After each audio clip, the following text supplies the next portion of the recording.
Welcome to the Hawks Nest live stream show. My name is Brandon Kane, and I do appreciate you for tuning on here to me now on a fine, beautiful little Sunday afternoon here. We got a little crack of sunlight here over on the east side. Yeah, I feel real good about that. And we're back in full effect now here after a week away, and we've had the culmination of the combine, which only means that this NFL season and off season is moving that much more further and faster along. But we got some things to talk about in regards to this combine. Some players that stood out, guys that might look a little bit more like ideal Hawks. I have I just about crossed, I think, the line of about 200 plus guys I've scouted in this draft at this point. So getting a more firmer view of where's the strength of this draft, who are some positions we could target and get a lot of value, who are some maybe a little bit of diamonds in the rough, all of that. What I thought would be a good exercise within this to start this out is just to kind of go through a little bit of what we have gotten from the draft or from this combine experience, a little bit from this top to bottom, and just kind of briskly go over it. And of course, we'll be talking about it all day today on the live stream because there is going to be always a lot to talk about with this type of stuff. And it was a very interesting combine. I counted up like about 41 receivers they had out there at one point in this process. So a lot of prospects to look through and kind of pick through and try to understand who's the good ones and who are the bad ones. As far as I think the positional groups that stood out from just the high end side looking out, I think certainly receiver was very impressive with some of the times and the runs that you saw from that. Some of the quarterbacks when they were throwing were looking very good. Others were, okay. Nobody in the running back class, I think, necessarily jumped out as far as a couple good performances in there, which we'll talk about in a second, but not necessarily a strong crew coming from within that. The offensive lineman, I think, did a good job here of showing off a little bit better mobility than maybe we've seen in recent years of drafts past. Nobody was maybe uber prolific in their athletic gifts out there in the short area movement, but everybody was pretty solid. Everybody's well coordinated, and we've come a long way in that respect. And it's going to be keenly important, of course, for our Seahawks because of the fact that we need linemen now that are able to move, that can get out in space and do a little bit more than just sort of stand in front of the guy and try to drive him off the ball. It's going to be a much of a requirement now. Corners had some really good times as well. This is a deep class for corners. I think the linebackers also showed out really well. So we've got a lot to talk through. Let's start just from this top here with the quarterbacks.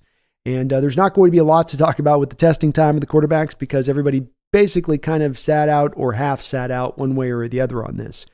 Keaton Slovis would be your fastest 40 guy at 4.55, which weren't, that's something you're going to worry about. A little bit with quarterbacks, you'll be interested in that. Sam Hartman went 4.8. So you've got Radler at 4.95. I think we come down to the quarterbacks that helped their value, didn't hurt their value. Caleb Williams didn't throw. Drake May didn't throw. They feel very good about that. I think the fact they're top 5 picks as it stands. If you're wondering about like a guy like May at this point, you're thinking that guy's going to slide to 10.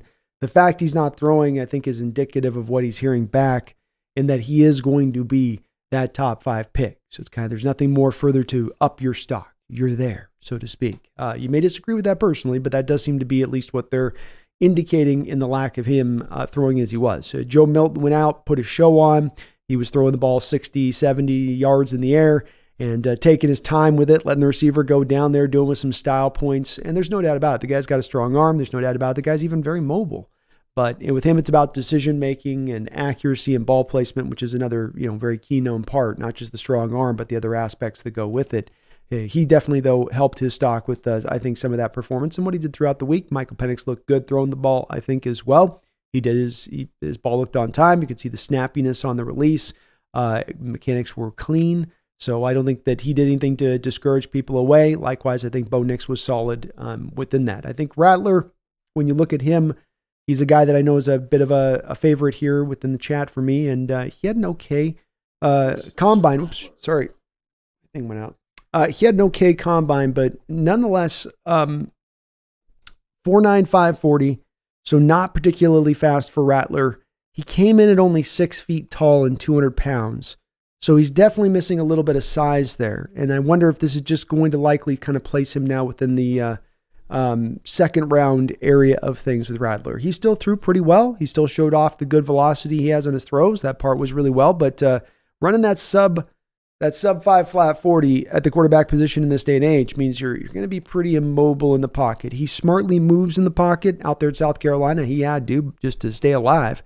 But it's the part that I think you do worry about a little bit here with Rattler on looking at some of those numbers coming away with this. there wasn't a lot less left to pick through with the quarterbacks in this particular combine. Like I said, Caleb was out, Drake was out, Jaden was out. None of your top guys were in there. There's really not much as we've seen here of a middle tier. That's the thing that I think all of us were kind of thinking if they couldn't get a quarterback up at the top, we'd be looking to go get that middle tier guy. But indeed, by the time we get to the third round, there may not be a middle tier worthy guy to pick there. There may be a guy worthy of picking in the 4th or the 5th or the 6th round, but I think we all know what kind of quarterback you're getting with that. And it's not usually going to be the best and brightest of the stock. So quarterbacks didn't have a lot outside of when they were throwing and doing that and showing off what they were, the arm strength and all that, the accuracy. I will say J.J. McCarthy, another guy who didn't run, which I find a little suspect because everybody keeps telling me he's highly mobile. He's very escapable. And it's like, yeah, let me see the 40. Let me see the 10-yard split. Because I think it's going to come in more along the lines of that 4.65-ish area of things. And so him not running as well, very interesting. I also think that he didn't look particularly necessarily great throwing the ball. I didn't think he looked bad throwing the ball. And certainly he showed with the velocity times that he can throw pop for pop on a 15-yard pass as hard as the guy next to him. But when it came to some of those throws and ball placement, even on the out route throws, he was whistling a couple of those and missing kind of badly.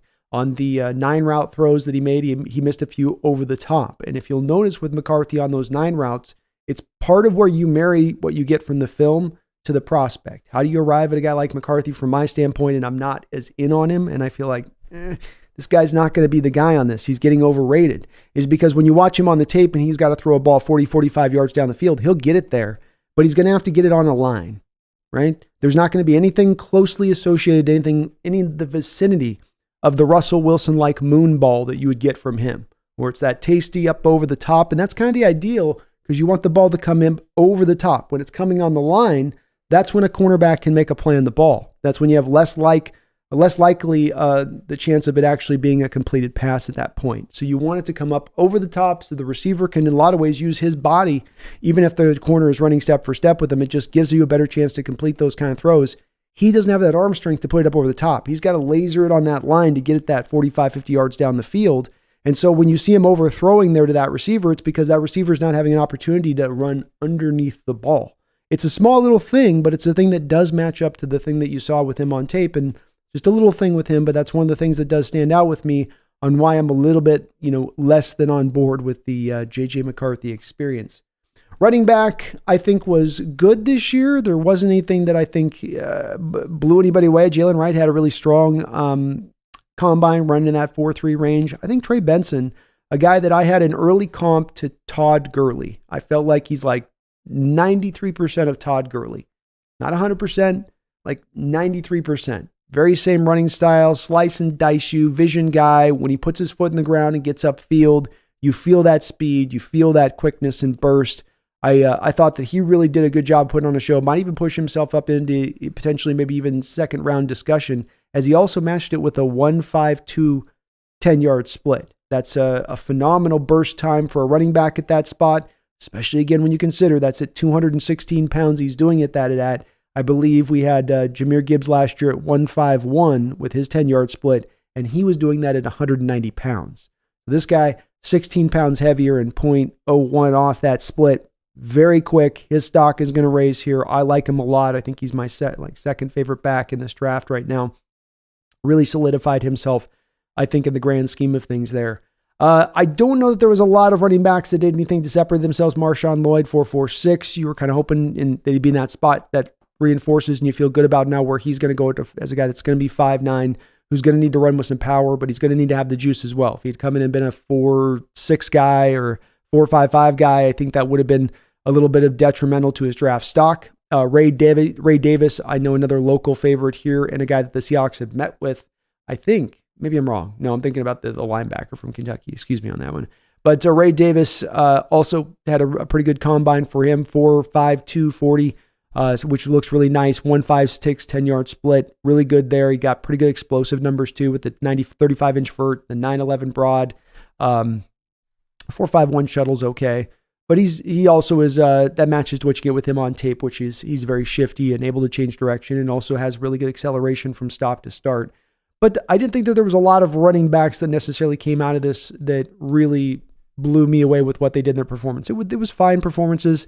This isn't a heavy running back draft right now. Bucky Irvin came in at 4.55. He's another guy that's okay because the 10-yard split at 1.54 is going to be good enough with him. But again, then he only had 29.5-inch vert, a 9.7 broad. You want a little bit better numbers for him being a little bit maybe of an undersized guy. Blake Corum, a guy that is right now technically at the moment my number one back, but I think I might have to put Benson even ahead of him at this point. He had a fine combine, 4.53, 1.58, 10-yard split. So if you're in 1.55 and under as a 10-yard split, be it both for a running back or a receiver, really good numbers. He came in at 205 pounds, 5'8", with the 1.58, which is fine. But then 35.5-inch vert, fine. 6'8", 2.3 cone. He did have a good 4.12 shuttle. He was the best shuttle time, I believe, of the backs. And that's his game, right? Is that he's very shifty and very much getting lateral on you and getting around you by being able to move in a way you can't move. That's kind of his little special skill. Also props to him for getting 27 reps up on the bench, show off some of that strength he's got built within that small little powerful frame. But not a lot of other running backs did much to me in this draft. Dylan Johnson of Washington, 4.68, 40. So I know many of you had a little bit of an eye on him potentially. That's a 1.62, 10-yard split with him. Just didn't quite, I think, elevate. I think nobody really devastated their draft stock. I mean, Audric Edismay may have hurt a little bit with the 4.71. But everything was at least fine usually with the 10-yard split on these guys. But again, nobody was lighting up the world this year on the combine. Receivers where it gets fun. Xavier Worthy, of course, setting the combine record with a 4.21 time on his second time yesterday. And he had a pretty good overall combine in addition to that, I think, as far as 10-11 broad jump. So he was able to jump really far, 41-inch vertical leap. This guy really improved his stock, probably took himself from where I would say probably right at the top of the third round, has elevated himself probably into top of second round and may even sneak into first round discussion, though I think that's a little bit high for him, but you can't deny 4.21 40, 1.49 10-yard split, the 41-inch vertical leap. Hard to pick it apart any of that. 5'11", 165 is maybe the one spot that you could point to on that to say, hey, he had to get all the way down to 165 pounds to be able to pull those numbers off. This isn't the guy doing it at more of the ideal. It's kind of maybe what I would pose to the chat. What's more impressive? Him at 5'11", 169 pounds, running a 4.2, or a guy like Brian Thomas, who is going to go out there at 6'3", 209 pounds, and run a 4.33. Being that their 10-yard split, by the way, he's a 1.5 flat is Brian Thomas versus the 1.49 10-yard split that you get from Worthy. So think about a little bit too, the weight and the size and all that on these guys that are going to be, of course, now Thomas is going to definitely go ahead of Worthy, but Worthy might be right behind him in this draft. But something worth measuring and thinking about with that weight on Worthy when we're considering some of this stuff. So Brian Thomas, I think, solidified himself as a first-round guy. I had him as a first-round guy coming in. He did nothing, I think, to dissuade that with the 4.33, the 1.5 10-yard split. He jumped in and did some explosive stuff with the vertical. Only 11 reps on the bench, but you're not going to really worry that much about it as far as at the combine. Adonai Mitchell out of Texas. Both the Texas guys have really elevated their stock through this process. Worthy and Mitchell both. They're going to go again neck and neck in this draft. People are really loving the film with Mitchell right now. I like it too. I've had to elevate him. I mean, the numbers here are pretty outstanding and eye-popping. At 6'2", 205 pounds, he ran a 4.3, 4.40, a 1.52 10-yard split, almost jumped 40 inches, had an 11.4 broad jump. So you go 10 plus, you're going, yeah, that's pretty good, 10 plus. Okay, 10.7, that's good. 11.4, that's an outstanding broad jump. This matches up, if you guys remember, of him in the Husky game. It's again the pairing of the tape to what you get in the combine. Remember the Husky game? He's out there late in the game, and the Longhorns need a touchdown. Ewers throws a fade route to him, and he just goes up and climbs the ladder. I mean, just jumps right over the top of the cornerback. If he was a backboard, he'd be touching the top of the backboard, it felt like. He just kind of floated there. That broad jump, the vertical leap, that's real stuff that you see on the football field. These aren't just testing numbers. If you were, it's much more, beyond that. So, outstanding numbers from Adonai Mitchell. He's elevated himself into definitely, I think, second round discussion at this point. Devontae Walker needed to come back in here after the poor showing in the Senior Bowl, after some dodgy moments on his tape in North Carolina in this final season. He came back out there and had some really good stuff that he put out there with the 4.36 40-yard dash, the 1.54 10-yard split, Another guy jumping over 40 inches on the vertical leap. Another guy going over 11 feet on the broad jump. So super explosive. This matches to what you see on tape. 33.5-inch long arms. So he's got everything from a prerequisite standpoint on that too. I should have also offered on that is the case with Mitchell and with Brian Thomas. Everybody's got good length on the arms. We got no T-Rex guys coming through here. So all of those guys solidifying their status. I don't know where Walker goes. I'm going to still keep him pretty low on my board because if you're a receiver that struggles to catch, I'm going to kind of ding you for that one just a little bit. He does have a lot of really nice gifts, but that's the part that I do worry about with him a little bit. Jacob Cowling had to come in here as an undersized burner like Worthy. Wasn't quite able to go quite as fast, but still 4.38.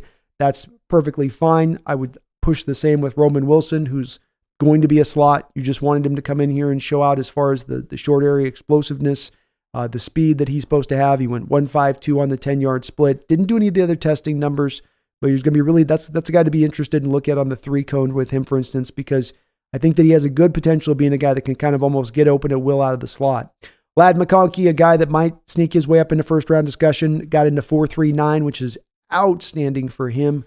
A guy with, some people might question a little bit with the speed on him if he was going to be more of into that 4.55, 4.6 territory, but 4.39 40, 1.52 10-yard split. 36-inch vertical leap, 10.4 broad, all good numbers, all fine numbers. I don't know if this pushes him into first-round place, but it's good. Good nonetheless. He did only 30 inches, 30 and a fourth inches on his arm length, so Ladd McConkey's going to have a little bit of issues, I think, with that maybe being a little bit of the dinging factor for some of these other guys that are well over 32. Xavier Legette had another guy that, a little bit like Walker, had a poor Senior Bowl, didn't look as good out there. Also had coming in the Senior Bowl, he's listed at 6'3", and then they measured him in the Senior Bowl and he's 6'1". So a little bit of he's taken draft stock's taken some hits at times this offseason. He came in and had a really, really, really, really nice Senior Bowl. He looked really explosive, caught the ball well in the drills.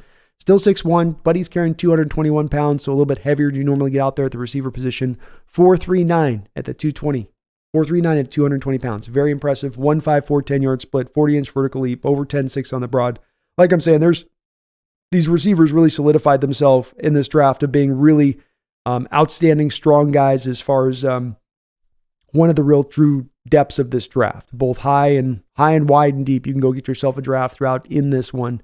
Even guys like Ricky Parasol, 4.4, Jaquan Jackson, slot guy at the next level. He ran a 4.42, all good 10-yard splits on these guys too. So not a lot of people really hurt their stock. Even a guy like Johnny Wilson, who's essentially, your slowest 40 time guy, still managed a 1.55 10-yard split, and that's at 6'6", 231 pounds. He still jumped 37 inches. He still did a 10.8 broad jump. It's like all of these receivers just are super athletic, really fast, really explosive, and you just love to see it. Just that many more for the potential of our Hawks to pick through. Brandon Rice also only did the 4.5, which maybe you're hoping, he's probably definitely hoping he can get to 4.4, but hey, his dad wasn't a big burner either, right? And he got the 1.55 10-yard split, jumped nearly 10 on the broad, which are fine numbers for him, but maybe with all the other receivers, they might jump over him a little bit more than would have had because there's just so many good ones.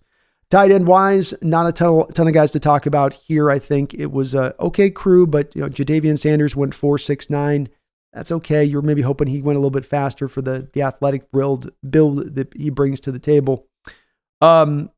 He was okay on the 10-yard split, 159, 245 pounds. So he came in at a good weight. Ben Sinnott, 468, kind of similar story where maybe you're just hoping came in a little bit faster. I was thinking maybe this guy could be kind of the Sam Laporta a bit of this draft. I do like that he came in with a 40-inch vertical leap, well over 10.6 on the broad. So he did show off some good explosive scores. Even a 4.23 on the 20-yard shuttle is a good marks for his times on that. So he held up pretty good there too. Cade Stover, 4.65, but you can hear with these numbers, there's not a lot of guys that really post anything that was marvelous. Devin Culp actually ran the fastest 40 from University of Washington, coming in at 6'3", 231, 4.47. That's a good time for him. I think Theo Johnson maybe had the best performance of anybody overall in this at 6'6", 259 pounds, 33-inch long arms. He brings all of the physical prerequisites you could want. Went 4.57 and a 1.55 10-yard split at that size, 39.5-inch vertical leap, well over 10.5 on the broad, 4.19 20-yard shuttle. I think he pushed himself up a good round with this performance here, and maybe even more so. I don't think that puts him into can't see him being even in second round range of things, but he really, really, I think probably is going to get a lot of looks potentially within even the second round off of this performance. Jaheim Bell was fine, 4.61. The Seattle Seahawks have met with Jaheim Bell. He would appear to be maybe an option for them. We've heard about a few of these guys that they've met with, so we're starting to get a few names kind of leaked out. 6'2", 241, pure H-back type. 4.61, 158, 10-yard split, only 35-inch vertical leap. 10.4 broad, fine numbers, but nothing that jumped out to you or pushed him up at all. Offensive lineman just got done today. 40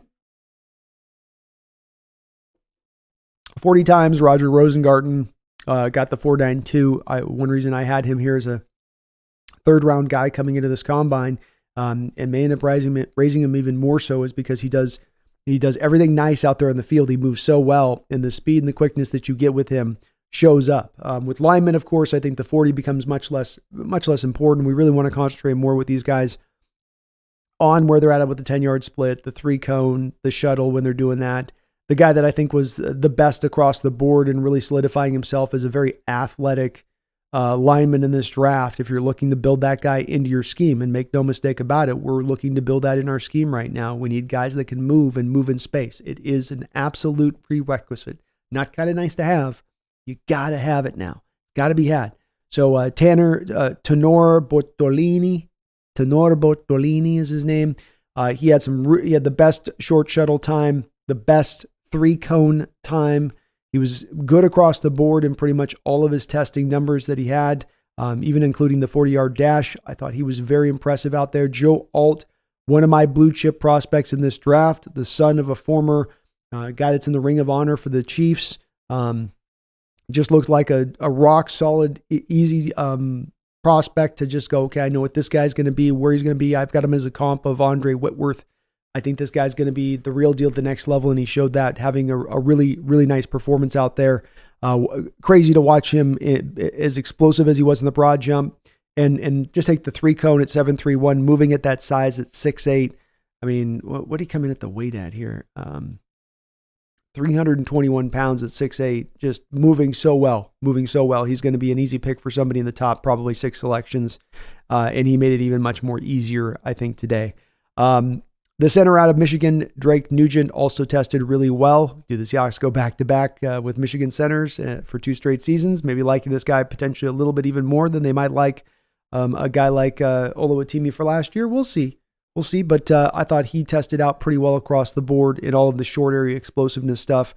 Marius Mims showed you why he looks like at times a little bit of a Marvel character out there, and how he's built and set up. As he's definitely just super freakish. I did miss, as far as to one of the receiver I forgot to mention, was Romeo Ndunzie in this draft, who had a really, really fine times. His comp for me is going to remain even more solidified into Larry Fitzgerald. Go look at the combine and the testing times between Fitzgerald and Romeo Ndunzie, from their size, height, weight, length, the production they had coming out of college, to how they tested. Very, very, very eerily similar. I forgot to mention him.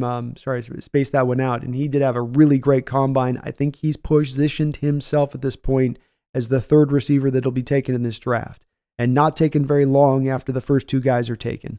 So great job by Romeo Odunze. Luke McCaffrey absolutely elevated his stock by about 2 rounds. What a fun player. He looks very much like his dad. But boy, he was able to even outpace his brother, which surprised me, because I didn't think he looked quite that fast and explosive on tape. But at 6'2", 198, he had a 4.46 40, a 1.52 10-yard split, did a 10.1 broad, 38.6-inch vertical leap, which were fine times, but then a 4.02 shuttle. 4.02 shuttle. That is a very good time at his size for a guy that I do think mainly projects as a slot guy, but might also be a little bit as a guy like JSN, being that he's 6'2", provides you a little bit of an ability from time to time to push him and kick him out just a little bit wide. But Luke McCaffrey, sorry, I missed those first 2 linemen or receivers I meant to talk about. They did very well. So other than that, on the lineman side of it, Dominic Pooney had some really good short area explosive stuff. That's another guy that's going to kick into guard. He's been a tackle, but he's going to go to guard now. And I think he showed off some really, really good mobility that matches to his tape. A guy the Hawks look into target as well too. Love his size and physicality he brings with his ability to move. he definitely does stand out with me on this draft on that. Troy Fatano in the drills looked really great and smooth. I think he's going to be a first rounder now at this point, no doubt. I thought that he did pretty good, though I don't think he tested a ton, or that the testing numbers necessarily were going to be eye-popping with him. But he just looked good in those little drills they have where they have him going back and forth, and you see his light feet and his ability to just move really quickly in space. Cooper Bebe, one of my another kind of favorites in this draft, was kind of middle of the road where he tested. Same thing of kind of Cedric Van Pram. Neither bad nor good, kind of right in the middle of the road. But those guys are such good, I think, technicians that they can overcome if they're not the most mobile to still fit within a mobile scheme. So they did nothing to really, I think, hinder or hurt their draft stock. In fact, I don't think that there was any of the top linemen who really did any of that. Mainly, I wonder a little bit with Christian Mahogany right now on the movement and space stuff, as he was not one of the top testers, and he moves really well in the field. But that's a guy that I've wondered as far as for a target for the Hawks, if he was going to quite hit where they want him to be, if he's going to be maybe a target for them. I kind of felt like coming away with this was maybe he's not going to fit as much into that necessarily from what I was seeing from him, that he might be better suited into a bit of a different scheme potentially with that. But linemen were good. Always a little bit hard to tell in those drills of who's really looking outstanding unless they're really popping off. But again, nobody I think really hindered their draft stock. Everybody was out there testing. Frank Crum of Wyoming's become kind of an interesting, I think, lineman coming out of this draft now that wasn't as much on my radar coming in, as he tested really well. So that's one of those guys you go, okay, let's get back and take a look at the film on him and see again what he's got. Much like Tanner Bortolini, who haven't looked a lot at Tanner, but you got to look with these numbers now and go back in and see what he did last year at Wisconsin and take another look again and go, wait, hold on, what I maybe, not get a chance to look at, maybe I need to take a much keener eye to this guy, because these are outstanding numbers that fit truly to our scheme and what we want to do. When we flip it over to the defensive side of the ball, Marshawn Nealand is a guy that maybe you want to familiarize yourself with. This is another guy that the Seattle Seahawks have indeed met with out of Western Michigan. I can find very little tape on him. I think I've had one game that I was able to get through and see his tape on. Very highly active defender, very physical, very much kind of in that bully mentality out there and the way he goes about it. He's been working off the edge in college, and he's been doing so as one of those kind of big monstrous edges, 6'3". He looks like 275, 280 on the film in college, but just a big dude. Really did really well. I think 4.75, 1.66, 10-yard split, 9.11 broad jump. He was, I think, very, very, very impressive out there, especially in the short shuttle. He was the best short shuttle time for a guy at his size. I mean, that's even beating out a guy like Chop Robinson, who had an outstanding combine here. So it does show you, I think this Nealand guy is going to be a guy that I could see definitely being one that John has an affinity for. One to kind of familiarize. Good luck finding as much tape as you can on him, as it's a little bit rough on that side of it. Another guy that the Seattle Seahawks met with at the combine or have at least on their scheduled visits is Dallas Turner. I do believe Dallas Turner as the edge has solidified himself as the best edge in this draft. When you look at this upcoming draft for the Seattle Seahawks and from their position, you very well may be looking at it to where 4, 5, maybe even 6 quarterbacks get taken ahead of you inside of the first 16 picks. What happens if that occurs? Well, the natural fallout to that is that you're going to get value pressed down, right? Value at a position will be pressed down. And as I've run the numbers and as I've looked through and tried to kind of, okay, this guy will go there, and that likely would happen with that. It seemed to me that if you get 5 QBs going, you're probably going to get 3 to 4 tackles going. You're going to probably get 2 to 3 wide receivers going. You can start adding these numbers up, right? And you quickly then get to the spot where you go, well, okay, maybe an edge will not have even have gone off the board by the time we pick. As maybe strange and unlikely as that normally would be, because of the drive of how many quarterbacks there is at the top of the draft, because of the drive of how many good tackles there are at the top of this draft, you may find that to be the case, where it's just a bit of a draft oddity. So you may find yourself able to get a guy like Dallas Turner, a guy that has shades of the looks of him at times where he looks very similar to Will Anderson coming out. Anderson was a better prospect. He doesn't quite have the Anderson 3-step burst of joy where, Anderson could in 3 steps he was at full speed. Turner doesn't quite have that, but with the 1.54 10-yard split that he posted, he does show that he has plenty of explosiveness, well over 40 inches on a vertical leap, 10.7 on the broad, 4.46 40, fastest edge in this draft, 6'3", 247 with 34 and 3/8 inch arms. Arm length is very important for edges, very important to pay attention to that. This guy checks every one of the boxes. He's a complete meal deal defender. He is a guy that will play the run. He can get after it as a pass rusher. Many of you Seahawks fans were thinking around this time last year that maybe even a guy like Nolan for Georgia would be a guy that would be very enticing to be picking in this spot right where we're at. The difference between, to me, a guy like Nolan and this kid right here is there is definitely this kid's got a lot more of a potential and upside to him. And if the Hawks are drafting by a value-based model, this guy can end up making a lot of sense. But he had an outstanding combine. Chop Robinson, no surprise here to me that he put on the performance he did. It shows up all over his tape. He's freakishly athletic. He's bouncy. He's twitchy. He's got all that in his bag. 4.48, 1.54 10-yard split, 10.8 broad jump, 4.25 shuttle. He can bend. He can dip. He is a little bit rough with the hands, but he is going to be a first-round edge, and that was solidified with this performance here today. Mohamed Kamara had a pretty good combine as well, an edge I haven't had quite a chance to look at too closely on tape yet, but 1.58 10-yard split for him. 4.57 40, 32 and 3/8 inch arms. Really good numbers for him across the board with that. 6'1", 248, so just a little bit undersized, I suppose, over there. A couple guys that we were going to look at, of course, was going to be a little bit of Braylon Trice and Latu. Wondering about their athletic ability and what they were bringing, because on tape, those guys are very technically refined. They understand how to play football. They understand how to get after the quarterback. But you do wonder with them if that they've got exactly the proper and right, explosiveness. Do they have the athleticism to get it done? Because in college, you can maybe get by being really technically refined, but you've also got to have some NFL, you got to have the NFL goods, so to speak. Latu, 4.5, 4.6, 40, okay time, 6'5", 259. He is a bigger edge out there as well. 1.62, 10-yard split, only 32 inches on the vertical leap. So the explosiveness stuff that you might have worried about coming in with Latu still does remain at this point. It's not necessarily been quieted. You're going to either be, I love the tape and I can look past the testing scores on this, and that's what you're going to have to do with him. I still think he's a first-round talent here, but he could have definitely positioned himself higher with a little bit of a better performance on some of those testing numbers, which come off of just being a little bit middling. Likewise, Braylon Trice kind of in a bit of the same area on this. 6'3.5", 245, much lighter than even Latu. At least Latu can say, hey, I'm 270. What do you want from me? But with Trice, he came in with a 4.7, 240 and a 1.65 10-yard split. With 32.5 inch arms length, that's good, but that's at 245 pounds. I think you would be wanting a little bit more from him on that. He might be a guy that dips now a little bit here in this first round. Another guy technically very good, understands how to use his hands like nothing else, but you just kind of also go, oof. Javon Sullivan, Adisa Isaac, two guys who could have raised their stock, I think, a little bit more if they'd come in and given just a bit more than they got out of it. Middling kind of, 4.72 for Sullivan, 1.66 10-yard split.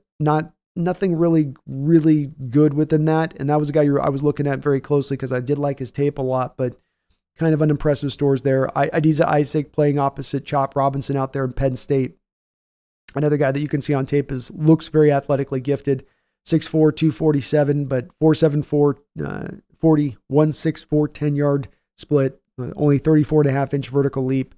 I think he didn't necessarily position himself with that. Now, he does have almost 34 inch long arms, so that is the Benny you get with a guy like that, and he's got definitely even more kind of, I think, size you could add to him if you wanted to, but he didn't necessarily elevate himself either on that side of it. Darius Robinson, Brandon Dorless might have been two of the guys that had a little bit of a ding to their stock coming out of this. Robinson, 4.9, 5.40, almost a 5 flat 40 for Darius Robinson.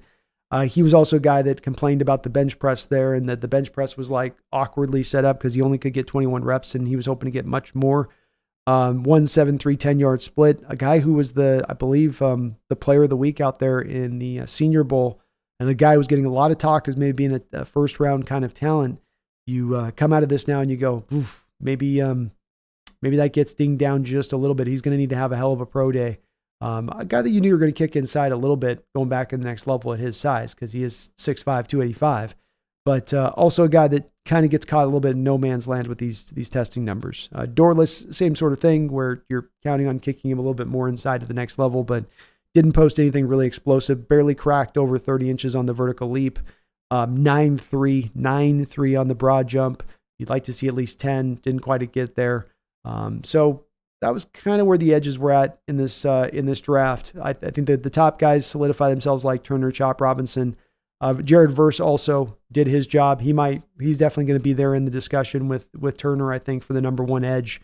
He's probably going to do a 1 or go 2 at this point. 4.58, 40, 1.6, 10-yard split. So I know a lot of people are getting caught up on that 6'4", 254 comp to Myles Garrett and the numbers he ran, but the 1.6, 10-yard split does show a little bit with Verse of, that's the problem of why I didn't have him quite as my number one edge, is that quick explosive twitch stuff is there, but it's not there in that 1.52, 1.54. A guy like Aiden Hutchinson, I think, was a 1.54 guy at his size. So not quite in that, really elite area of things. Still, he's going to be a top 20 player in this draft is Jared Verse, and he didn't do anything to diminish his stock with the times that he ran out there. 4.58, 10.7 broad, really nice.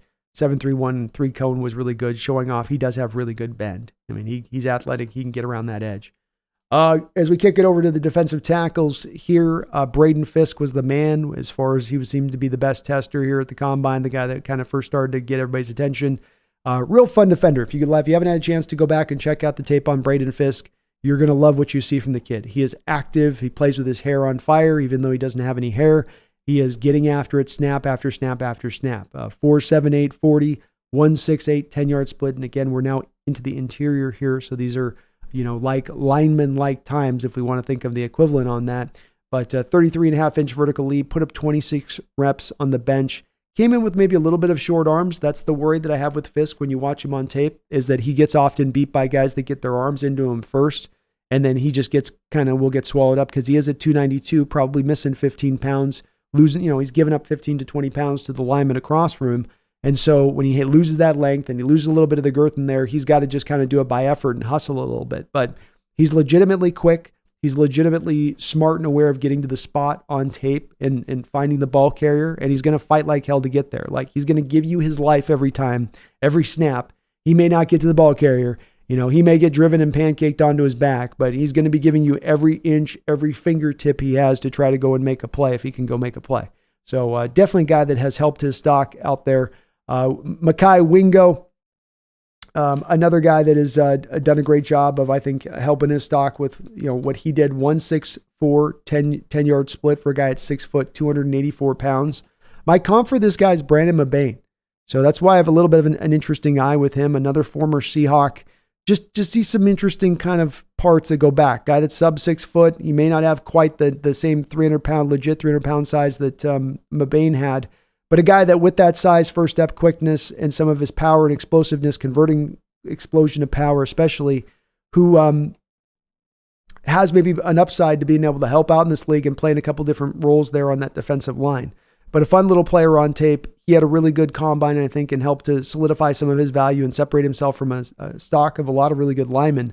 Byron Murphy didn't do anything to probably push his stock down. 4.87, 40-yard split. 1.69, 10-yard split, which was the part that 33-inch vertical leap, 9.3 broad. I do come back on this going, man, I think the numbers would have been nicer to be a little bit better there with him. He remains to me a sub-first-round guy, though it sounds like he's going to go higher, but he doesn't have that kind of explosiveness, I think, that people think that he might exactly have. And these numbers kind of show that a little bit.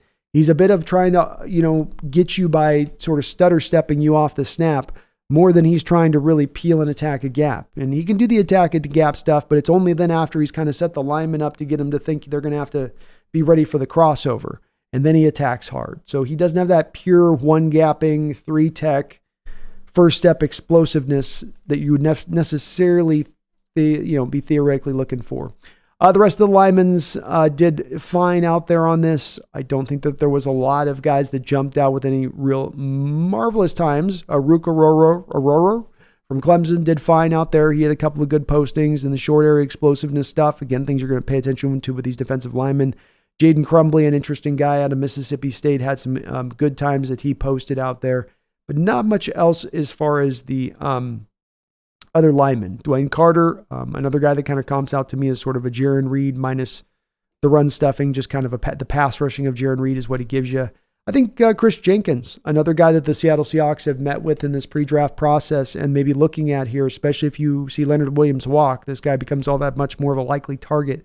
4.9, 140, 1.7, 10-yard split, 30-inch vertical leap, 9.7 broad, 4.78 shuttle, though he did manage 29 reps on the bench, showing that he provides this run stuffing 3-tech. Is what you sort of get in Chris Jenkins. And if you wanted to put your 3-tech together between a run stuffing 3-tech and a pass rush specialist on the pass rush downs, you could kind of do that with a guy like Chris Jenkins for whatever value that might give.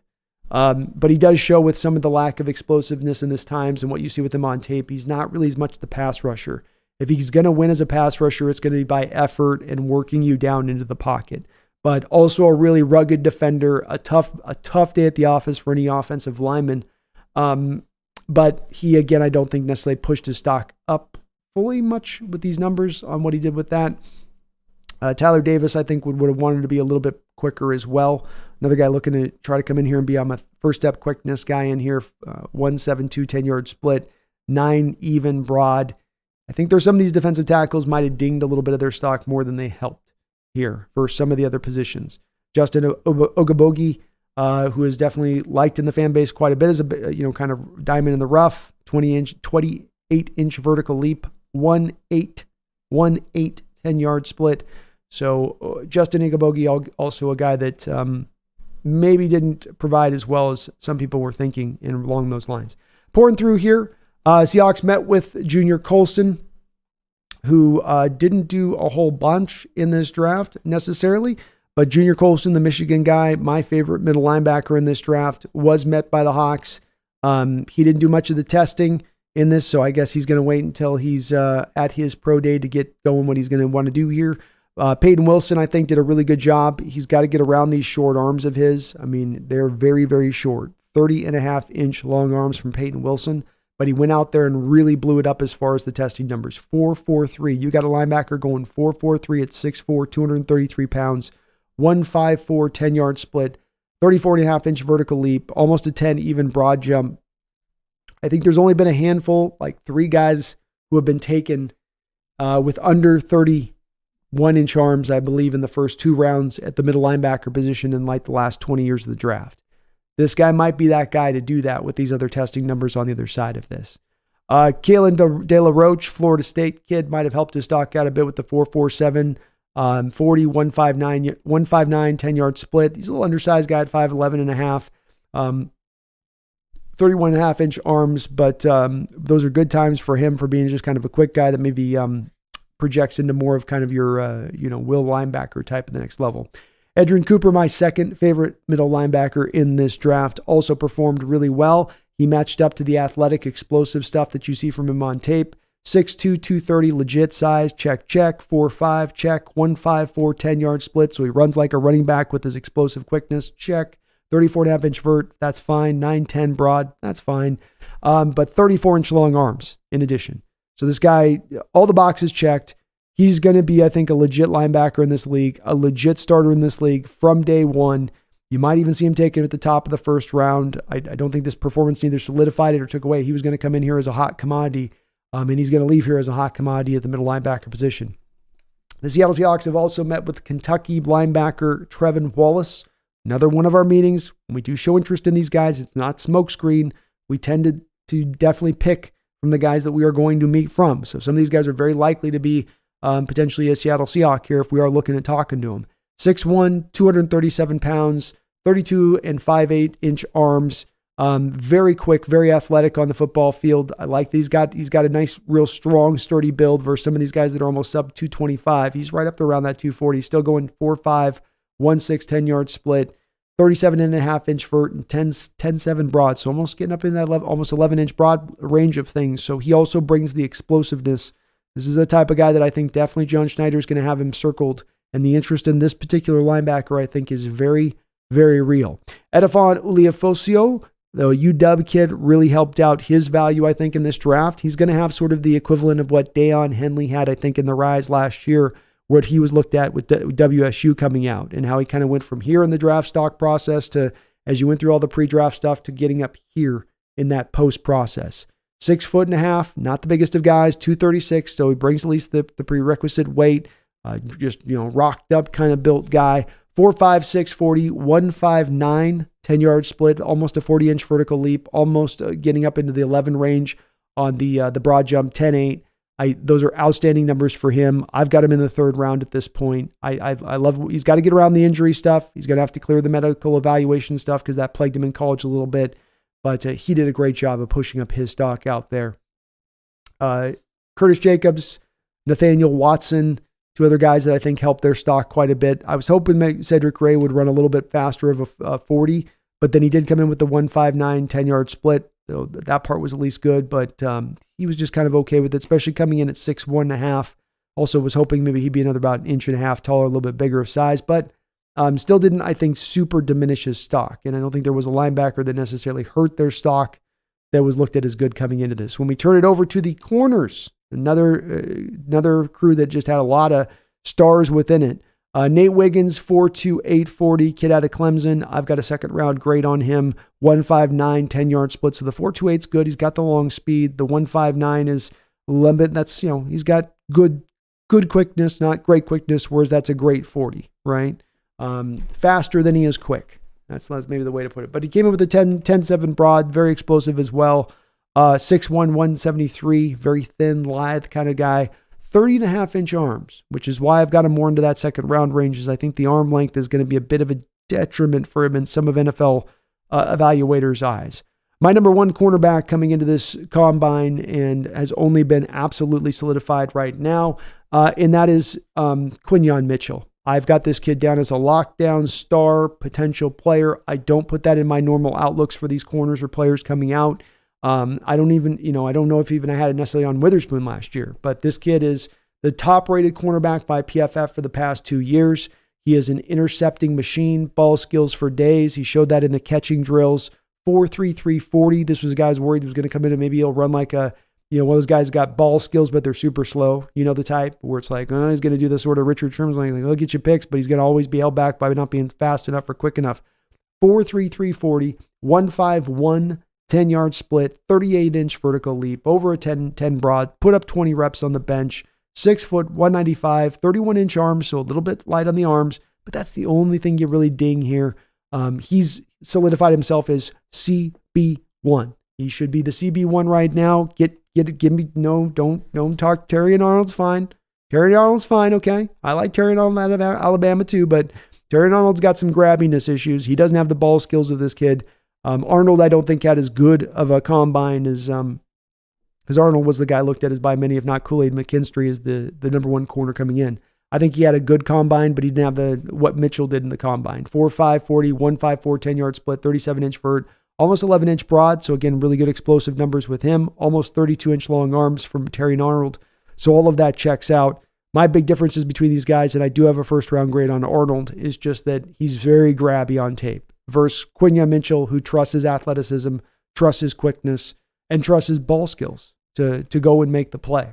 But Kamarian Richardson, if I can say his name right, another 4.3 guy, just a load of guys that ran 4.3 in this draft. Nehemiah Pritchett, Jarian James, Daquan Hardy, DeAndre Prince, Max Melton. Many of you are really hot to trot with Melton. Very athletic player, showed off that athleticism on top of the speed in this draft, where he got the almost 41-inch vertical leap, 11.4 broad jump, came in with well over 32-inch long arms at 5'11 on his build. Very, very kind of freakish numbers for Max Melton, who has absolutely elevated his stock in this draft coming out of it. Mike Sandstrill, I'll eventually learn how to say his name right. These names are tongue ties. But really good player.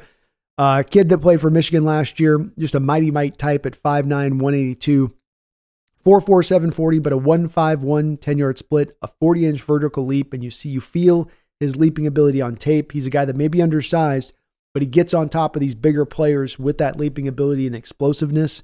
You got that here. 10, 11 broad, almost an 11-foot broad jump from a guy at 5'9", 6.99 3-cone, and then a 4.01 shuttle. So if you're looking for your slot extraordinaire, you're looking for your slot specialist who can shut things down from inside there, who can still go and tackle, who's still got some ball skills. This guy, I think, definitely solidified himself in wherever the value of that will be in a draft now. Is that a second-round guy? Is that a guy that you think high, maybe high second round? Is that a guy you got to wait to the third round? Because there's better players to get. I think that's part of the interesting discussion that we're going to be able to have on this, on where you take these kind of very specific type of cats for the type of way that they play the position. Everybody else ran, I think, pretty good at the end of the day. Your Cam Harts, your Josh Newtons, Dwight McGlothern out of Arkansas.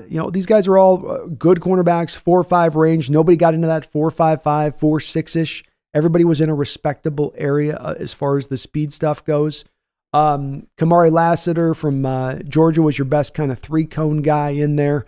Again, Sanistrell standing out as really the main guy in there from the short area explosiveness. I think Miles Harden helped himself out a lot out of South Dakota. We've seen Dakota getting a lot of love in recent years in these drafts, and that certainly would be the case now. So everybody did pretty solidly to hold their ground. Absent those guys I just spoke about, I don't think anybody necessarily super elevated themselves up higher from the cornerback position, but this is a deep cornerback room. There's a lot of guys. There's a lot of good value to be had even later on, and there's guys that can run. All these guys are going to be athletic. All these guys can really run. Now, they don't all play the run, okay? We're going to have to get to that a little bit later on. Not all these guys like to get their hat up there and get it on and I'll get you down the ground. There's a lot of I'm just going to stay out here and be blocked. You know what I mean? So that's a whole nother horse of another color, a whole nother chapter to discuss. But when it comes to being able to run for days, stay step for step, to drape guys, to be quick in their reactions, stop, start, all of these corners kind of foot the bill, or more often they do in this draft than they don't. It's a little bit like the receivers a bit. Well, we turn this over to our final positional group here, and then we'll get to the chat and see what you guys think of this combine period. Let's look at the safeties. Safeties did, I think, really well in this draft. Now, nobody ran the blazing 4.33, speed, but remember on this going back to even 2023, for instance. Let me bring up the numbers right in front of me here. Where you had a lot of guys into that 4.72, 4.65 area. It feels a little bit better this year with some of it. You're not as much in as much of the slower times. It feels like these guys have some of the, also not just the speed, but then you get the explosiveness. A Cole Bishop guy that's from Utah, box safety guy, 4.45, 1.52, 10-yard split, 39-inch vertical. Not bad to have a guy at 6'2" as a box guy running those kind of numbers, right? That's pretty nice. It'd be good to have that kind of speed and quickness down in there for this kind of defense. Jonathan Bullard, Georgia safety, one of my favorites in this draft. Guy's really fun on the tape, 4.47, 1.51, 10-yard split. That's what you wanted to see from him. And that's what you got. You got what you were seeing on tape with him, which was just really explosive, really twitched up. And that showed out there. Kalen Bullock, 4.4, 840, really respectable number, 6'2", 188, 32.5-inch long arms. So the length came into play. He brought in a 1.51, 10-yard split on that 40. So that's really explosive times. That low 1.55 and underneath, when you get under there, as far as if you're a receiver, a corner, a safety, a running back, that's great. Those are elite times. So Bullock getting it done there at 4.48. Ketan Oladipo, kid I watched out of Oregon State, kind of some somewhat fun tape to watch. I thought came in and showed off some of his explosiveness. Just a good overall prospect, not a top end guy necessarily on this. But it was a good group. Jalen Simpson ran fast. Guy doesn't do a lot for me on tape, quite frankly, because he's just so light. He came in at 179 pounds. He looks like he plays it at times at 165. There wasn't a lot of testing from all of the safeties. Nobody participated really in the shuttle or the 3-cone. I think Jaden Hicks did what he could kind of do from WSU to elevate his value, and I like some of the vertical numbers, and the broad jump score's fine. The shuttle's number 4.37, which was a shuttle. That's kind of middle of the road. That's okay. 6'2", 211, so he came in with good size. He didn't run the 40, though, which would have been maybe nice, but at least he was one of the few guys that was running the shuttle. A lot of these safeties, it seems like, were just kind of coming in to do their broad, their vert and their 40. That was where they're going to cut it off from there. But Zion Vaki also showed off some of his explosiveness. That's going to be a fun guy to talk to you guys about. 4.6, 240, but came in with the 1.54, 10-yard split, single high safety at Utah, but also a running back, and maybe a better running back than a safety as far as when you look at his outlook. 39.5-inch vertical leap, 10.5 broad, very, very, very, very explosive player. And one that's going to be interesting to see where NFL circles see his outlook. Only 29 1/8 long inch arm, but again, a free safety would be more of what he is. I don't think he's really a split safety kind of cat out there. James Williams is another guy many of you have been talking about, hyper athletic guy. He had an okay combine experience. The thing with me seems to be that he's going to suffer a little bit from the thing of, like I've always said, if Cam Chancellor came into this league now, the teams would push so hard, much harder than they would even have pushed 10 years ago to get that guy, I think, into the linebacker position. You know, the draw's just so heavily there. And they talked about it a little bit in the combine. 6'4", 231 safety with 33 5-inch arms, almost 34-inch long arms. Gargantuan safety. He hits a lot like Cam. He's not quite as vicious, but there's a lot of that Cam Chancellor in this kid. 4'6", 40, which at 231 pounds, 6'4", is fine for a guy that's in that kind of mold. 1.59 10-yard split. That's that short area explosiveness that he has. He didn't do the 3-cone or shuttle, which would have been interesting to see for a guy his size, how he moved with that. Maybe a guy that goes to become a linebacker at the next level. But I don't think he did a lot to necessarily diminish his status coming through this draft. Another guy just maybe didn't raise or elevate, but came through and it was just fine when it was all said and done. I think the same can be said of Cameron Kitchens, another guy I have highly rated in this draft, but 4'6", 40, another 1.59 10-yard split guy, so respectable there. But 35-inch vertical leap, 9'2" broad jump. You didn't get the explosive athlete testing that he looks like he is on tape. That might ding him a little bit here with this performance in the draft and how it might dip him down a little bit. I don't think it drops him out of even the second round, but doesn't now maybe elevate him to maybe potentially first round of where he could have been absent otherwise. That is basically the combine experiences I saw it from what jumped out to me. There's some individual stuff we can talk about with the drills and what happened with that. But I thought it was a good combine. It would have been cool to see a few more of the quarterbacks throw, I think. But we got a couple guys that emerged a little bit more that I hadn't been as aware of. Other guys that a lot of stuff that where you come to this and when you've seen the tape on this stuff rather than starting with the tape after the combine really does that good job of you start to see things happening in the combine that you can marry back to the tape. And then that's when you start to feel like you're getting the clearer, ultimately, the clearest vision of the prospect and who they are and what they are and what they're going to get done. Let's see where you guys are at tonight, though. Thank you for watching today. I talked for almost a damn hour straight. Holy hell. Well, I've been away for a week. You guys got to give me some time on this stuff. It takes me a bit of time. I hope you guys are having a great night tonight. I've got a couple donations, so let me click those really quick because I know I don't want to get too far behind on the dono game, as I know I got long-winded there. Frank Darcy, thank you for the $20 donation, Frank. Sorry, a little late on acknowledging it, but I do appreciate the donation nonetheless. With the league talking about changing the intentional grounding rules, the prediction is that the sack numbers are going to fall dramatically. Do the Seahawks still prioritize a first-round edge? What do you think?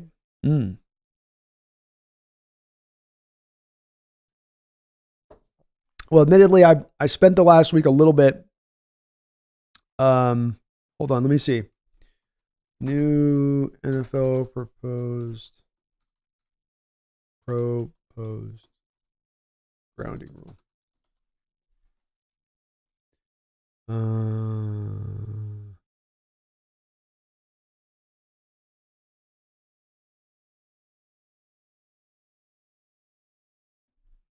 I'm looking for it here. Oh, Google, come on. Get your stuff together. Past month?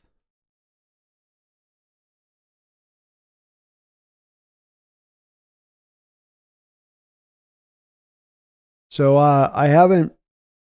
Let me hold on. Push. Intentional grounding penalty spike to 59 occurrences in 2023, up from 44 instances in 2022, and 31 in 2021. Committee members found that game officials' determination of whether such a foul did take place took longer than any other foul. So replay assistance could be added to help ensure officials get the call right. As good a modification to the rule that would simply require quarterbacks to get the ball back to the line of scrimmage, regardless of whether he was still inside or outside the pocket. Okay, Frank. So, and I'm sorry, I've been behind on the rule changes. I thank you for the $20 donation. So the rule changes basically at the behest of the rule changes that essentially that the intentional grounding would come from above now. It sounds like, and then the second part, which is the big impactful part, would be instead of having to get outside the tackle box to get the ball back to the line of scrimmage.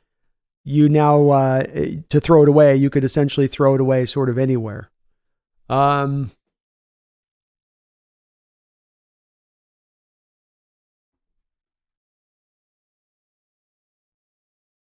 Did I read that right? Yeah.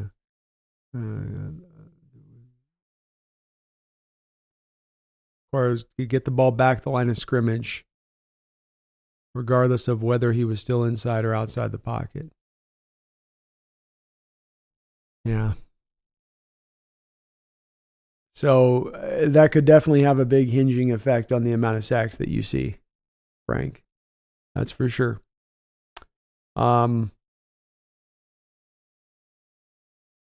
I think that it's very hard to anticipate that move necessarily in advance. I think you'd have to still ride with what your general strategy is until you really do see or feel the sea change happen within that. When it comes to, for me, Frank, the edge situation, it really more boils down to this, and I operate really from the distinction that I think the team's at right now in this. So this isn't just where my personal feeling is, but also where I'm like putting the pulse to where I think the team's at. What I mean by that is that John Schneider has indicated over and over again that value-based model is where we're at right now. You know, the team took a sudden shift 2 years ago off of going for need over and over at times in drafts to going now for value the past couple of drafts. That's how you end up taking a running back back-to-back years in the second round. That's how you end up drafting 2 edges when you already had Uchenna Nwosu and Darrell Taylor on the roster. So it's one that it does send you in a different direction, and one direction that always isn't the cleanest and easiest and fits always perfect like a puzzle piece would, in that you would end up at times drafting to positions that you're actually well stocked at, but you're overall building the best team is what you're doing in theory with it. So if it comes to Dallas Turner being the guy that's sitting there available for us at 16, and he's the number one edge I have on the board, and you've seen that situation play out, like I said, where 5 quarterbacks go and 3 receivers go and 4 tackles go, and Brock Bowers is taken off the board, and it's to you now, and you've got the best edge in the draft, and you see this guy is marginally just a little bit below where you would have Will Anderson as far as his projection level goes. I think that you still have to take that. I think that you are right in that you have to be aware of this rule, though. You have to be looking at it with an eye to the future. But we still don't know what we have in Derek Hall. Uchenna Nwosu may be able to bounce back and be really good again next year, and everything's fine, but he's coming off of a major injury. Boye Mafe is very well going to be potentially in line to have to be paid after this year. If he goes out and blows up this season, if you have the opportunity to have a guy that's a hedge on your roster so that you're not pressed feet to the fire to pay a guy like Boye $25 million a year, if that's not what you want to pay, and do kind of instead the Frank Clark thing with Boye Mafe like you did with him, you have that option to go to now. So it provides you that flexibility to go back to that as an alternative strategy. This is where I still think pretty hard line on it, Frank, just through the covering drafts through the years and watching them so closely, that the teams that are the best teams in the NFL, that build the best rosters, are the teams that operate from a value-based mindset. And it's very hard to split the difference. It's hard to say half of our picks are going to be value-based, half of our picks are going to be need-based.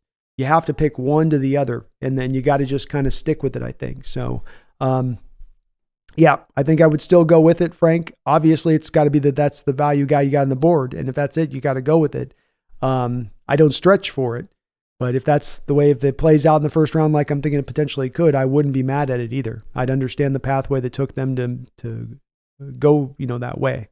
But you bring up a great point. If this intentional grounding is going to go there to where you just have to get back to the line of scrimmage, you don't even have to clear the tackle boxes, which that's a big deal because that requires the quarterback staff to move a little bit.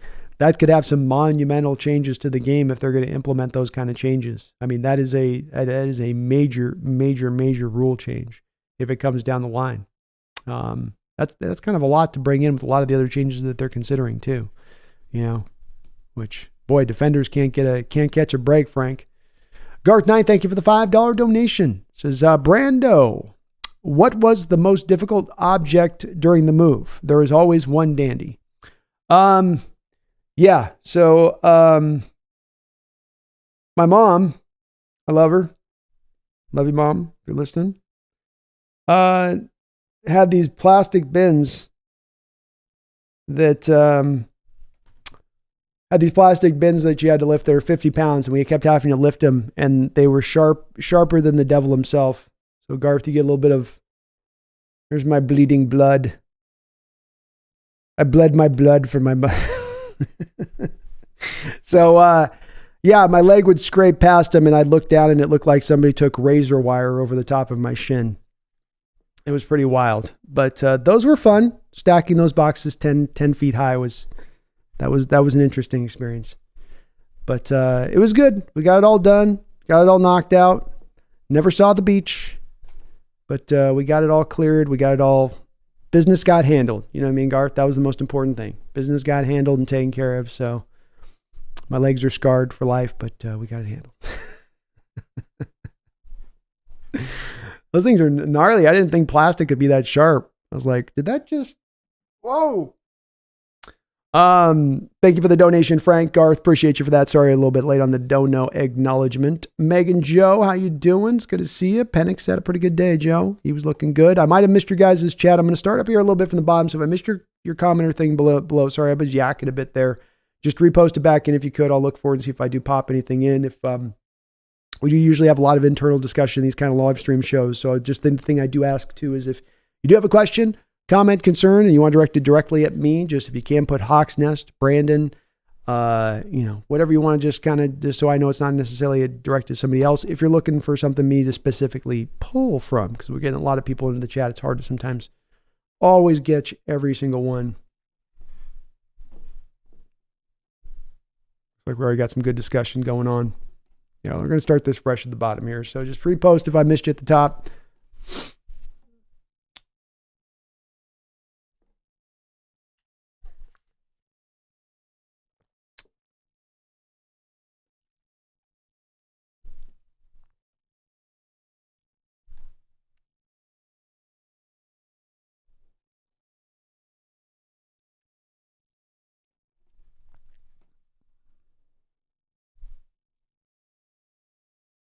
Tyler says, is it me for JJ Carthy looked bad during some of his throwing stuff? That's how I saw it too, Tyler. I thought that, I think he looked awful, but it didn't look good either. And I just, watching him rise through this pre-draft process has been pretty wild to see him elevate for me of a guy that I don't know, evaluators are kind of looking at it through the vein that they are with him, but people love him, man. I can't deny it. I might be just missing the boat. Haley says JJ was throwing at 961, but his 9 ball looked limp. Really odd to me. You see with a lot of quarterbacks, Haley, where because where they're throwing those mile per hour balls is you're getting less of a distance on those mile per hours than you would from a pitcher's mound to home plate. Like take that distance and then cut that in half, and that's about how far those quarterbacks are throwing. So a ball can come out of guys' hands really hot in the first 7 yards or a 10-yard throw, and he can throw that in there and really like let it rip. But there's a difference between getting it there and then having that sustained 15, 20, 25 yards on like a post route or like on that 9 route. And yeah, the 9 route was a little limp to me too. It just had that sort of trajectory where what he was trying to do is get it as far down the field as he could, which meant that he had to put it on more of a line. Which meant that he couldn't let the receiver run underneath it. And that's why the receiver had the ball bounce out in front of him a couple times there.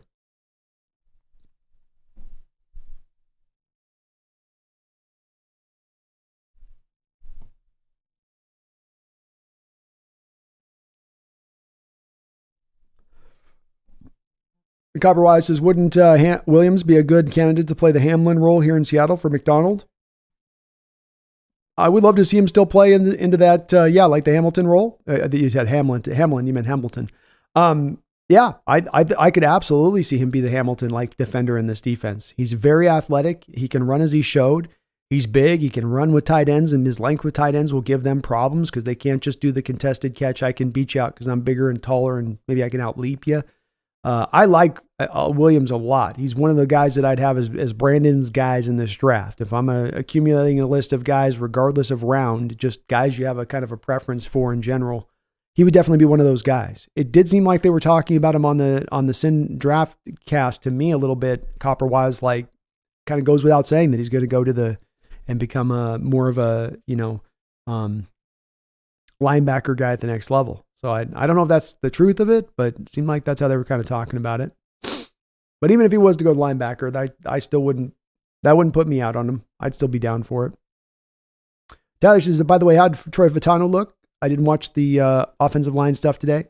I was not as deep into the offensive line stuff. I really went with them more just to give me the numbers on those guys and where they're at on that. I did see his O-line drills a couple times on a little bit before going live, and he looked good with that. I don't think he did a lot of testing, really. Here we go. We got a little bit of numbers here for him. 5.0 40. He did okay. Yeah. So for 5.0 40, 171 10-yard split, 32.5-inch vert, 9.5 broad. Those are all fine numbers. I think he looked really smooth in the drills, though.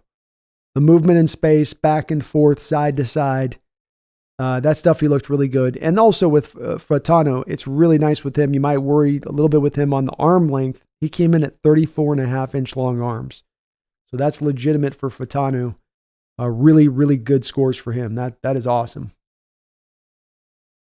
Fatano solidified himself, Tyler. He's a first.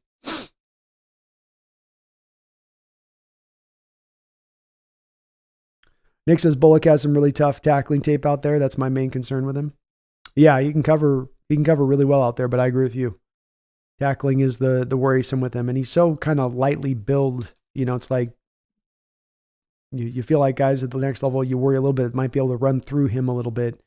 He's got definitely the size from a 6'2", but feels like he probably needs to add about 10 pounds, 15 pounds.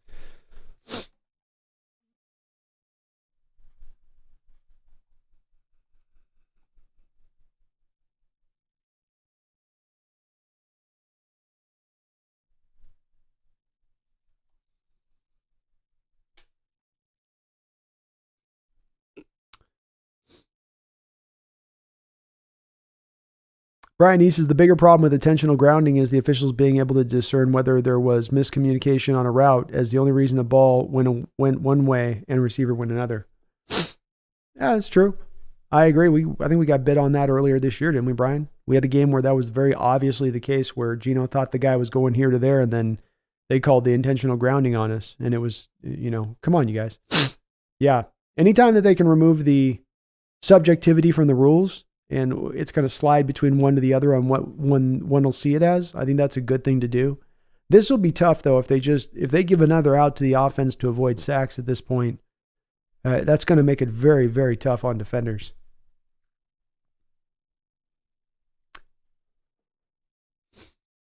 Excuse me.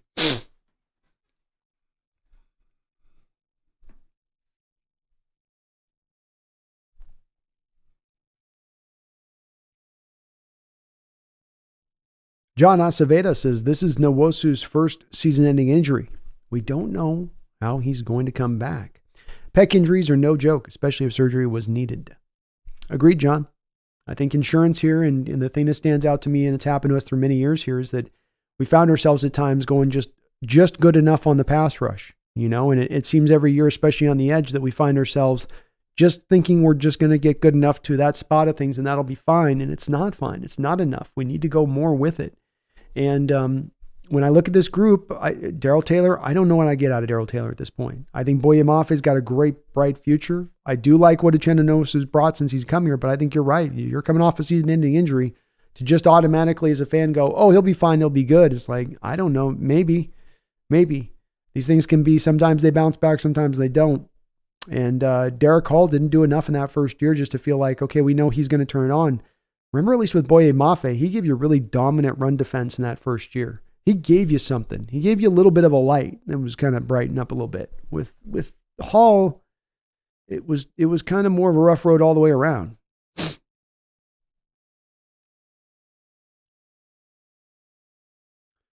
Faces out as the 50-yard pass interference call, offset with the 10-yard penalty. I don't know, man. I agree. They could definitely stand to split the difference on that. Roland Connor, Chris Sims thinks Bo Nix could go third quarterback overall. It's possible, Roland. As always with these drafts, there does not necessarily seem to be just an absolute consensus across the board, even in NFL circles, as far as which guys should go where. And you hear a lot of different rumors back and forth on which guys will go into different spots. And when it comes to Nix, he's 54 starts at the college level. 77% completion percentage coming out. He was in a heavily scripted offense, but especially if he goes out in his pro day rolling and he runs a 4.5.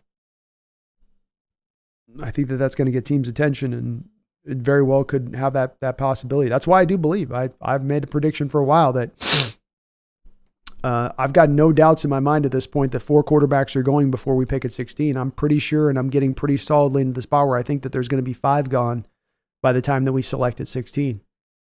And it very well, it might even go even more beyond that.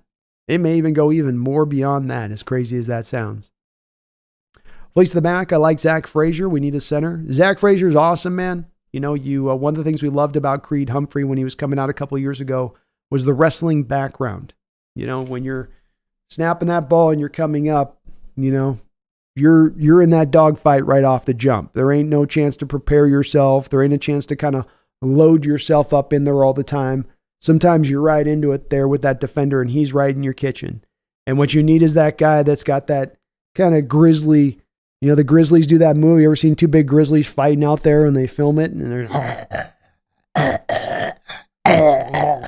they're fighting back through there and they're just moving each other back and forth trying to get that leverage up over the top, right? They got both their legs plastered and you're seeing them do that twist move where they're trying to, they're biting each other's faces too, right? But they're trying to twist them around, and that's what you need is that wrestling background with those guys in the center position. Snap, come up, I get the guy, and then I just kind of torque him.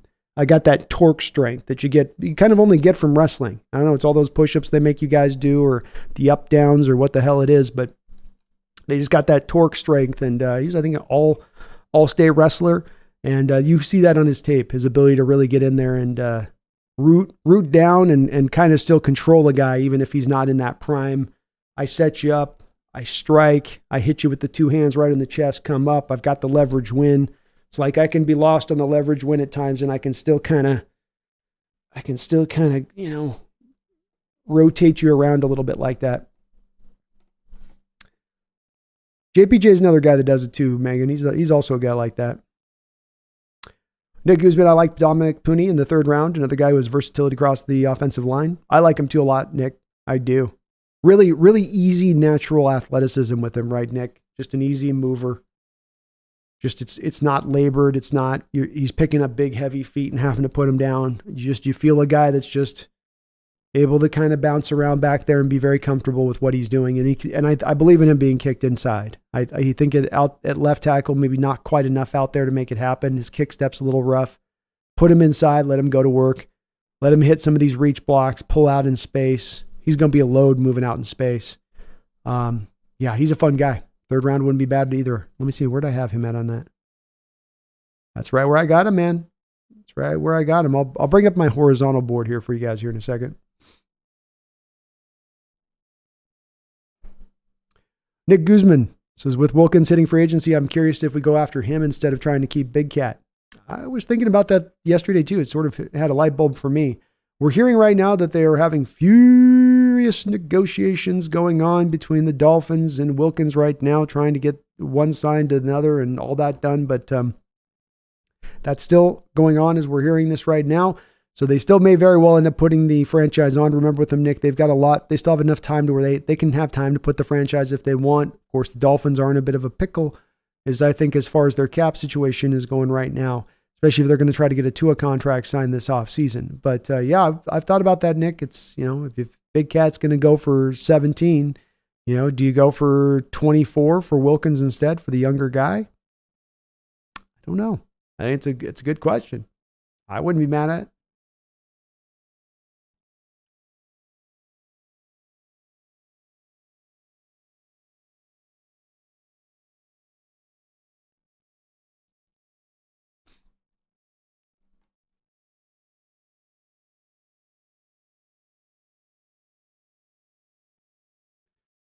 Garth Knight, thank you for another $5 donation. Appreciate you for that.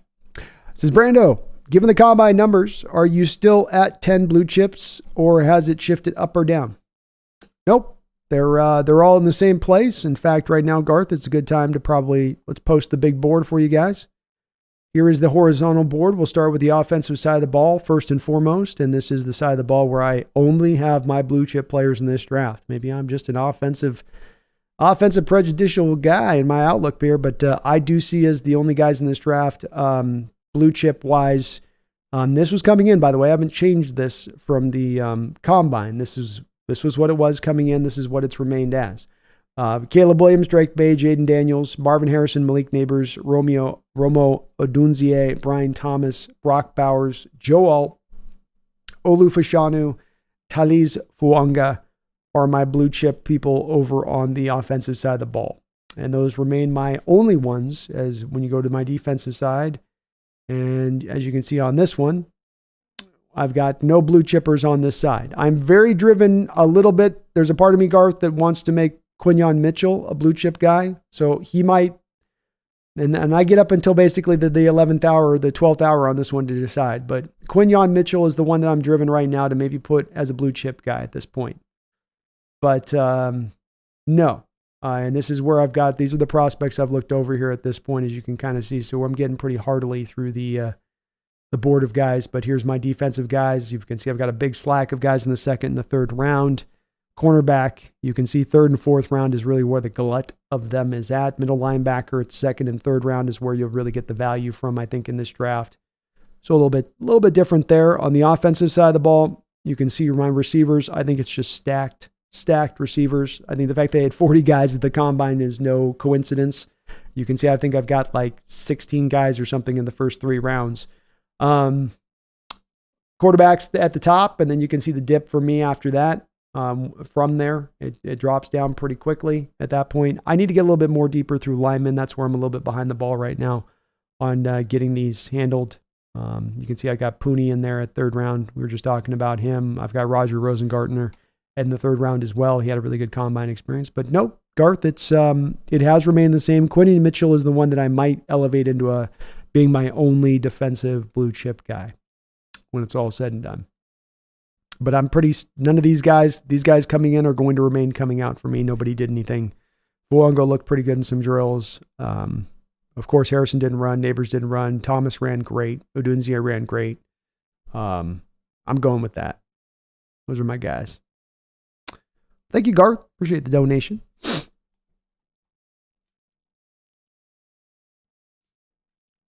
Garth says, Bears are crazy dangerous and impressive. They should really be marketed that way. I know when I lived in Montana, I didn't leave my house ever feeling like I was I was always looking for the tree that I was going to run up if I was getting chased. Because they don't mess around. They're huge. And the thing is, too, is they eat you when you're alive. They're not like the big cats that'll just go for the throat and, you're out in a couple seconds. It's like, no, I'm going to hold you down and then peel little strips off your back here while you scream. No! And I'll just hold you down with my paw. Roland says, I don't think McCarthy will translate to the NFL well. I don't either, Roland. I'm still completely out on him. I just think it's wild to watch him just continue to just elevate and elevate and elevate. I could be missing things.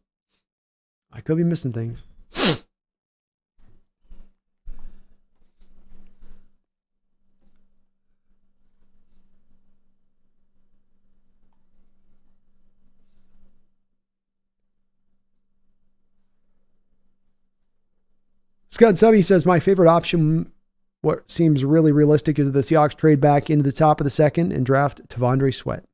I'd love to see it come. He's a unique guy in this draft. There's not a lot of nose tackles in it, and he's the best one. You can see on my big board, I've got him as my second rated defensive tackle in this draft. And, or third, I guess, behind Murphy. I go back and forth between those guys. I think I'm going to put Sweat above him when it's all said and done, but fun player, unique player. He had him. Came in the combine, still 360. I'd hoped he was maybe get down to 340, but still put up some impressive times on the runs, even at 360 in this combine.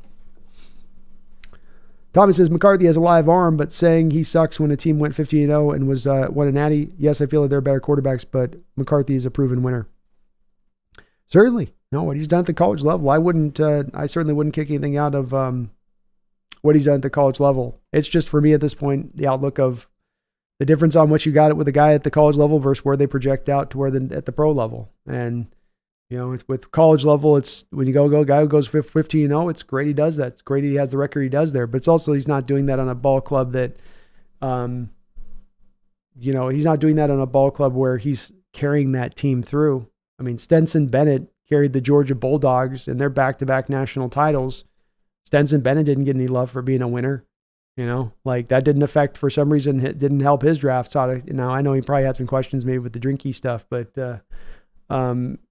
that's the part that gets me with it. It's something to give as a value to the guy, but then you just go, but that seems to be with him the big thing people lean on as the main thing. It's like, that shouldn't be the main thing. Should be a couple things you build with the value of the guy and who he is as a prospect. I don't know if he sucks, but again, I just don't know if we're talking about the first round prospect first, where I've got him on my board. I've got the guy as a fourth rounder, so I don't have him sucking. I don't have him as a guy that can't not be a backup in this league, but I think this is a guy that settles into being a backup when it's all said and done versus being a starter. I think the league would have to be in very short shape for quarterbacks for McCarthy to be a consistent starter in this league. Haley, you like Chris Jenkins better than Sweat? I get that. Paul says, Brandon, could you give your opinion on building draft capital for 2025 as well as cap space for 2025? Well, certainly, I think, Paul, you could certainly just bite the bullet this year and moving back to where instead of you moving back and picking up extra picks in this draft, you're moving back to pick up picks in next year's draft. That's typically the quickest and easiest way to do it. We had a year where we gave up our first round pick. We got the second round pick of the Broncos, but we then traded that for their future first round pick. And we got out on the other end of that really nice. So we've been able to pull that off before, but that would be the only way to really make that happen. We don't have a lot of players that I think we have as far as quantifiable assets that we would be looking to move at this point who would bring us much return back to help for next season. It would have to happen by that move back, or you're giving up a pick this year to pick up the pick in next year's draft. Kind of like how, Paul, we picked up the extra third round pick in this year's draft by you moved out of the third, you got their fourth. Same kind of situation there that you did with the Broncos last year, I think it was, if I'm not mistaken. So kind of that same kind of that kind of beat. That's the way that you'd need to do it to pull it off. But we don't have a lot of pathways to make that happen. I don't see there being any kind of players that we could really make that happen with.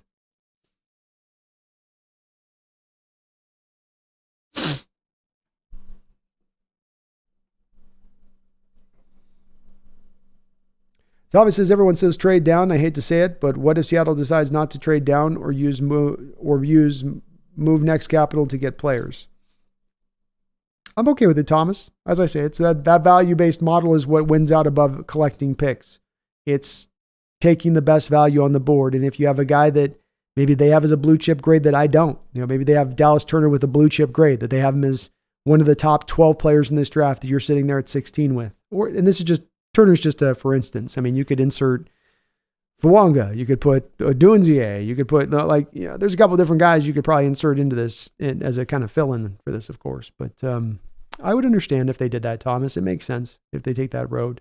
We are anticipating a trade back, but they need the trade partner to make that happen. And there's no guarantee that that's going to be the case. That's for sure.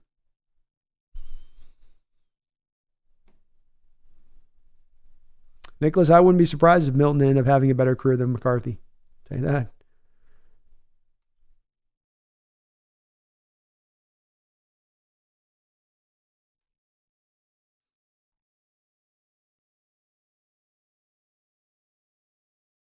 Lisa Mack, we need our second round pick back, and we need to re-sign Leonard Williams. I would feel very warm and fuzzy at night if we were able to get both those things to happen, Fleece. And I agree with you, man. My eye's been on that. We've talked about it much, and I think there's a reason. It naturally makes a lot of sense to go down this road of collect the extra pick, get those extra selections, try to get, if you can't get the 5, at least get 4 picks in the first 3 rounds and see what damage you can do with that. Roland, it took a generational quarterback, Burrow, for the Bengals owner to spend cash. That's so true. That's so true. And you know that he did it, Roland, begrudgingly.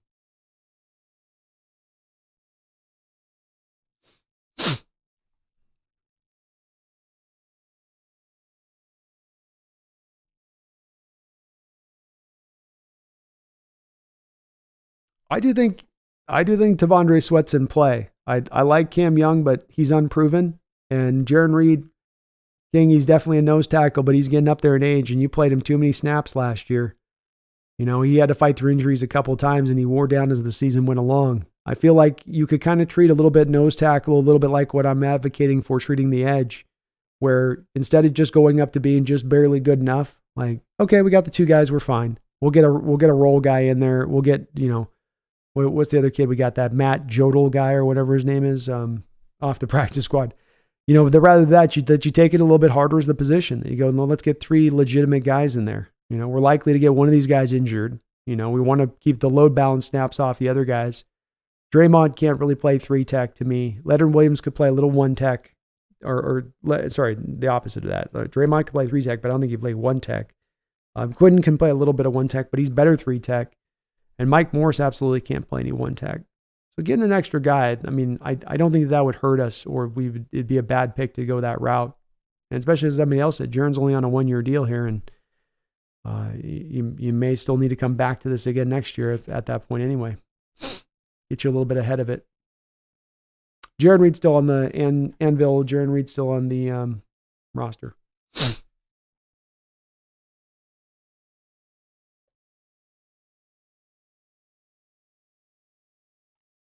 Randall McDaniel, thank you for the $2 donation. For you, who are the top offense and defensive players in the draft? I think I would say my top 10 offensive players, I'll show you my horizontal board as I read along with this. My top 10 offensive players in this draft would be Caleb Williams, Drake May, Jaden Daniels, Marvin Harrison, Malik Neighbors, Romo Odunze. Not necessarily in this order, but these just top 10. Brock Bowers, Joe Alt, Fasciano, and Fuanga would be, so that's 6, 7, 8, 9. That's 10. That's my top 10 offensive guys right there for me. Williams May would be it'd probably go like, you know, it'd go like Williams, Marvin Harrison, May, Alt, Daniels, you know, Malik Neighbors, something like that. But those would be the best for me offensive guys. Defensive wise, that's a better question on that. I guess that's a more harder question to answer. So that's less clear. Quinyon Mitchell would be my best defensive guy in this draft. Dallas Turner, Jared Verse. I think Latu's in there as well. That's 4. I do think that Newbin's in there, 5. I think McKinstry, Deshaun, Jean, and Arnold, all 3 corners that are going to go in the first round, have got to be considered in there as well. So that would take you to 8.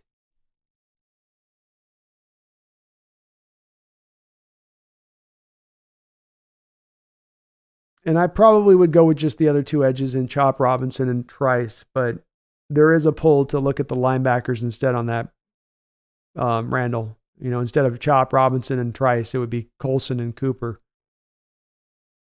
Even though I've got those guys with 2nd round grades, that's as much about the positional value as much as anything else. I'll probably put them ahead of those 2 guys off the edge, even though I've got 1st round grades on those edges. Those would be my top 10 on either side.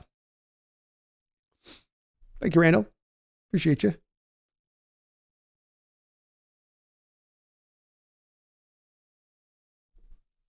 Scum Summy, guards will be plentiful in the 3rd round. We can draft a guard and a center with either or both of our 3rd rounders. If we re-sign Leonard Williams, our defensive line will be pretty much set. It'd be stronger.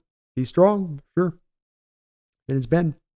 Chris says I get crap for wanting to trade 16 to the Giants 39-47. Could get Sweat or Jenkins and have Bebe or another interior offensive line of choice. I wouldn't give you crap for it, Chris. I think it's smart. I can understand completely why taking that track makes a lot of sense. I think these guys are all very similar in that kind of range a little bit. When you're talking about the guy that you get at 39, I know the theory is that we're getting a much worse player than the guy that we get at 16, and it very well might not necessarily be the case. Certainly, you'd love to get a little bit more value off of that, but you know, sometimes these trades, both sides got to have a win in it, right? Not everybody gets to have both sides might have to come away with it feeling like they're getting their kind of just desserts.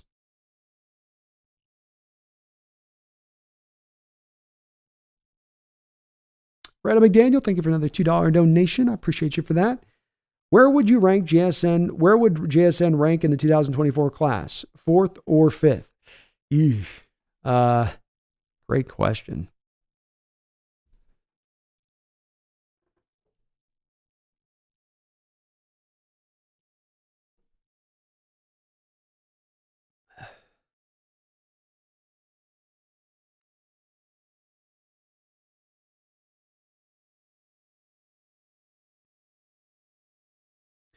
I think that he would go 5th.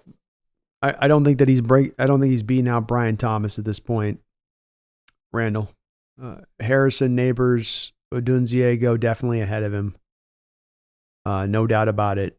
And Thomas as well. And all of those guys, I think, as well, Randall, all 4 of these receivers are going to be probably taken in the top 20 picks. So, i.e., they're going to be taken inside of where JSN was taken in the first round as well. That would be my belief. Thomas solidified, though. Neighbors was a shoe-in, number 2. He's freakish. But Thomas was the one coming into this combine that you're like, is he that explosive? Is he that fast? Can he separate that well? Yeah, I can.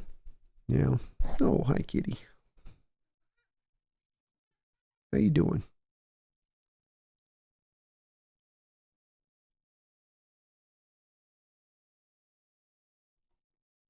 May says, I was laughed at for saying trade the second round pick was a mistake. Hawks Nest.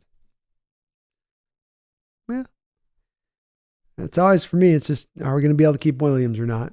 But I didn't laugh at you. I guess we might have disagreed, but I wouldn't laugh at you for it. I understand. It's hard to get rid of those second round picks or to lose those second round picks. Swedish says, you need bodies for a rotation or you plan on using shadow clones. Exactly. About the rotation, and we got to maintain snap counts. Got to ease the burden. Ease his burden. Haley says, I like McKinney Jackson more than Sweat personally. Played around and plays like a monster. He is my, what do I got him as? My number 2 right now, Haley, I think. I got him and Tyleik Williams neck and neck with Ohio State. So, but 3rd round grade, and right now I've got mid to late 2nd round grade on Tavondre. So even though I do have Tavondre a little bit higher, I will say, Haley, that they're all very, to me, closely aligned. Yeah, it's not going to be a bad drop to go from Tavondre Sweat, to your point, to Jackson.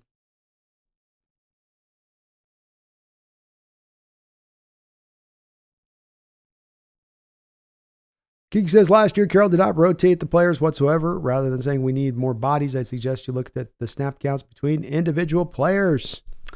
Yeah, I mean, it's definitely the lack of rotation was a problematic aspect of it. The one, I think, problem, though, that came into with trying to rotate the players in, King Bomber, when I was looking at, for instance, the scores of guys that were not getting a lot of rotational snaps, is when they were getting out on the field, they weren't giving you good performance. When Frank Clark was getting you out there with barely any snaps, they were still really bad snaps. When Derek Hall was getting you out there with even a smidgen of snaps, they were really bad snaps. With Cam Young, through the majority of the year up until like the last game or 2 of the season, was giving you really bad snaps when he was going out there and being asked to be played. And I think that that's also a bit of the problem there is it's sort of like both things could be happening at once, where it's like the guys are getting gassed out and you're not using the rotation, but then are you not using the rotation because the guys that you have as far as your depth guys aren't good enough? And that's the part where you got to get the legitimate guys behind the front line, guys that can carry the mustard, so to speak, rather than just warm bodies, so to speak, to come out off the bench. And that's the part that I'm kind of advocating for on this, at least. Connor says, I like seeing McCarthy get top 10 hype. That means one more good prospect will be available when the Seahawks pick. 100%, Connor. I love seeing it too, man. God, if he goes as like at the 7th overall pick of the draft, I will be so very happy.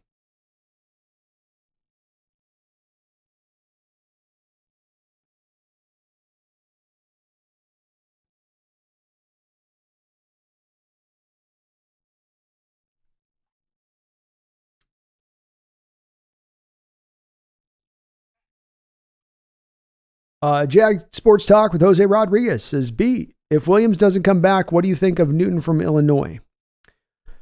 I'm a little bit on, it's a muddled picture for me with Newton.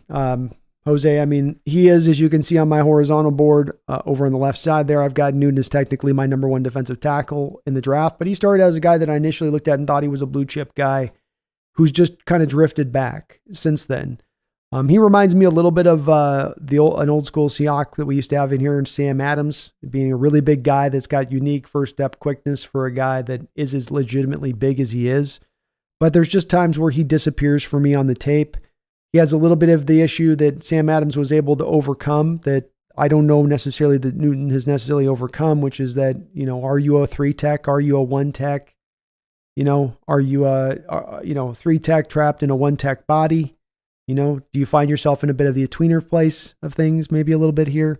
I think there's some possibilities there, Jose, and that has me worried. All that being said, a guy to move as quickly as he does off the ball for the size he is, and to be able to penetrate like he can, does show up enough on the tape and does flash enough on the tape to okay, I think I can tap into that, and that would be a benefit to the defense, and yeah, that would work. I mean, he would walk in and he would be your best 3 tech right from the jump at that point.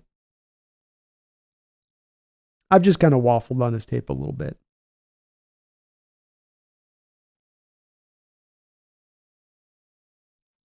Oh gosh. Oh gosh. Oh gosh. Oh gosh. Oh gosh.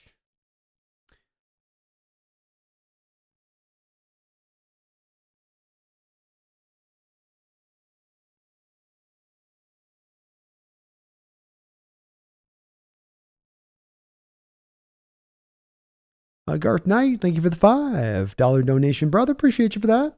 All the donos. Says Brando, massage the crystal ball and tell us the way to early prediction of the Hawks selection at 16. Were they to keep it? I'm hoping for a defensive tackle. All right, 16. Well, let's look at this. Hold on.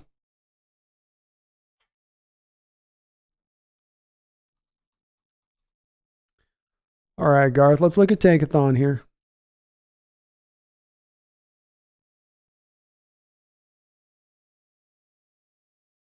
If I can bring it up. Maybe this will do it. Okay. So, we got Chicago number 1. They take Caleb Williams. We get Washington at number 2. Let's just say that they don't end up overthinking it too much. They decide to go for Drake May. New England comes in. They make it 1, 2, 3 quarterbacks. They take Jaden Daniels then at number 3. Number 4, Marvin Harrison Jr. goes off the board. See ya. Have a good one there, Marvin Harrison. Then we get 5, the LA Chargers. The LA Chargers with Harbaugh. Who does Harbaugh want to bring in there at that point? Boy, that's going to be a tough pick for them, isn't it? They got their left tackle, technically. They just drafted their left tackle a couple years ago. So they don't technically need that. Fuanga might be interesting there. Wide receiver, but they took a wide receiver last year. All right, so let's go. Let's say they just shock everybody and go Brock Bowers. So you go Brock Bowers, then goes to the Chargers. The Giants come up then at that point. They need offensive line help. So they have a left tackle, though, so they don't need that either. Again, man, they're going to be in a bit of a pickle, too, aren't they, for their situation? So do they go... I keep coming back to edge, man. Because I think there'll be the run of offensive players between the tackles, because I think then, let's say they go Fuanga, and then Tennessee comes up. Tennessee could probably use some receiving help. Also they go Joe Alt. So let's say that Tennessee goes Joe Alt. Atlanta comes up, they go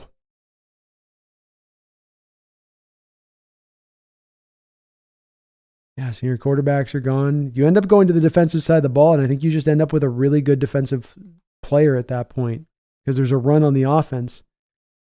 So Garth, defensive tackles in play. I think I've got these guys graded into second round range, but there'll be plenty of people we've already heard in this draft, Garth, that, love Byron Murphy as even maybe a top 15 guy in this draft. Say nothing of where Tavondre Sweat could go, a couple of these other guys. But that's where I come to a guy like Dallas Turner as the edge, looking them in the face at that point. I go, You have the best edge in the draft. That looks more like, because there's so many edges, Garth, that I think are first round graded edges versus there not being so many first round graded defensive tackles. And then the run on the other positions leads me to think, well, it could be this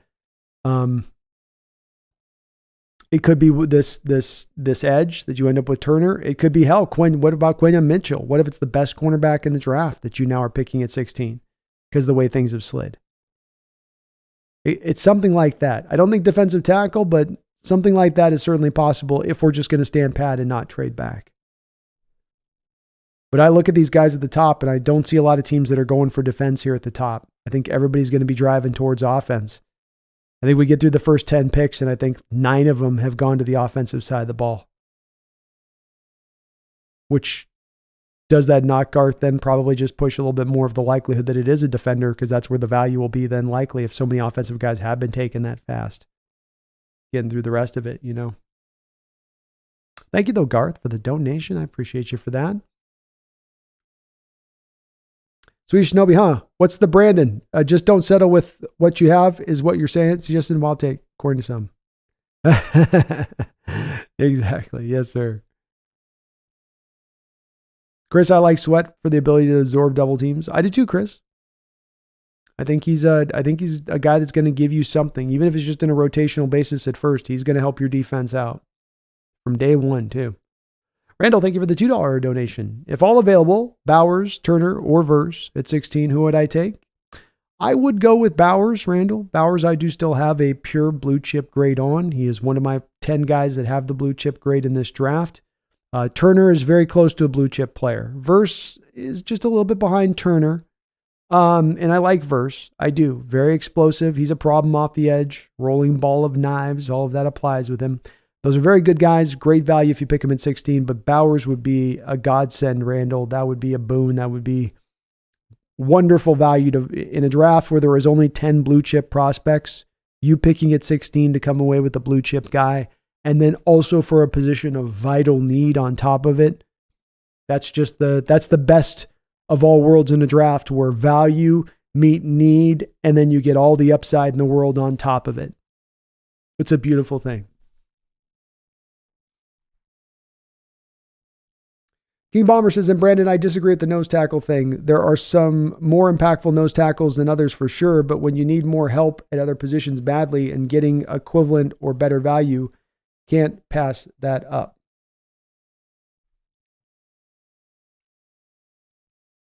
Fair enough. Fair enough on that. There'll be a variety of different, outlooks with this type of stuff. I think that when we get to, use the word need. That's the part that drops up to me is that if we get to the value point, Devondre Sweat, you've got the best nose tackle in the draft and you've moved back into the second round.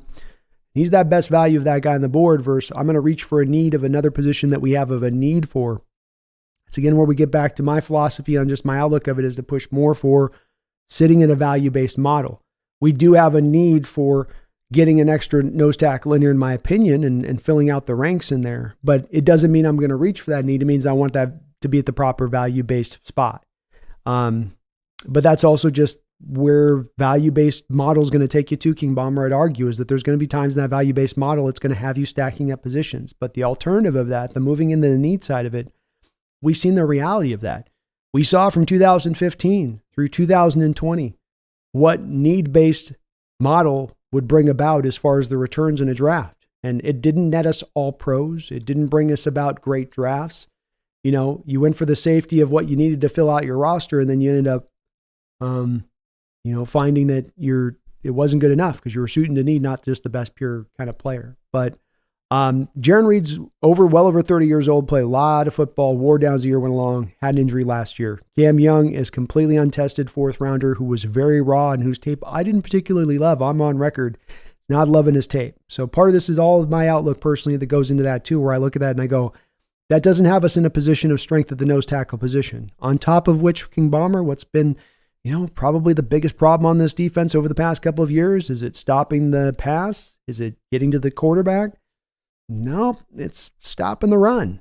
That's been the main problem that we've had. So, a lot of stopping the run can begin with getting a great nose tackle in there that can get that done and help you out with that. So I appreciate where you're coming from on it, but That's just kind of where I drive down to where I've gotten to on this one myself.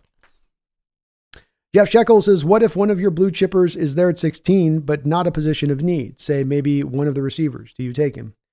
I do. This is where we get back to, again, I understand that this makes the butt clench of many people out there, but I think that it's what I tend to find when I go down to the discussion on this is I tend to find from fans that they want to sort of gleam the cube.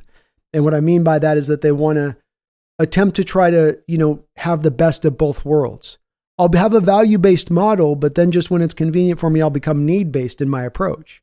And to become, if you want to be that organization that's going to operate from a point of we truly are going to operate off the back of value first and foremost and let that drive us, then there's going to be times you're going to be stacking up positions in a way that might make you a little uncomfortable and make things a little bit tough on the front end of things.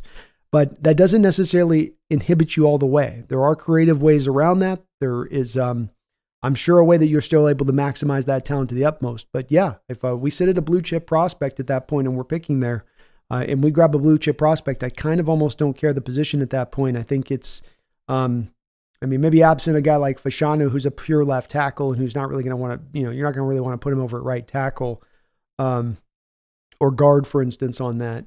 That may be the only way where you aren't getting the guy on the football field. But we're going to run a lot of spread-based concepts. We're going to be using these receivers. You found a way to get production in this Washington Husky offense out of Romo and Dunzier, Jalen Polk, and Jalen McMillan. You were able to do that there. Lockett's wearing down. He doesn't have as many snaps. It could be as much as you make a pick like that at that point, King, and it informs you as much as, okay, we're going to maybe move on from Lock at that point if we want. You got a variety of ways you can go. But yeah. Sorry, not King, but Jeff, I would let that drive my methodology, because I think you have to do it kind of militantly like that. I think there's a draw to go to that sort of middle ground where you're sort of straddling both sides. And it's very hard from a general manager's perspective, I think, to pull that off. You either have to operate with that very corridor approach this direction or corridor approach down that direction. Pick that lane, so to speak. Haley says, tight end in the first is such miserable value. It is, especially if you're going to be picking a tight end in the top 10 a lot, because of how much then you're going to be paying that guy on top of it. We're still going to be paying a pretty hardy amount to even a guy that we'd be taking to 16. Maybe a big part, Haley, that allows Brock Bowers to drop in the draft is the cost. You get the guy at 9 and you're hoping that you're getting the tight end on the rookie deal and he's cheap, but it wouldn't actually maybe be that way as much there with Bowers. But it's all about how you use these guys and whether the value is there and worth it and what they bring to the table. And if they bring a full skill set that can help you in a variety of different ways. Kind of feel like at times, Haley, especially for that tight end that's able to do it all, there's a very hard measuring stick out there where people don't quite know how to value those kind of guys. You take a will linebacker in this league in a 4-3 defense. I don't think that we really know how to measure those guys' value and how good they are and what they do. I kind of think the same thing about the tight end that can do it all. I can trust you as the 6th offensive lineman to be that tackle like Zach Miller was back in the day. I can trust you to take on a defensive end and neutralize him on a pin and pull block. I can get you out and running any kind of pass route that we need to in the book. You got the juice to get up the field and separate, and you got the strong hands to make the catch. I know it's a devalued position, but boy, when you have it, it sure does help out in offense, especially a guy with a skill set like Brock Bowers.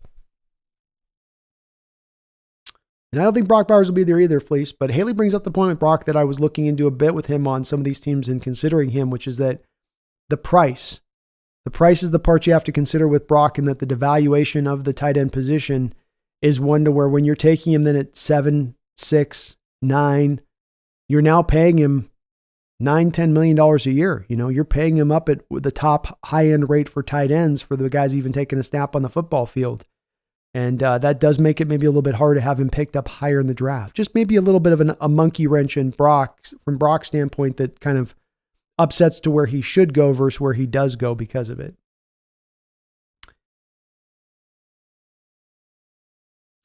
Akeem Bomber says, Reed and Young aren't the best players you'd want at nose tackle, no doubt, but when your 3 techs are Jones and Morris, you have a lot to be desired. Well, I would agree with you, King. If you're sitting there, let's go through the presumptive scenario here. Let's take it through this. Let's do it through this, King Bomber. Let's look at the horizontal board on this. So let's say we're trading back somehow into the second round. We find our way into the late second round, which if we're going to make a trade and we're going to pick, if we're going to move back in the first round, we're very likely at that point, if we're going to get a second round pick back, getting a late second round pick, right? So let's say we're in a scenario where we're picking, 47, whatever, 49, right?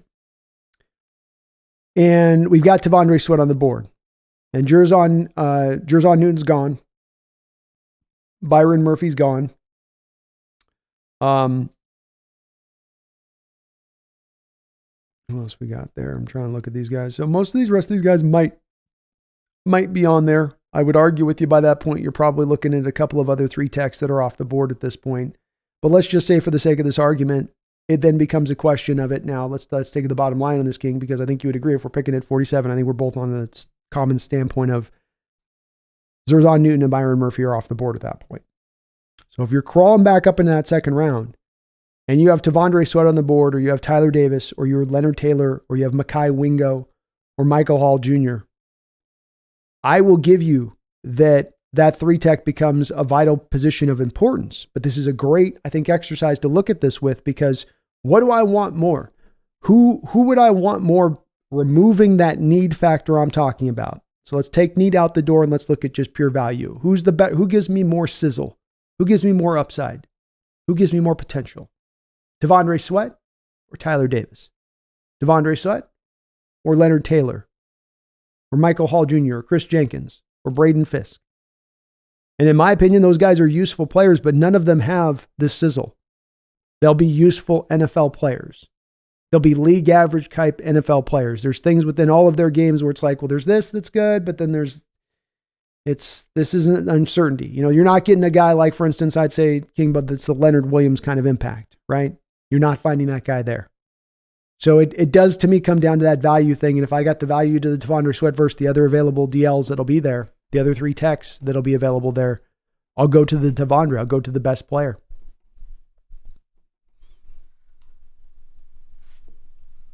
But again, I know we might look at it a little different.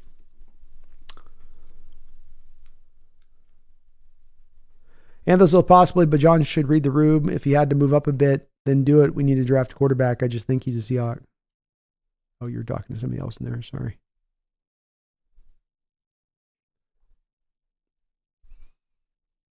King Bomber, you moved Zerzon Newton to a second round grade. I did.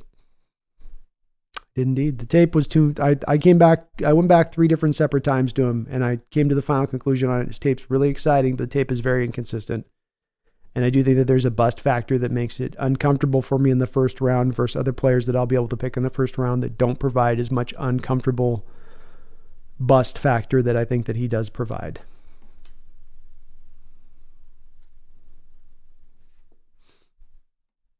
Nicholas Newton, thank you for the $2 donation. Appreciate you for that. Says B, who do you want at 16? I think Brock Bowers would be a kind of a dream scenario for us to pick him up. If you're talking about a likely guy that could drop in there, that I'd be like, here we go. Let's make the Tootsie roll. You know what I'm saying? So I would definitely, Brock would definitely have me really, really, really hyped.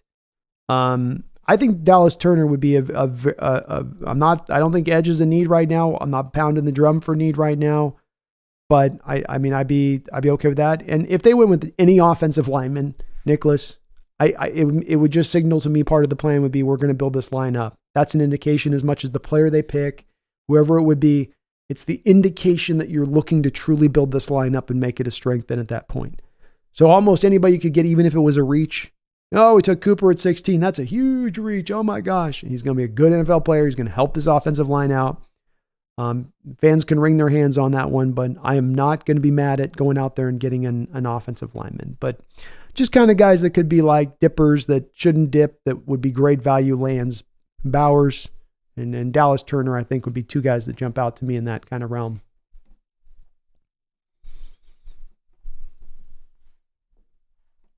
King, if a team wants to give me a ton for Powers, this is that receiver factor I think that could click in too on your point on this part of it, King, in that you get to 16, maybe it's one of those receivers that dips in there. Maybe it's a Romo and Dunzier, or maybe it's a Brian Thomas. And some team sitting there at 25 that looks at themselves like a playoff team. Let's take the Kansas City Chiefs, for instance, right? Chiefs are sitting at 32. The Chiefs are sitting at 32 and they can come up to 16 and come and get Brian Thomas at that point. And they have to flip us a first and a 2 and maybe something else. I don't know. The Chiefs wouldn't make that kind of move. The Chiefs wouldn't try to do that type of thing. I think they might. I think they just might with where the receiver situation's at. So I think we're in a nice little pole position, I think, King Bomber, with this because of the fact that the quarterbacks are going to be taken like they're going to be taken at the top.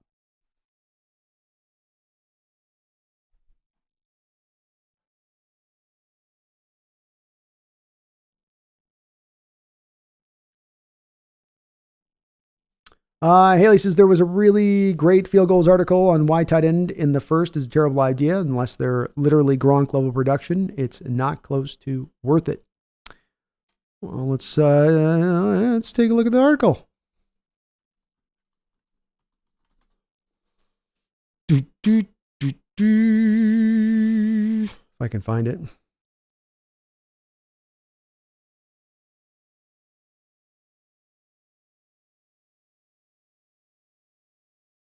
Mm-hmm.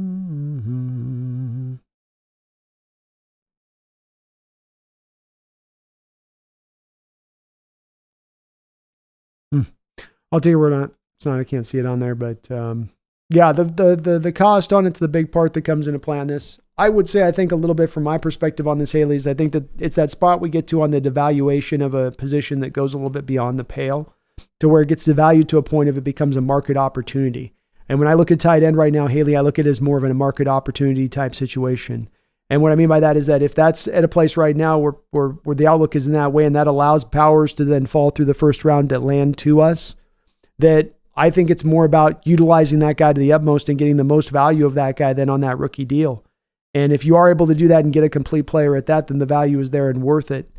But I know that there's a lot of data with this type of stuff. I think it's just getting into that overdrive position that we've seen in other positional groups like running back, for instance, where it's taking something that certainly is a truth and driving it just a little bit beyond the point of like, okay, it's getting to that extreme spot of things.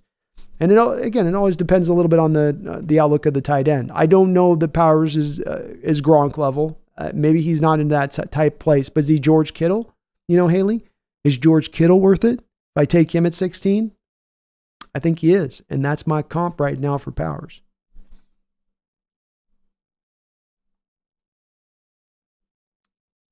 Joe Mannix, Joe Milton does have a cannon for an arm. No doubt about that.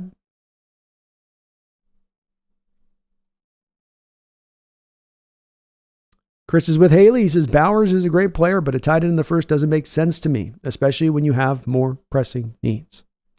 Understandable. This is definitely the bit of the ideal in the way that's looked at from the NFL standpoint. How many tight ends have gone the first round over the recent years? That is to be sure.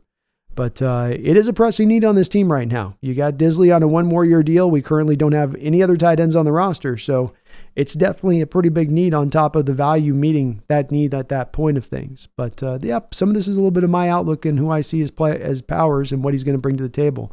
I think you can find value in it. I do not stand on that spot where I think that there's and I did try to see if I could find the article, but I didn't locate it there, Haley, on that. But I do think that there is a value to this we're picking. If it's in the top 10, if it's top there 14-ish, but when you're getting into the middle to late rounds of the first, I think it's a different place. And pulling the kind of trigger on that one. Yeah, and I don't know if I'm to the point. I'll definitely think Bowers is at generational point, but I do think he's at a George Kittle spot. I think the Kittle comps are absolutely accurate. And if I'm getting that kind of a complete of a player, I don't know. Like I said, I think this is a part 2 that becomes harder place for sometimes the evaluation process to kick in. Haley, I see this, for instance, in a lot of the ways people see the outlook of a Disley or whatever, of understanding the value of the tight end. But again, this gets into the nerdier stuff to me on some of the sport with this on. Like if a tight end isn't putting up 130 catches a season like Kelsey, it's like, well, then how good is he really? What is he really giving your offense? Like, well, what is it if he's doing all the rest of the other good stuff to it? That's providing great value to the offense. Can you quantify in a stat of catches and yards and receivings and yak? No. But is it absolutely helping? And, does George Kittle's presence in that Niner offense help beyond, what he does just simply as a pass catcher and what he brings as a blocker? Yeah, absolutely. In a major way, not just a minor way. I get it, Haley. I do. I think that there are things, though, with those kind of hard, fast rules where they become like, it becomes a no-brainer. You don't take a tight end, and therefore you don't think in a situation of whether or not this is outside of that box type situation, whether this is a guy that goes against that general rule, you know. Part of this comes into play too with the tight end thing, though, Haley, on this. In looking at tight ends for the last 4 years, the talent level has been shit. It's been weak drafts with tight ends. It's been not good tight ends. It's been guys that don't test particularly well, aren't coming out with a lot of production, right? You get the guy that the Green Bay Packers took last year in the second round, Luke Musgrave, right? Guy's like 26 catches in his whole career in college, barely played, always half injured, but he goes in the second round because there's so many teams that are chomping at the bit right now for a good tight end. Packers took 2 of them in the draft last year alone. And so there's a scarcity to this position on top of this. And that's the thing where I get to on that devaluation part is like, this has been a position for years where there hasn't been good talent coming out. Now we have a really sensational talent coming out. Let's not get hung up on generational or not generational or Hall of Fame, but just a outstanding talent. And that whole like positional value thing has pushed this guy down and is pushing him into the kind of the shadows a little bit. And to me, that's creating the market opportunity for Bowers at that point. Because this is where it's not easy to find these talented guys. They're not just growing on trees. You don't get 5 really top-notch tight ends in every single draft. We go through whole drafts where we might not get really one even good functional player or just barely league average as a tight end. It's been a really, really tough position. That's also what's affected, I think, the lack of drafting within it. The value thing's all fair and all that's totally on point, but it's also about the fact there haven't been guys worthy or deserving of being picked this high.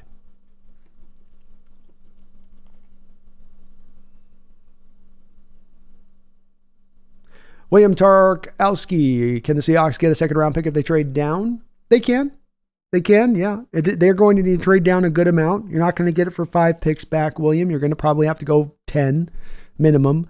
You might have to throw a kicker in there like a 4th or a 5th to make it happen. But yes, and I would estimate that that's definitely what John is trying to get done.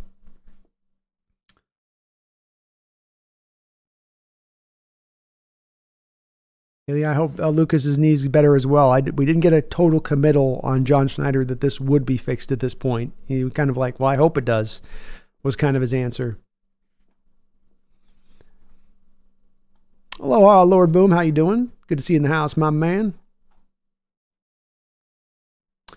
Garth Knight, thank you for the $5 donation. What character would Pumpkin be in the Dune universe? She has the influence and body of the Baron, but she's no Harkonnen, right? No, I love her, Garth. She might be a Harkonnen. She's probably the Baron. Coldly brutal. You know? Coldly brutal. Loves her family. But I can't argue, Garth. She's got much more. She's got probably much more in common with that than any other. That or she's the Emperor's princess. One of the two, right? Maybe a bit of both, Garth.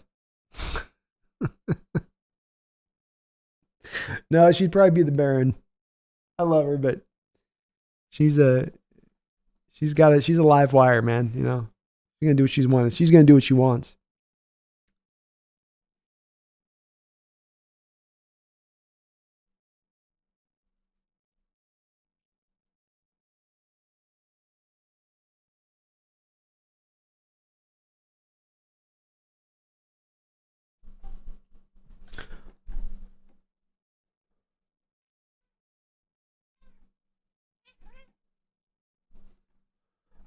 King Bomber also, Brandon, I don't know about you, but it felt like Young played pretty well throughout the snaps he played. He had a 58.8 PFF grade for the season on 200 total snaps. Come on. I know. I understand. I know. I think he had a good finish to the year. I don't think that the finish to the year meant that he had a good year throughout, if that makes sense in the way I put it. Give me a second here. Okay.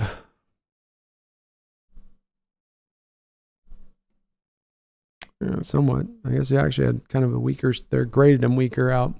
Um,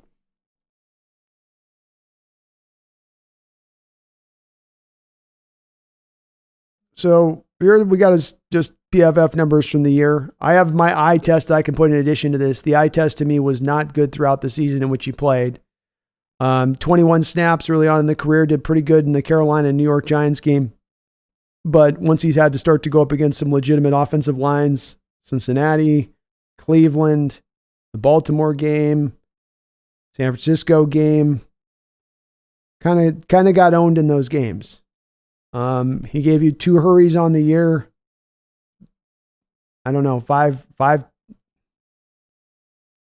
three total pressures. I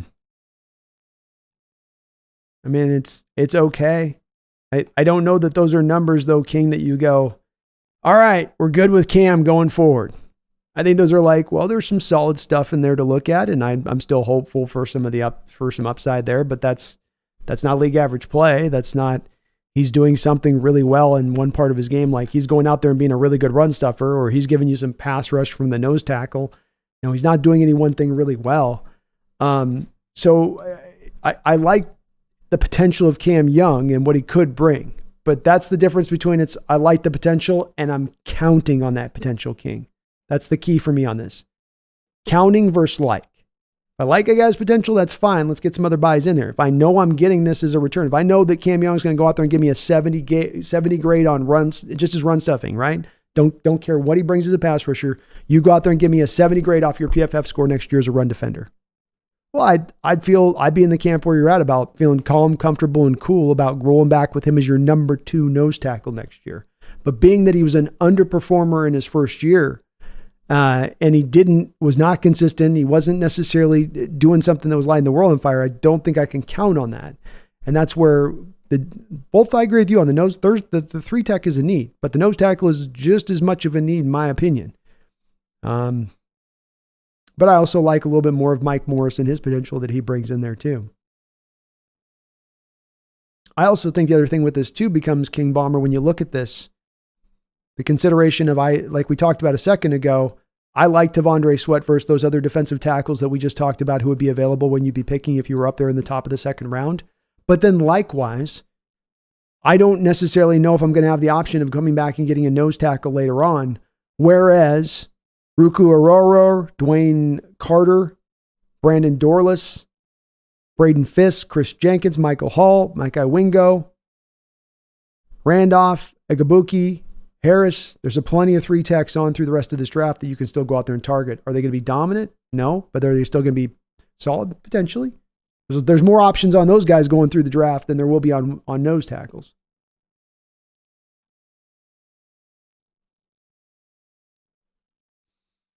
Brian says to be that exercise seems impossible for free agency. It probably is, yeah. That's why I was kind of sounding like we got to wait on that one a little bit.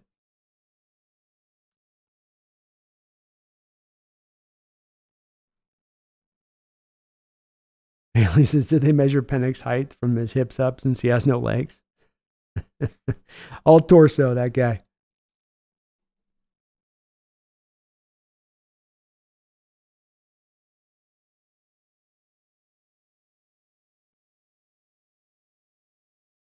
Jimmy's still playing 37 out there, Haley. Still getting it done. And yeah, Theo Johnson, tight end, looked good for Penn State. King says, I think that with this draft specifically, I think that the value of Sweat is going to be the same, similar to the available 3 techs and interior offensive linemen, which is why I'm against taking Sweat. I think it's going to be similar. That's fair. Brian Myers, Jaheim Bell in the 4th or 5th is the tight end for us. I could go with that. There's definitely a drop off to him versus some of the other tight ends in this draft, and he's not going to run block for nothing. Don't ask him to block, because that's not happening.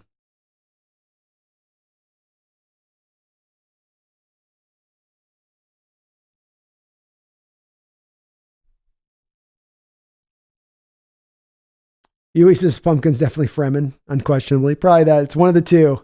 She's a little wild, too, at the same point. Get her some blue eyes.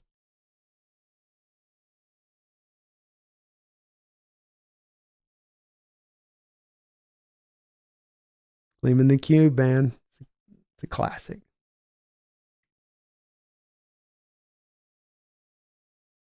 Scott and Summy, I think there's a chance the Sweat could be very high on the Seahawks board. You have to realize how much Mike McDonald prioritizes his space eaters.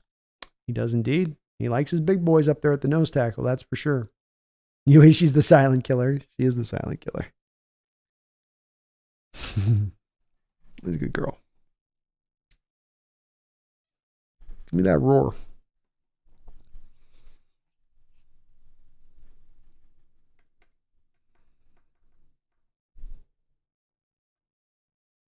Haley says the Lions were ridiculed for the draft values last season, but won best draft class. They did pretty well. I think it's very impressive too, Haley, is that they, I think, had their hearts dead set on Witherspoon, and they managed to pull out the class they did with still missing out on kind of the guy that they had, I think, really targeted in there. Laporte is awesome, King. I like me. Laporte is definitely a good player. He says, if anyone's the master of the sand walk, it's Pumpkin. Probably. She might fall over, though, and end up rolling down the hill. Lose her balance. She's definitely not hanging on top of the worm, Yui. I don't know if she's got that balance left anymore. Luke says, I want Brock Bowers if he's there at 16 over any other player left. You and I are of like mind, Luke. We are of like mind. Chris, Johnny Wilson, I think, is 6'7", nuts for a wide receiver. He's a big boy, and he can jump, and he's got ball skills to go up and pluck it, high point the ball. He's had a couple of those big brother, little brother, I'll just go up and take the ball over the top of you because you can't reach moments on film. And especially with a guy like Jordan Travis, who threw a really good trust ball in there, he could put it in there to give your guy a chance like that with Johnny. Not a perfect player. It's got some holes to his game, and definitely 6'7" is not the most sudden of athletes or fluid of athletes at all times, but huge catch radius, really good hands, and he could be a weapon in the right kind of offense. Tight end, receiver, I don't know. We just call him a weapon. King says, oh yeah, if that's the situation you're in, then Sweat is probably BPA. Yeah, King, and if we're talking about being at 16, it's a different story here with Sweat. So this does come down to like that value spot of where's the right place for one particular guy to go. If we're talking about King Bomber, the top of the second round, and you have Byron Murphy or Zerzon Newton there, then that's the better value at that point and where you're picking in the draft. But if we find ourselves doing the scenario where I think is the only likely scenario to us trading back, being that we either trade back smallly in the first round to like 22, 23 and only then pick up like a third rounder, or we trade back majorly and we pick up the extra second rounder, but then the extra second rounder is likely to be into a little bit of the deeper portions of the second round. And then what players are then likely to be available at that spot in the given draft. I could be wrong on my read on that, but that seems to be the spot. Fleece the Mac, Dallas Turner, best edge in this draft, man. Love him. I don't think he's a blue chip guy, but I do think he's the best overall edge, and he tested out really well here in this combine. King says, I'm looking at this from a standpoint more so of the end of the first round. I was just realizing that a little bit. Yeah, we have agreements on that one. We're in agreements. Interior offensive line or Newton or Murphy, if it's early in that second, makes more sense from the value plane at that point. Yes.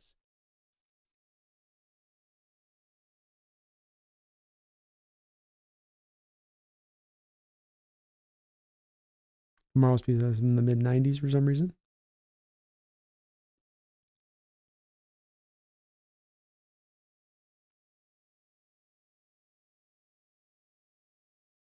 King, I get that Sweat is probably the BPA at the late 40s, but I don't really see them trading up that or trading down that far unless they really love him.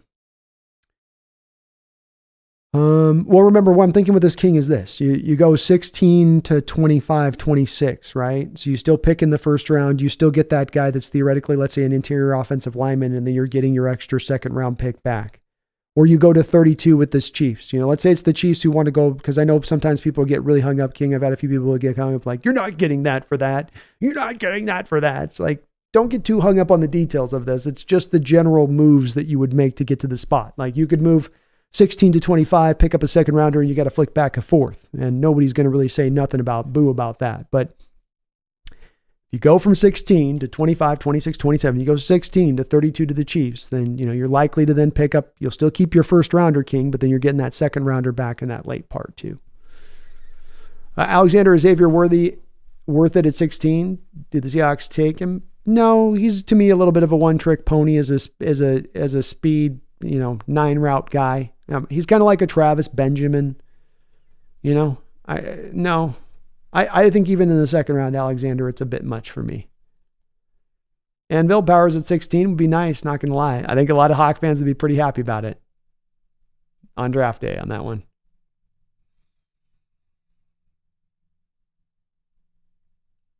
Chris says Sweat could lose 20 pounds. His conditioning will need to improve. Yeah. That's one of the nice parts at first where he comes in as a rotation, but long-term you're hoping he can take on more of that load.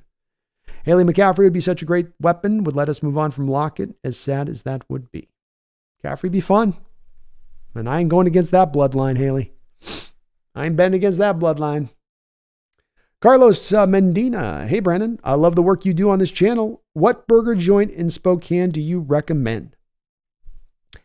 So the problem comes into play on this, Carlos, in the respect of Spokane and food are not those things don't go well together. You're kind of struggling when you come out here to find the good food, and especially fresh food. And it's just they're not into that out here in Spokane. I don't know what it is. They just don't have an appreciation. Everything's a grease pit. But for a burger, I would actually recommend you got to get out to the edges of town. And that means you're going to have to get out to the far eastern edge of town, and you're going to have to go to Mirabeau Max, the Max at Mirabeau. That's the one where you would want to go to get the good burger. Fresh, good meat, nothing been frozen. Good, with the shoestring fries kind of thing, like real crispy. That's the joint. That's the spot. The rest of the place, especially not downtown. No, thank you. Yeah, Brian, I would throw up in my mouth a little bit if we took Worthy at 16. That's way too rudy.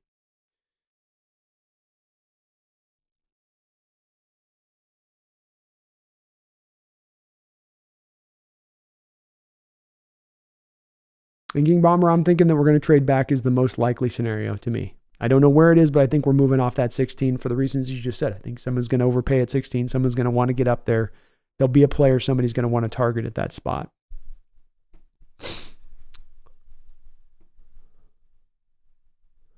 Daniel Bailey says, I think it would be interesting if someone tried a formula that is driven by value, but still uses personal team need to define values so that it is a factor, but not a competing driving force.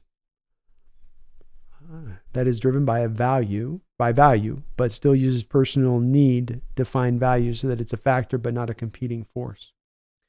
I think you mentioned, Daniel, that's how do you get to that secret place of that? Because I think that's the drive to get to. It's the drive of how do I include both? How do I keep both of those two philosophies included? From my perspective, I think that there's some balance that you can maybe find, but I think at the end of the day, you've got to be driven to making a choice. And otherwise, you don't end up picking one or the other. Rather than getting the best of both worlds, you get neither of either world. And I think that both have their own individual things that make it hard to take the road with either path of it.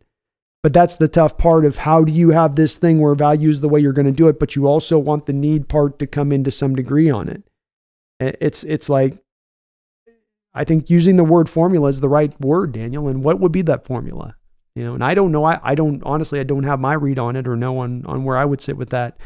It'd be great if we had one on it, but it seems to me right now that you got to go one or the other and make that your guiding light throughout the whole course of the draft. You either pick 1, 2, 3, 4. You're going, I think you get a little bit away with the need stuff on later on in the draft. For me, I think especially early on in the draft, for instance, you can really lean to value, but later on you don't maybe worry as much because those guys aren't likely to pop anyway. So you can lean a little bit maybe more to that. But even then, I think that there's some pitfalls going that route. But doing ZAA at 16 is a possibility there too, Anvil. No doubt. No doubt. Holy Hand Grenade, is CMC's brother a tight end like his dad? Well, Holy Hand Grenade, McCaffrey, the elder, was not a tight end. He was a wide receiver. He's a big wide receiver, but he was a wide receiver. Yeah, Ed was definitely a wide receiver.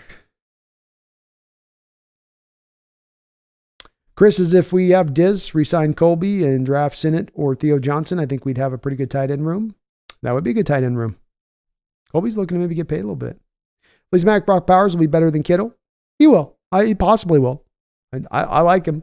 I just like that is even if we're talking about, that was a way to more just fleece the Mac because so much of this early on has been about Powers and is he Gronkowski? Is he generational? And so it gets hung up on that. And if he's not generational, then he's not worth the pick. But if he's just a George Kittle, still worth the pick at 16 at that point.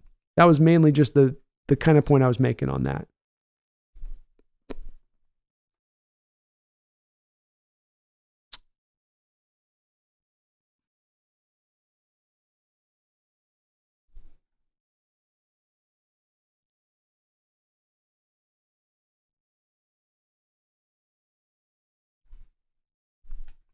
Young says, what's up, Chad? Hope you enjoyed your trip, Brandon. Glad to see you back, though. It's good to be back, man. I had a very good trip.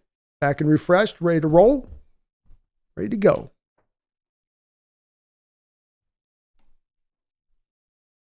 Mr. Dog, did you go on vacation? I didn't see a stream for a while. I did take a week off. I had to go out to Hawaii. It wasn't really a vacation. It was more of helping out getting some family moved. So we got them all done, got it all taken care of. But yeah, I had to take a week off, get that taken care of.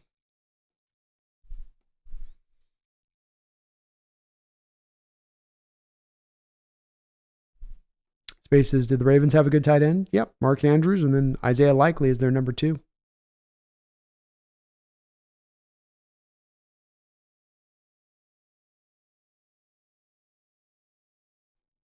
Garth Knight, we need to get a customized still suit for Pumpkin and bring her to Comic-Con. She'd love that. I'd got to get her in the backpack too, man. One of those see-through backpacks. Brandon McDaniel, thank you for the $2 donation. It says, Turner is upside as Matt Judon. Tall, lanky guy.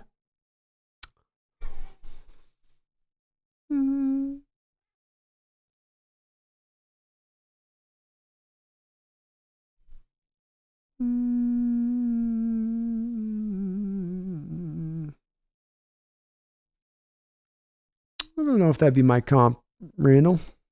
I think he's a little bit better against the run and he's a little bit more longer than Judon. Who do I got as my comp for him right now? I think I got him as Josh Allen is more my comp.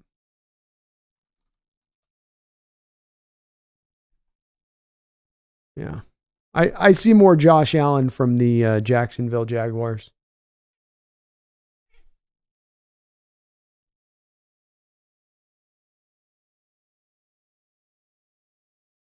Juden's good. It's not bad at first, but he's a complete guy. I think Juden's more of gotten that pass rush role and gives you okay run defense.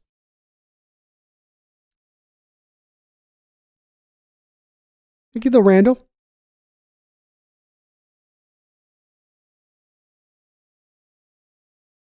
Daniel says, I wouldn't mind taking Pumpkin to 16. If we're talking best value, she would be the best value on the board. Look at her. I mean, just look at that face.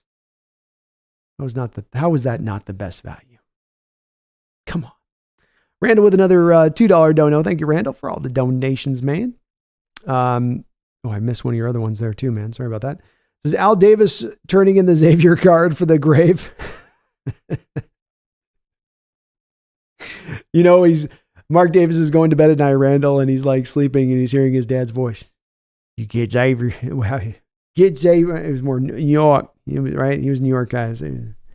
Xavier Worthy, Mark. Wake up, you Vegas degenerate. Dad, is that you? Yeah, it's me. Xavier Worthy. That's too early, Dad. We're top 10. We need a quarterback. We need a receiver. He just became Boston. But Xavier Worthy, Randall's referencing, of course, the Raiders for years were famous for just looking for the super fast receivers. That was their joint. That's what they were looking for. And they loved just fast receivers. It didn't matter whether those guys could catch or not. We had the most famous final one, the last one that Davis gave was that, of course, Darius Hayward Bay guy that had like 6 catches in college, but he ran like a 4.3 40, and so Al was sold. But yeah, he'd be all over Xavier Worthy, Randall. He'd be like, Xavier Worthy's the way. He's the way. Randall with another $2 donation as well. Says, think Pete was more locked in on measurables than John Schneider.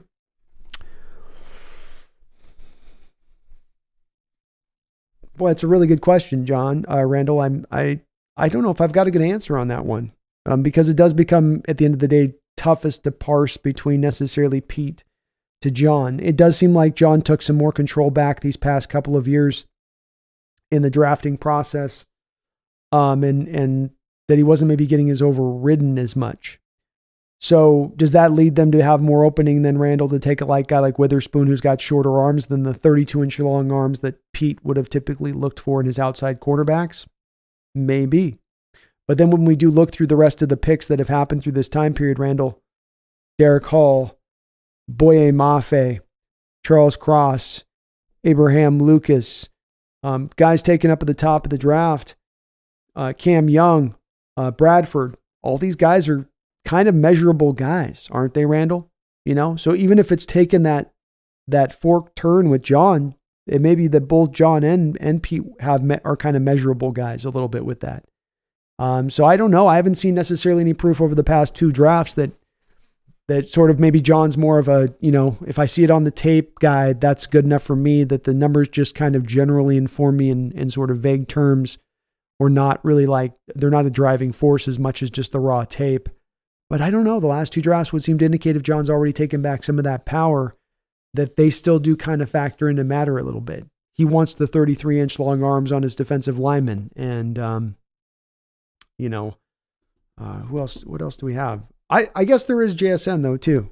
I mean, when you look at the first round last year, Randall, JSN didn't run the fast 40 time, right? He didn't have the natural length that they had typically looked for in receivers in the past. So there maybe are some indications for this. They're not overwhelming, but maybe some slight, I don't think Pete 5 years ago would have taken a receiver with 31, inch arms that was a slot specialist who couldn't run 4.4 in the first round. That definitely seems more of a Schneider kind of call to make in that moment. So you might be onto something with that, Randall, the more that I think about this. Well, we'll get a much more clear answer, though, this draft for sure. Appreciate you, though, brother. Thank you for all the donations.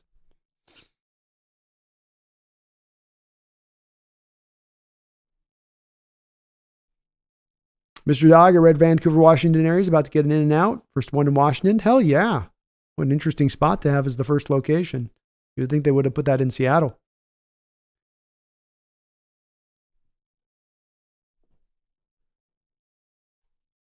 You would have thought.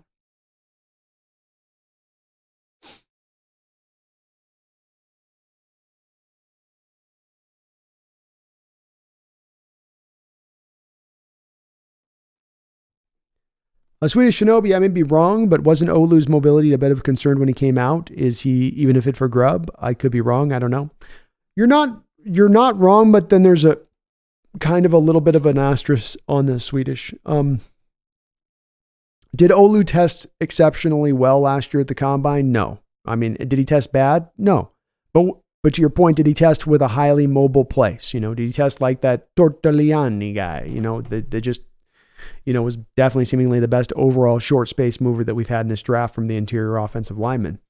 No, he wasn't that. But this is also where we come down to, it's very, very, very always important to marry the tape up with the combine numbers and the testing numbers. You're not just merely taking one. It's the marrying of the two together. And the thing that stands out on the Oluwatimi tape in Michigan is that he's doing nothing but snap after snap after snap, being asked to do highly mobile things. Get out into space onto second level blocks, combo block, peel off, get to the second level, pull back out in space, pull back out in space and pass protection after you snap the ball. There's nothing that Michigan wasn't asking him to do as far as the mobility stuff that would not be a very pure fit for the things that would be required in this given offense. I don't think with him it's a matter of whether or not he has the talent to be able to do that or the ability to do that type of stuff. It's just whether or not he's really purely good enough at this point. But no, he would still be a fit for Grubb's offense because he's a guy that's sort of game fast. You turn on the tape and he moves and gets to the spot. He's so smart, knows where he needs to be, great sense of timing and how to get to his areas and his places on the field when he needs to, landmarks. He can do that stuff, but you are right in that he didn't necessarily test supremely well.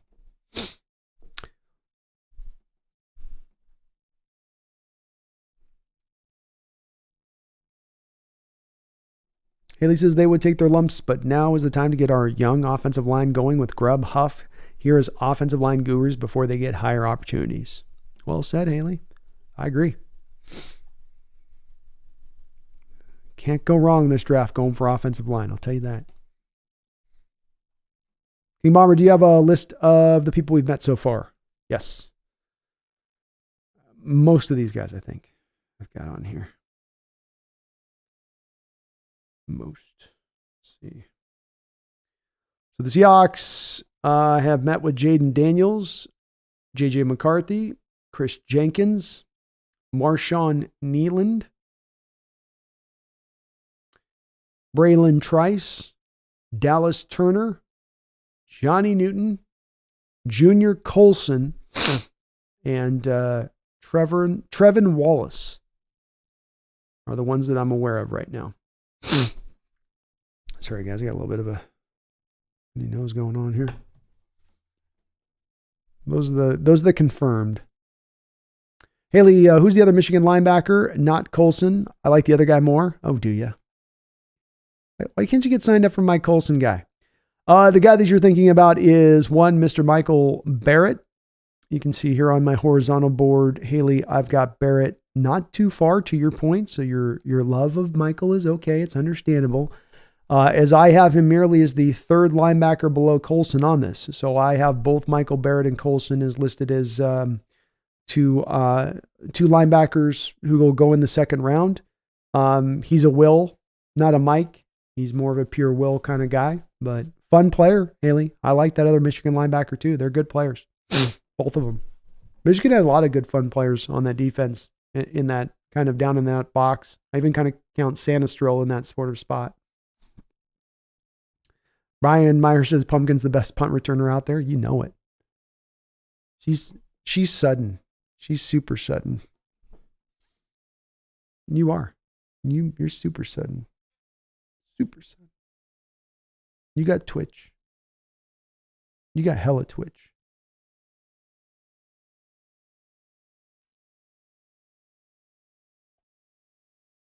Pumpkin alone will win us at least 2 Super Bowls. I hope she does. Missed the boat last year, I'll tell you that.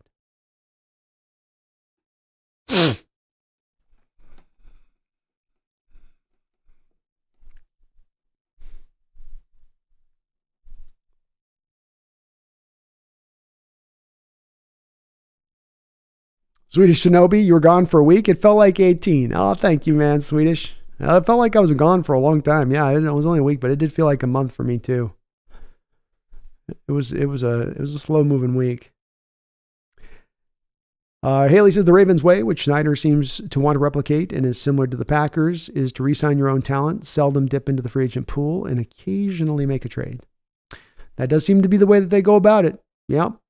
It's more about taking care of business in-house than looking on the outside to make things happen. And that makes sense. You want free agency to be supplemental, not as your main driving force for team building, because you're going to overpay and you're going to pay for a lot of past performance more often than not. It does make some sense. It does make some sense.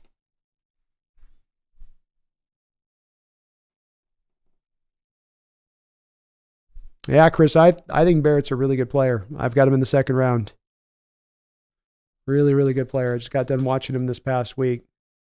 He's kind of like he's like a will linebacker that plays like Jamal Adams did when he was coming out. Not like Jamal Adams, broken down Jamal Adams, but like when Jamal Adams was coming out. That's like what Michael Barrett is, but as a will linebacker. Think of it like that. But he can play all over the line of scrimmage. Lightning quick. Just really good tape. Really instinctual. Plays with his hair on fire kind of guy. Like Fisk. But he looks a lot like Adams on tape. Some of his suddenness.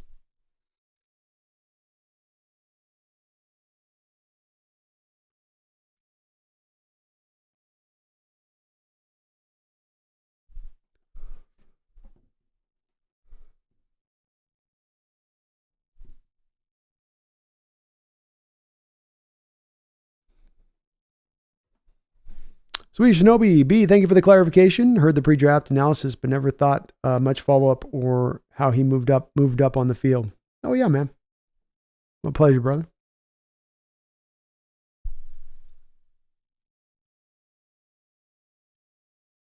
Good player.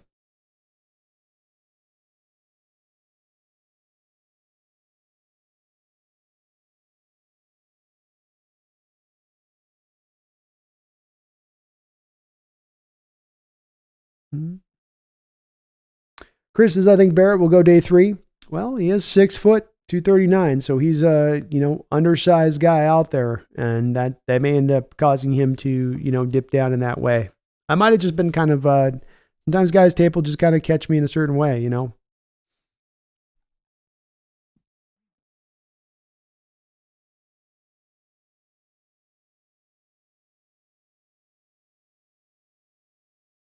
Yeah, I think Spoon and Hamilton are just two different players in what they do.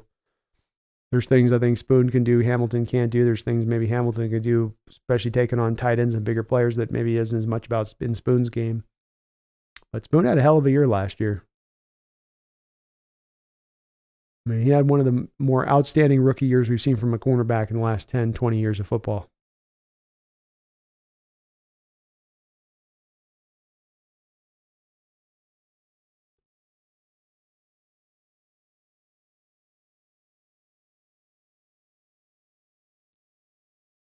Three hours is, I think, Bullard would be a nice pick, comparable to Hamilton, a little bit, but maybe not be ever as good as Hamilton. But he can play corner and safety. Yeah, it's hard to find a guy like Hamilton. I do agree that he's just a very unique type of player that's going to be hard for anybody to replicate. You can find things that are close to what he brings, but you're never going to quite find that exact in what he does. He's a unique player in that way. But Bullard's a good player.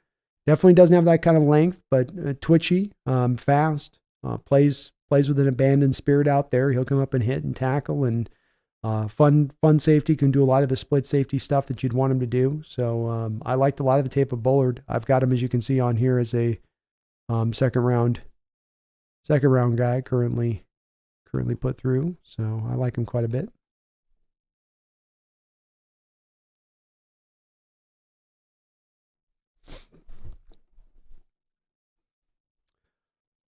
Swedish is the comp between Ham and Spoon is the versatility. That is something Mike McDonald will utilize to the fullest. That's true. Both of them can do a variety of different things. Do you want them to follow a certain player? Do you want them to... I mean, I agree there. I certainly think in Spoon, you got a guy that can do safety stuff, man coverage stuff, zone coverage stuff, slot, outside. You can probably even have him doing linebacker things at times because of the way that he tackles and how fierce he is in that respect of things. He's really just missing the size. But then again, with Witherspoon, he's got some twitch that Hamilton doesn't have. That's where we come back to they are just two different players. That's a totally fair point, and that they do bring a unique flexibility to the game where they're not just positionally dependent, where they're positionless in the greatest of ways in so many respects. Chris says, Hawks Nest, what or who would be the biggest surprise pick to you for the Hawks? Any round? JJ McCarthy in 16 in the first round would be pretty shocking to me. I would be very blown away on that selection. I think if they took a cornerback in the first round, I would be shocked. It would speak to me that they really truly love the cornerback, or that they're out on Tariq Woolen. But that would be surprising to me. I think the third thing would be a receiver being taken with the first pick. It's more of in the early rounds, I'd say, Chris, there'd be less shocks as you're getting into sort of third, fourth, fifth rounds. But in the first round, those would be the positions where if they were to do it, I would find that very surprising. Not that I'd hate it, but it would be very surprising.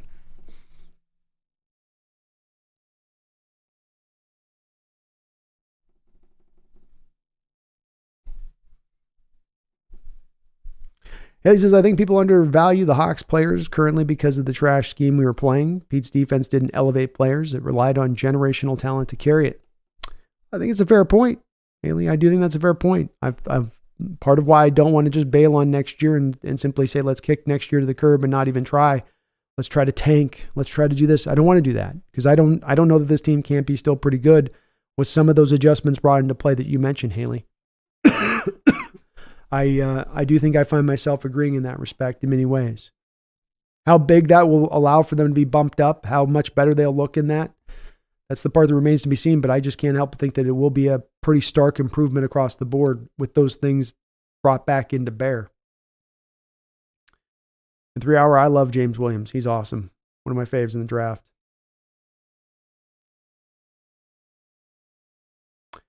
You says, I think the Seahawks fans overrate the Seahawks talent. The team has been historically bad on defense during several stretches in the past few years. There are good players in spots, but that's it.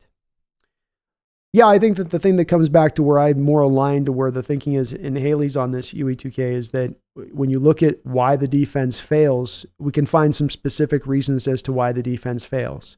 Is the defense failing because you don't have enough talent? Well, I guess that's a bit of an arbitrary deal and can change as an answer from person to person. I think, Huey, for instance, when you are the 32nd team in the league, from pre-snap to post-snap, and how complex you are, this is just one specific thing. And we can go down the road if you really want to even go down the road on these items, but there's a variety of these specific things I can point to. 32nd in the league at disguising your coverage post-snap. Running some of the most simplistic coverages that you'll find in the NFL. You blitz some of the league least in the amount of the NFL as well. Another stat where you're up around that 24, 25, 32 range every single year. And this is on a yearly basis. This is 1 year off. This was on a yearly basis. You were this way as a defense. So there's a lot of these things that are real tangible things that are sort of no-brainer fixes to bring in and to implement. Okay, we blitz around more league minimum now, league average. That'll bring returns. Oh, we start to disguise some things in our coverages, actually. That'll bring about these returns. The diminishing returns that were coming from that defense may have been somewhat on the talent front of this UE, but I would argue that when on the front end there are so many deficiencies from the schematic standpoint of things and from the ideologies and philosophies of the coaching staff and the way that they're implementing that said defense, that holds all that process up from truly making that proper evaluation on the talent because it's just so bad. And how much you're leaving on the board there as far as your schematic ability, your ability to potentially outcoach that opposition on a weekly basis. And I don't think you and I would have much difference of opinion on that. In that I don't think you or I looked at Coach Carroll in any given week over the last few years and went, wow, he was outcoaching that coach this week. Wow, he's outcoaching that coach this week, right? And I don't think that that's any small thing. And I think it's only grown bigger with time. It's become more of an issue with time. Can the team use more talent defensively? Sure. Can they get more improved on that? Sure. But it's a bit of the chicken or the egg thing here. And I think that it's not necessarily just both. And I think one was more of a bigger issue than the other. Gar, thank you for the $5 donations. Is Brando, in your opinion, what's the best way to use Spoon? I'd hate for his physicality to be wasted on the outside. I think that Mike McDonald's got to commit to using him all across the board. I don't know if it's the Hamilton role necessarily per se. I think a big part of this defense is guys are moved all over the place. And that's the best part of really what you get here with Spoon is that you need your guys to be able to, I need to take a cornerback and maybe that cornerback will end up as a single high safety. I need him to play that single high safety like a guy would over the top and not look like a cornerback that's a fish out of water. When I put him into that role. That was the key about what those Ravens defenders had going on is that when they were moved into those weird, different, awkward positions, when Roquan Smith was asked to be the single high safety, he didn't just look back there like a deer in the headlights. He was able to do the role and provide the role. Same thing's true here with Witherspoon. If I have to kick him in and have to make him a Sam linebacker and turn him into that on a given play and have him shoot the gap, come downhill, he can go make that tackle. If I've got to move him out and align him into slot, and have him just shut down an opposition slot for most of the game and have him operate in that territory, he could be there. Versatility and flexibility are the main attributes that you hear Mike McDonald talking about what he wants out of defenders. Guys that can do kind of a variety of things that aren't just pre-formatted to this one given role and this one given thing and what they can bring. And so Witherspoon is that guy to the T. He's that way, Garth, more than any other defender that we have on the roster right now. And so that is a guy that's going to be of the utmost importance for McDonald because he's going to use all of those skills. He's not going to leave anything wasted with him just, as you say, being purely on the outside. No, I think that you're going to see in McDonald, having him, when we look at his snap counts at the end of the year, Garth, and if he's got 800 snaps, you're going to see 400 snaps on the outside. You're going to see 150 snaps out of the slot. You're probably going to see 75 snaps from a free safety, center field role. You're going to see it divvied up like that. And that will be getting the most out of him because he's a problem on the field for oppositions and the offenses. And, he's a guy that, especially if those ball skills come along, because he had a couple interceptions he dropped last year, could have had even more. Those ball skills come along, and he's going to become that guy that nobody wants to target wherever he's being aligned out on the football field, whoever he's taken. And that's going to be absolutely maximally impactful at that point. So, all over the place, Garth. And to give you the short answer on that, not quite the Hamilton role, but definitely still not just on the outside and being asked to be that guy anyway on the other side of it. There'll be times he'll be doing that, and I think that that's going to be enticing Garth with Tariq Woolen and Witherspoon to have them on the outside, especially when he has, let's say, an offense which is in more of a base package.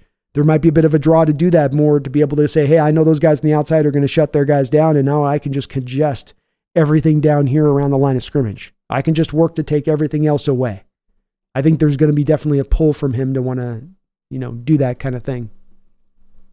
Garth with another $2 donation says, Pumpkin would be a great offensive line eligible wideout. Oh, she would. She'd be out there in space moving. And I'll tell you, I wouldn't, Garth, want to get out in front of her after she makes the catch. You know what I mean? Because she'll run you over. She's not against running you over. Look at the ferocity of that face right now. Look at the pure just emotion and force. Look at her. I mean, that's she'll take your head off on the football field. And very elusive for her size. You wouldn't think with the gut going over the belt like she's got that she'd be able to move that way in space. But she's actually very, very laterally quick. Key is you just have to put salmon on one end zone, Plate of salmon on one end zone. That's the main key. Appreciate you, Garth, for all the donations, brother. Chris says, I agree with JJ, or really a quarterback at all would be a surprise at 16. If it was a receiver, I'd question their sanity unless they did something silly like trade DK. Well, I think it would certainly mark a little bit of, rather than DK, Chris, I think it'd be more about Tyler Lockett's days being numbered if it was about them taking a receiver there, I think. That would be a little bit more of where the draw would go, I would believe.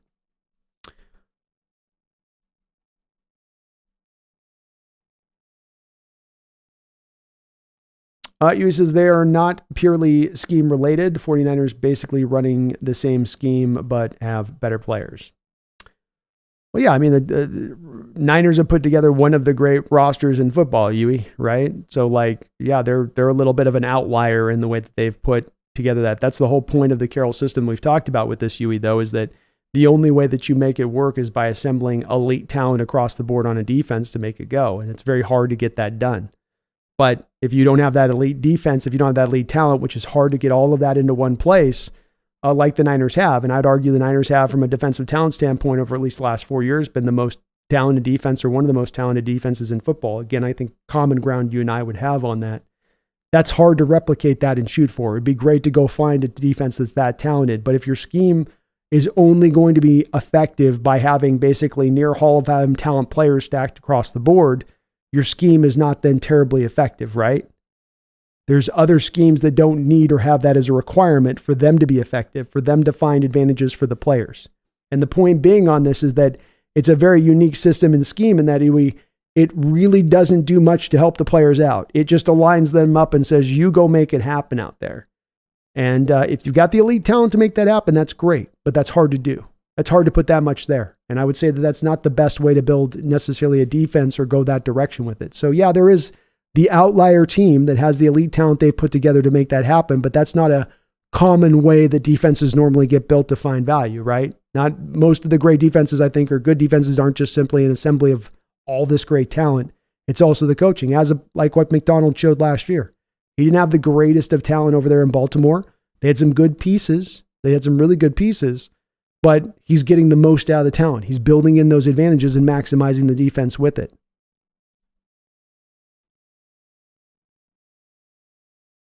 And I wouldn't say it's purely scheme related. Like say, I'm not okay with saying too, it's that we can build a little bit of this in saying that there's been missed picks there, or you haven't drafted as well, or you haven't necessarily put the best of talent out there. I'm open to that, a bit of it, but I do think that there's one of these things that more carries the day than the other. There's been one of these things that's been a bigger problem than the other. And I think that the schematic issues and philosophy issues have been more of a detriment than just purely, you not drafting well. I don't think that the defense and the coaches we have been maximizing their talent on that other side of it at all times.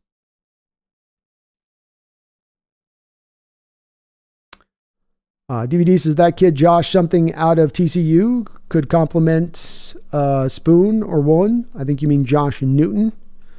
And he's a good player.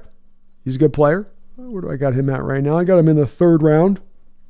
So he's a fun guy. Solid corner, off coverage guy.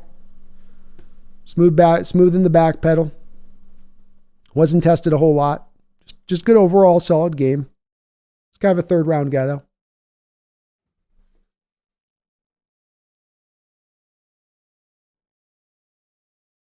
Duncan, Idaho, how many draft picks do the Seahawks have? We have 7 draft picks. No 2nd rounder, Duncan, but 2 3rd rounders, and then all of the rest of our normal picks.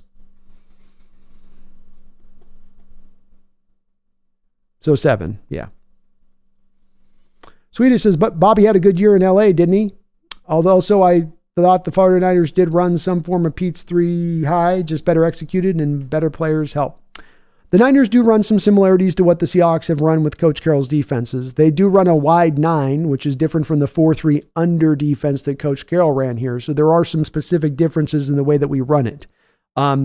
Just to simply call it the Coach Carroll defense to the Niner defense on that, there's some similarities there, but it's not the same. For instance, the wide 9 alignment sets up and allows those pass rushers to get up and hunt. They get up the football field. They get up there and they attack. What you got with the 4-3 under or with Coach Carroll's front 4 was guys that were being asked more often than not. And I got this confirmed by the way UE2K straight from the mouth of Jadeveon Clowney himself. So I'm not pulling this from my butt. This came directly from a player who was playing in the scheme at the time under Coach Carroll, who said that there was more of a prevalence in the way that Coach Carroll taught his linemen to playing the run first and foremost, where when he went to other places, there was more of a just get after the quarterback, more of an onus on getting after the quarterback, and more of an onus on attacking, getting downhill. With Seattle, it was a little bit more of asking their linemen at times to do the read and react stuff. It's again where we come down to just doing the generalized, well, it's the same scheme stuff. Not really, and not the way they teach it, not in the way that they put the preferences and the way that they ask the guys to play the situation. In the way that it's a simplified scheme, yes, definitely in that. In the way that they ask the players to go out there and get it done, yes. But just even in the defensive lineman alone, there's some big differences in the way that they ask to play it.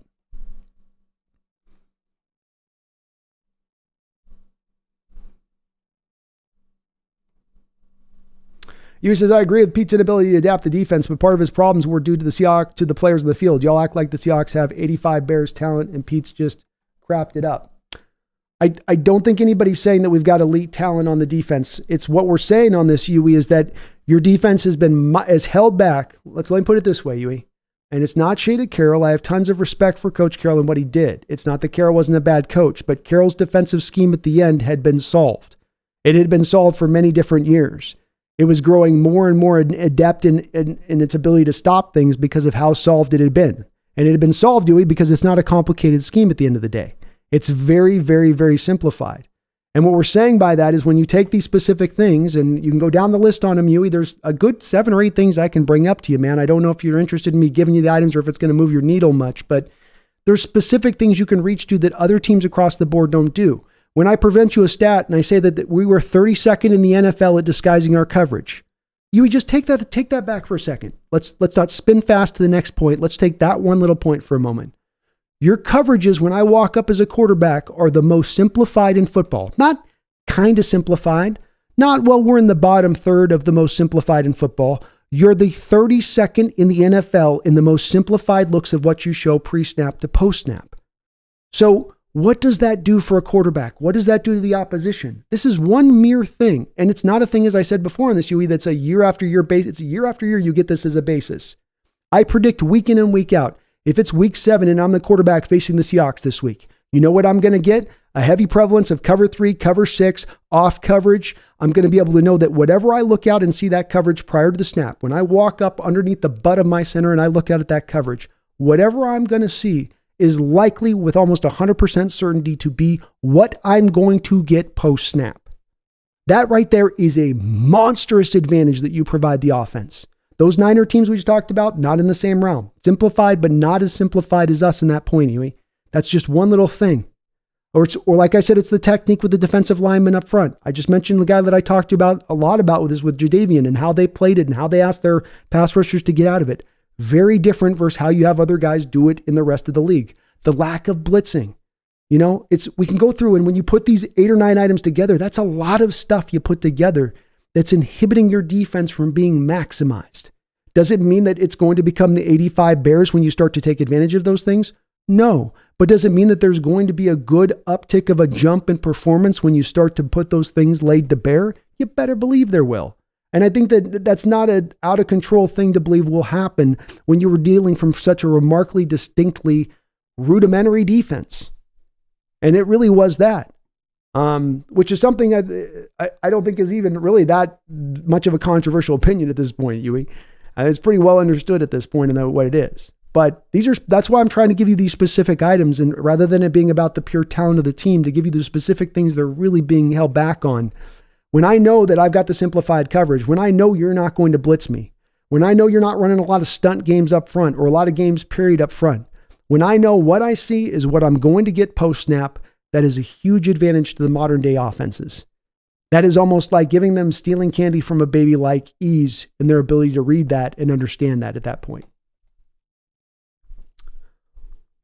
Jeffrey A. Thistle, thank you for the $10 donation. I appreciate you for that. Jeffrey says, I may not be football people, as Pete put it, but as far as Pete's scheme go, if me, the idiot announcers, and the cheap seats know your calls before you line up, the other team probably does too. That's exactly it, Jeffrey. This stuff reached a point where it went, as they like to say, beyond the pale. It wasn't merely there's an issue with this or bad thing. And again, this might seem like sometimes I'm cutting into Carroll where I'm really not. It's just where the scheme eventually went to. It's not speaking to Coach Carroll's coaching abilities or him being this or him being that. It's specifically saying that this scheme, this thing, and I hammered it for 2 years. I brought over and over specific examples. I ran tape for you guys. I mean, after the first game of the year, Jeffrey, I showed you guys that Rams game. I think I showed 30 snaps from the game where I showed you the coverages are the same over and over and over and over again. That Stafford could look out there and predict this guy's going to be there, that guy's going to be there, that guy's going to be there, and my guy cutting into here is going to be wide open with 10 yards of space around him. And he could do it play after play after play. And there is nowhere near I seeing that as a commonality in the rest of the NFL games that I watch on Sundays. I see defenses get their butts beat. I see offenses get their butts beat. But you can see a tangible chess match going on. And as I've said for a couple years, it's been more of us trying to play checkers while other teams are playing chess against us. And it's no surprise that we then lose that sort of back and forth at that point, because you're not operating at the same level of complexity the other team is operating in at. You're just kind of lining up and hoping the guys are good enough to make it happen on their own. And you need that to a degree. I'm not trying to throw all that away, but you also need your coaches to bring in their share of benefits and helps, advantages to you as well. But I agree, Jeffrey, I think when all these folks are seeing it this clearly, that's part of what's also, I think, added up to, this has been a long-term problem that's been there for years and years and years and years. And it got to that point where folks like you or me that aren't the experts or football people like Pete talked about, it became that obvious to you. And even beyond us recognizing it, Jeffrey, you're hearing it from other football people. You hear it from people that have played the sport that talk about this defense. You heard it in KJ Wright talking about this defense and what he was seeing from it this past year. It's not just the sort of amateur layman folks on that side of it either. And that's where this becomes pretty, again, not a very controversial spot to look at this and say that was a huge detriment. This is the reason that Coach Carroll's fired at this point, no longer your Seahawks coach. It was that big of a problem. He wasn't just let go by happenstance. This was at the head of that. Your scheme no longer works here. You still can motivate a locker room. You're still a leader of men. There's still a lot of great attributes to what you bring to play, but your scheme is the thing fundamentally that's holding a lot of this back now at this point. 3 hours is 16 for 32, 64 in a future third. Too much? Too little? No, I think that's about right, 3 hour, because you're going back. So you're doubling back, basically. You're to the top of the second round at that point. And that second round pick they're giving you 3 hours, basically a high third round pick. So if anything, you might need a little bit more than that. They may have to throw you a future second round pick at that point, 3 hour, to make that work. So it might need to be, 16 to 32. You get 64 back. And then a future second in addition, even. Maybe that's too much, but you're in the right vicinity.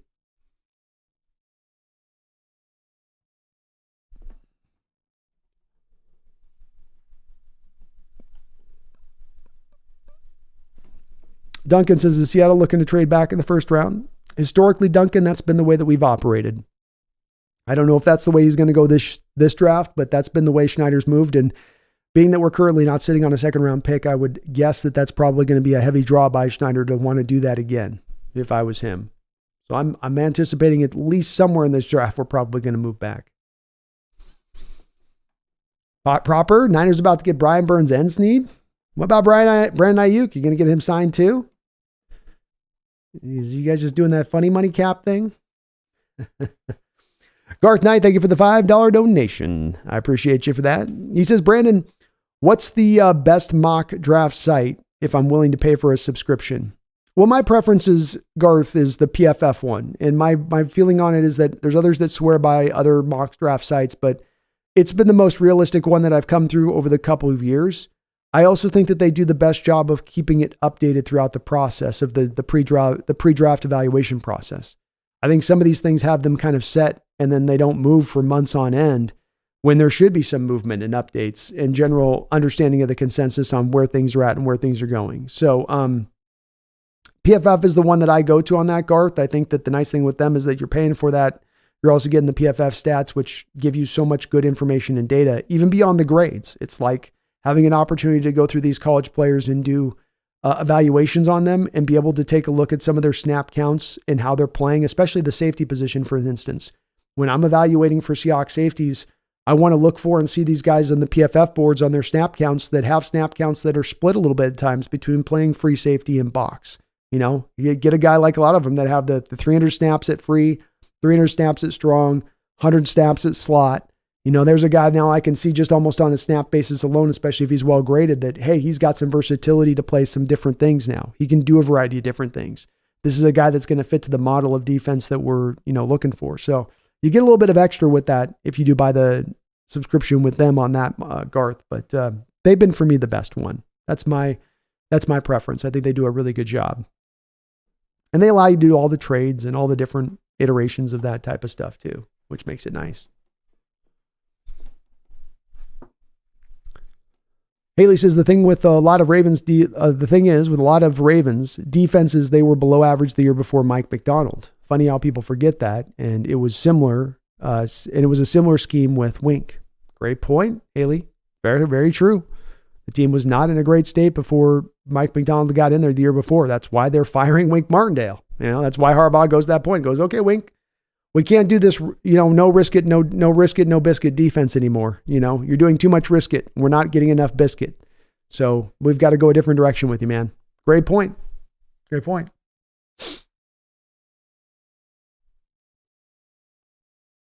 Duncan says Brock has 2 years left and he lost in the OT in the Super Bowl. If he is an established starter, there's no reason for him to take a team-friendly deal. I'm kind of tired of hearing fan base think it's a family. It's a business. Yeah, and he's a 7th rounder to your point, Duncan. So it's not even like he got that first round pedigree that he got to operate off of where he's already been paid a little bit or had the NIL money, for instance. This will be his first big money he's getting. So yeah, how can you blame him at that point? You got to pay him, Niners. Sorry. You're going to have to pay him.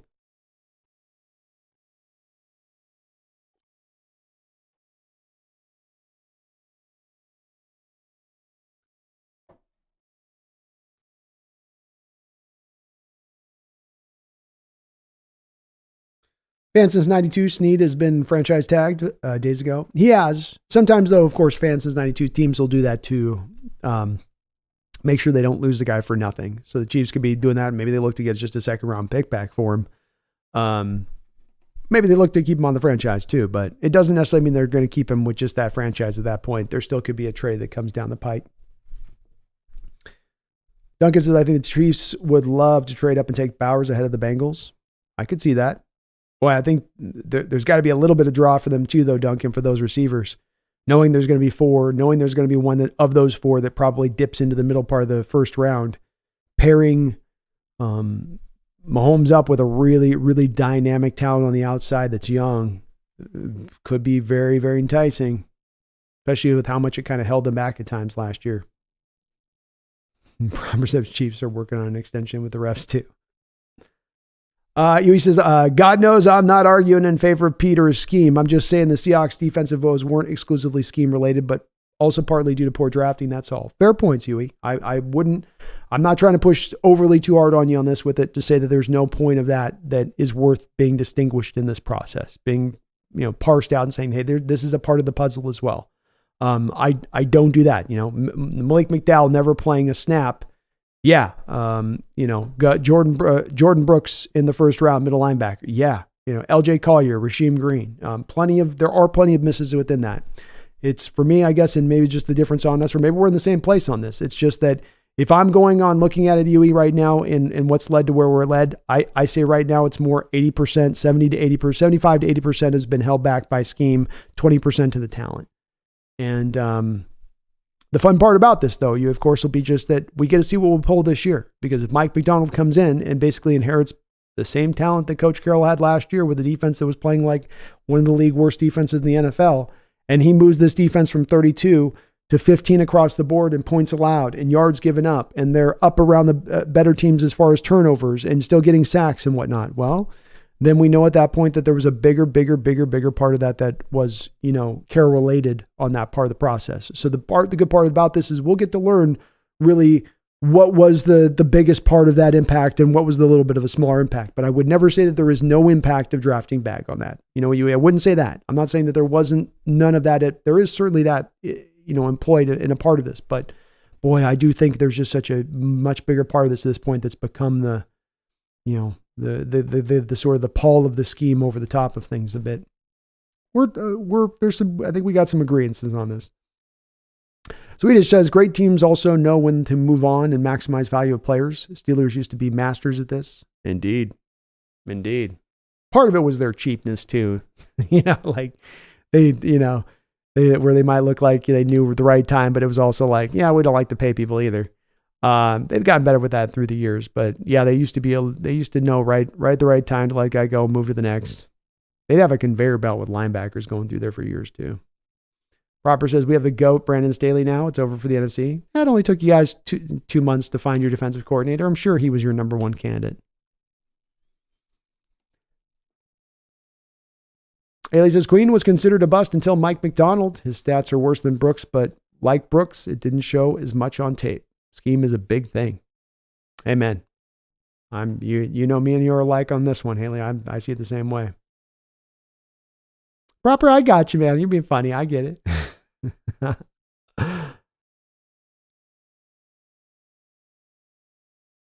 Well, always good to have our frenemies in the chat. Yeah, Brian, I think Ayuk is going to get traded. That almost seems as much not because the Niners want to do it, but because he just seemed to be hell-bent after the Super Bowl and wanting to get out of there. And I'm surprised the Niners fired Fred Wilkes too, 3 hour. I still think he got kind of scapegoated in that situation just a little bit. Just a hair,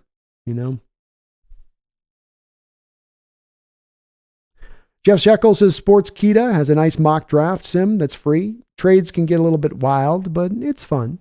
I'll have to give that one a try. I haven't been trying out of the other ones. It's worth giving a shot on maybe some of these other ones to see how they roll. We're about due for another mock.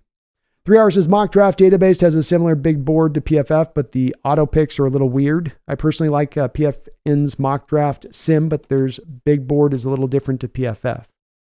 That's probably would be my number 2 one would be the PFN one, I would say. The PFF one's been the one that I think they stay on top of it. It's the most realistic one, I think, for where I see the outlook of the drafts going. It's not perfect. There's certainly still a room for one to come in with a little bit more refinement, but it's the best of the bunch so far. Chris says Eskridge over Humphrey, shaking my head. Yep, that's another one that was pretty brutal. Pretty brutal. Sean says PFF has Cooper DeJean, 7th on their big board, laughing out loud. Yeah, that's a little high for me there, Sean. I do have him as like my number 3 corner in the draft, but I have him as more of a late first rounder. Some people are just really high on him, which I don't know. He's a little odd of a player and kind of outlooking him a little bit. I do think he'll be a fine outside corner when it's all said and done, but I also don't think he's going to give you necessarily the Devin Witherspoon type of impact that some people are kind of projecting with him. Because I think his game was actually harmed when you asked him to move around a lot the previous year in 2022 versus 2023. They got Jaden Daniels at 22nd, Sean. Jeez. Robert says, how the hell did y'all get Kobe Bryant and Michael Jackson? Well, just wait till we blow your cap this next draft because we're going to get Marvin Gaye. So what are you going to do about that, Proper? We're going to have all of Motown and all NBA great. Pretty exciting.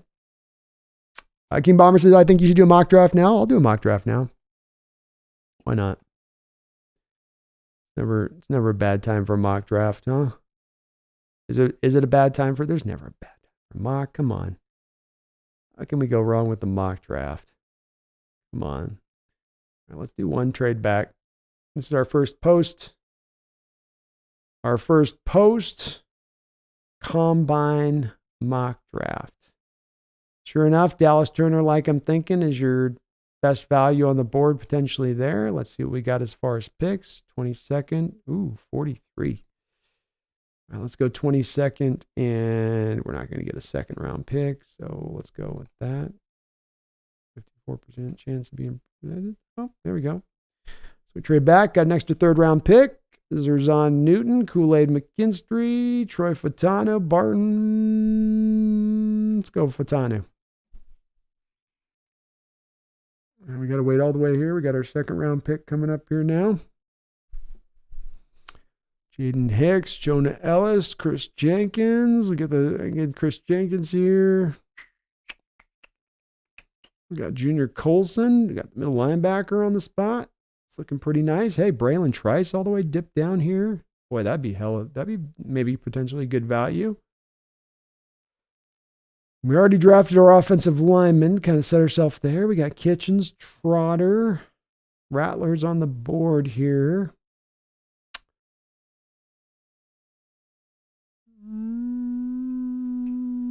Let's go with Junior Colson. Come back now into round 3. We got Cameron Kitchens. Boy, I could put Colson and Trotter together. That'd be an interesting combination, huh? We got Van Pran here. We do have 2 picks coming up now. Ooh, Tavondre Sweat in the 3rd round. Thank you very much. I ain't overthinking that one. 3rd round, Tavondre Sweat? 3rd round, Tavondre Sweat?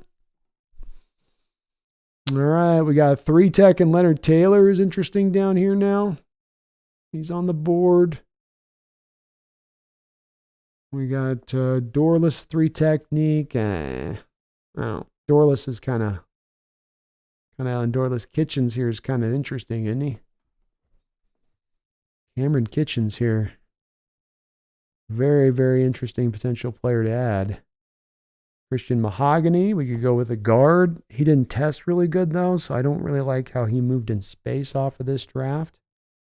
Van Pran would be interesting at center. Oh, I'm definitely torn on this one. Let's go with trusting the value of our board, which is Kitchens.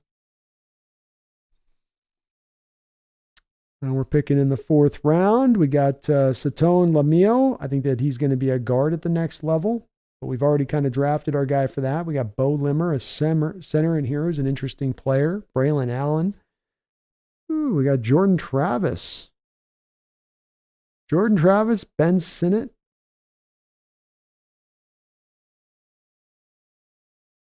I'm definitely torn between, I like Sinnott here.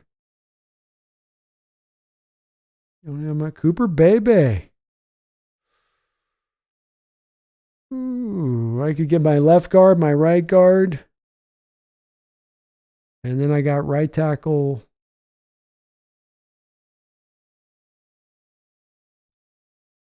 Shoot.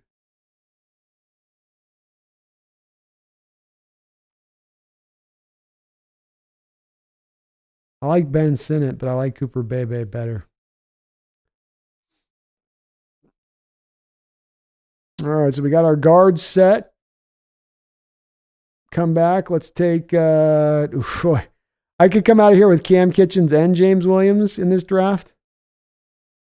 Jeez Louise. But I think the value here has got to be Theo Johnson at this point after what he just did in the combine. Dallin Holker's okay, but I like Theo Johnson and his complete upside that he brings on the other side of it instead. Have we gone? I don't think we've gone for middle linebacker yet, though. Cedric Gray is also there, and we do need middle linebacker. That's the one part where I didn't address that yet in this draft, right? No, I got Colson. Okay.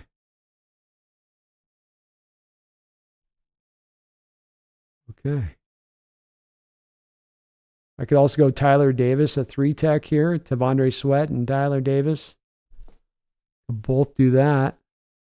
That wouldn't be bad value either. God, I got some good players here to pick from. We did Tavondre. You know what? I'm going to go and take James Williams in the 5th round here, and I'm going to put him at my will. That's my will. Will linebacker going forward. Him and Junior Colson. All right, we come back now into the 6th round.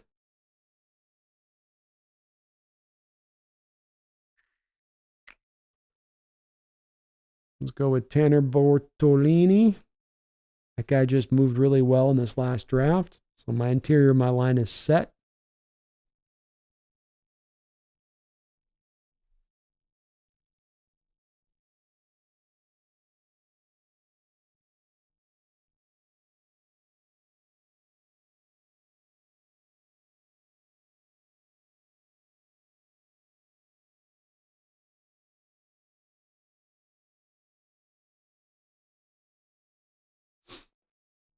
All right.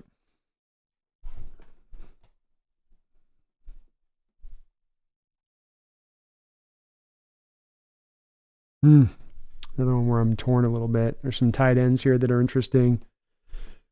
Let's go with the guy the Hawks have met with here, and this will be my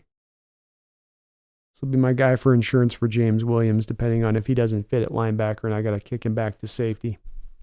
I also need to remember 3 linebackers here theoretically. So we go with, you guys can see it here. I'll lower it down so you guys can actually. Well, let me just save it. Download the image. What do you guys think here? Oh, I think I gotta do the thing.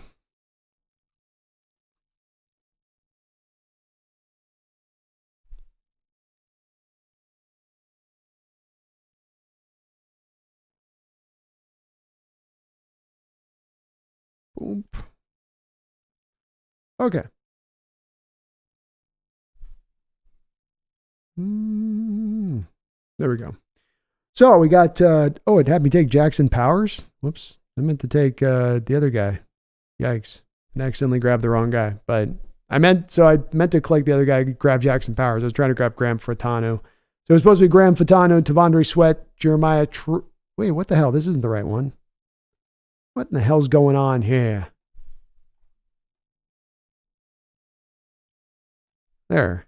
God, I'm like, wait a second. So we traded back once. Got Fratano in the 1st round. We got Colson in the 2nd round. Tavondre Sweat, Kitchens, Cooper Bebe, James Williams, Tanner Bortolini, who was the best interior moving offensive lineman in this draft coming out of this combine, I think. So he matches up there right there with Oluwatimi. Yeah, I stack up a little bit of the offensive line in there a little bit, but I think we need to do so. We're kind of light there on bodies. Got the middle linebacker set. We got Trevin Wallace there as a little bit of help. Special teams guy, kind of becomes that Devin Bush role guy for you. And then you got James Williams, who can slide in between playing strong safety or down there as the will next to Junior Colson. So there we go. King Bomber says you didn't move down. I did move down. King, look at my deal. I brought up the wrong one at first. I have a lot of mock drafts. I got a lot of mocks. I was going to grab Theo Johnson. But I went for James Williams because I like the upside of James Williams better than I like the upside of Theo Johnson. I think Theo Johnson's kind of meat and potatoes. He's going to give you something solid, but I like a little bit of the potential upside that you get there with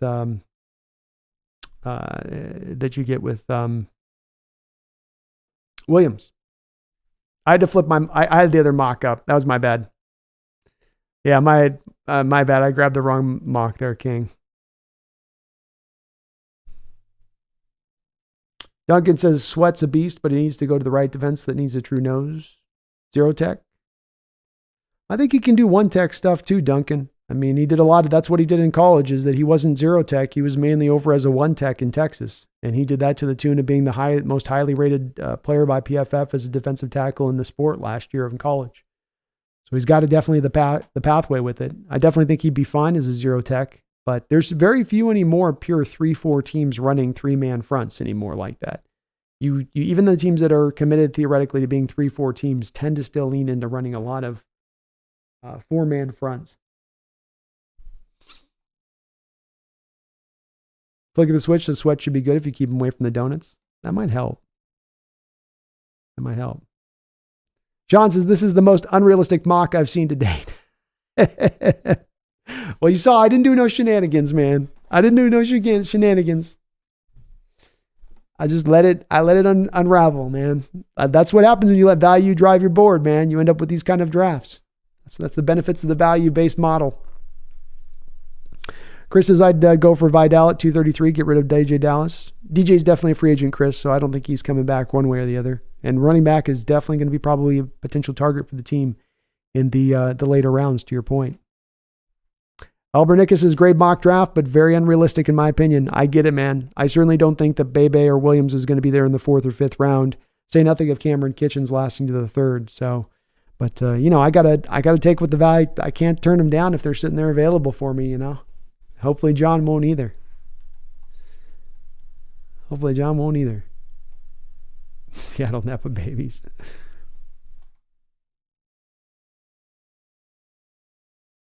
Sean says, B, are you a fan of Joe Milton? Not a big fan of Milton, no. My two biggest attributes I look for with a quarterback are going to be arm strength, but then processing. And it's really not that arm strength is much more important than processing. It's that they're equally important. Processing means that you snap the ball, and I don't have just told you that this is where you're going to go with the ball, and you're going to throw it there, and pre-snap where you're going to go, and it's all easy peasy in that. I would say you've got to be able to drop back and read a defense post snap. You've got to process to what you're seeing quickly in the moment, react to it, throw the ball out, and then you'll get the ball out there accurately. With him, the processing is not there, and then getting the ball accurately to the spot on time is also not there. There's a bit of a slow process to him going through and getting everything kind of figured out on the football field at times. And I just don't know that he's going to be as lightning quick as you need to be at the NFL and getting through your reads and whatnot. The arm talent's there. He can move, but processing is as big as the arm talent. And that's the part where when you watch the tape over and over again with Milton, he's playing in an offense that's highly scripted, that's highly predetermined about where the ball is going to go. And yet he is still then struggling on where to process and put the ball and where to go with it. That to me is a warning sign with him. First, the guy like Hendon Hooker who was there in the same offense the previous year, and when he was not injured, was able to make that offense flow very seamlessly and easily. Things weren't getting as hung up as it felt like it was with Milton times this year. Connor says Theo Johnson is in the tight end 2 talks for some people after the combine. It's well put for him, I think, at this point. I can understand completely where people would be at with that. He had a great combine. Jatavian Sanders did not light things up. Jaheim Bell did not light things up. He was already a guy that was kind of dancing in the range of those guys. And so they have not the most greatest of combines with tape that's already got some holes to it. And then he has pretty solid tape, just not used a lot at Penn State. And then he's had a really good post season process here, pre-draft process. I think it could very well potentially happen. If he went late in the 2nd round at this point, it would not completely shock me.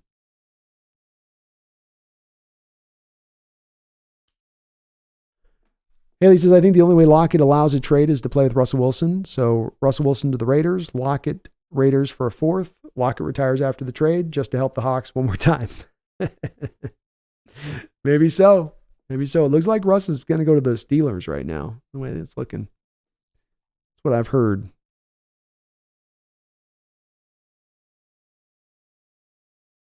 Duncan says, I wish I could just do this for a living because I hate not knowing any of those late round players are.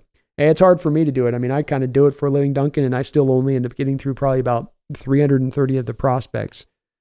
So we get to even draft day and about mid-round 5, you'll hear me say, okay, we've hit my line of reaching players now that I pretty much almost know nothing about because there's just so many guys to go through. And especially if you're trying to really get a good solid evaluation on them and what they are and what they're bringing to the table. So it's tough, man. It's tough. It's part of what makes it so much fun, though, is trying to learn as many of these guys as you can. Garth Knight, thank you for the $5 donation. I really do appreciate it. He says, Brando, do a mock. Got you there, brother. The Baron on your left demands it to keep the salmon flowing. The salmon spice. Spice melange. The salmon melange. The salmon will be flowing for her tonight, Garth. I'll get her a couple little kibbles there for you tonight. And this might be my favorite mock so far yet. Could you imagine we walked away with a mock like this? Could you imagine how happy Seahawks fans would be? We got people calling Super Bowls if we got this kind of mock. I'll get you. It's unrealistic. It's completely unrealistic. But, man, a fella can dream. That's the point of these mocks. It's the dream. Connor says, I think it was Taylor Lewan who seemed really high on Bebe at the Combine today. He's a personal favorite for me, Connor, with Bebe, and it's been going back for well over a year now. So definitely I have a soft spot in my heart for the guy. Really good player. I think you know what you're going to get with him. That's what strikes me on this one is you really know what you're going to get. You folks, for me, please do hit that like button if you could. I would like to as well take the time really quickly to thank the sponsor of the show, Underdog Fantasy. Thank you for Underdog Fantasy sponsoring the show today. You can click the link in the description section below or use my code NEST when going to Underdog Fantasy for the first time, and they will match you up to 100% of your first deposit up to $100. So $100 from me to you on the Hawks Nest, and you support the channel at the very same time. Great ongoing contests going on throughout the course of the season. You think Julio's going to drop 40 bombs this year? You think he's going to go over 100 RBIs? You think someone else in this lineup is going to go off the Mariners? You can put your little spot on that right now. Stake your claim to that. Make some money on that prediction right now. Go to Underdog Fantasy here. Use this code NEST and take advantage of their great ongoing contests still going on throughout the offseason, even with football being over, basketball, baseball, March Madness as it's going on. Take advantage of it now. But thank you to Underdog Fantasy for sponsoring the show here throughout the course of this NFL year.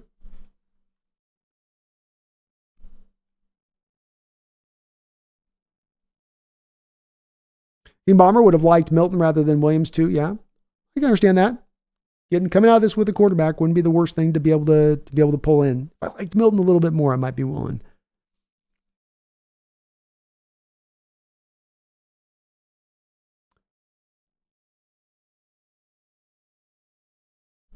Duncan, Idaho, I love it when I get corrected. I just see that weight and things zero tech, but I have much more to learn. I don't think it's wrong on your outlook on it because historically speaking, these guys would have been fitted more to the 3-4 defenses, and that would have been their role. The problem has been just the outgoing of the 3-4 defenses, and what's moved into the 3-4 defenses places has been that the interior defensive linemen now, you're getting the 1 and the 3 tech, and then you're getting more of the outside linebackers and wide 9. And that's now taking over the 3-4 defenses in a lot of different places, or at least it's pulling a lot of those 3-4 snaps off the table. So there's just not as much of that commitment. They want to have more of the guys in the back end in coverage now, not as many guys in the line for more guys in the back end of coverage. But I think he'll be able to do it fine. He really moves well for a guy his size. He's not your typical 360 guy, Duncan, who would have gone out there today and ran like a 5.5, 40-yard dash. He moves like a guy that's at 320, 315, and which means that he'll be able to handle business in that one tech and still be able to move around well enough in there to make that, kind of work. But you're not wrong. That's where it's historically been with those guys with that size and what they bring. Proper says, besides a few guys like Manning, Elway, and Luck, I feel like the surefire number one pick rarely ends up being the best quarterback in their draft class. I don't know, man. There's been, I think, a couple of these that, we could go to. The Drew Bledsoe draft that my Seahawks picked Rick Meyer in proper. Bledsoe was the number one overall pick in that draft, and, he was the best player. The Trevor Lawrence pick from a couple of years ago was the number one overall pick. He has been far and away the best quarterback of that particular draft in addition to that, I think. So I don't know, man. There's definitely been some misses through the years too, but I think there's been some hits on the other side of it as well. Brando says, I'd take Bebe top 50 pick. I don't get how he's falling in all these drafts. Also, where do you think Dwayne Carter goes? One of my favorites in the draft. I'm with you, Brando. Like I said, I've had that soft spot for Bebe for a while. He can play tackle. He can play guard. He's not going to test. He didn't test phenomenally today at the combine, which maybe opens the door a little bit more for him to maybe have that bit of a dip. But he's been one of those surprising guys to me too, of why he's not more assuredly in that top 50 range, where there just doesn't seem to be as many people hot to trot on what he's bringing to the table.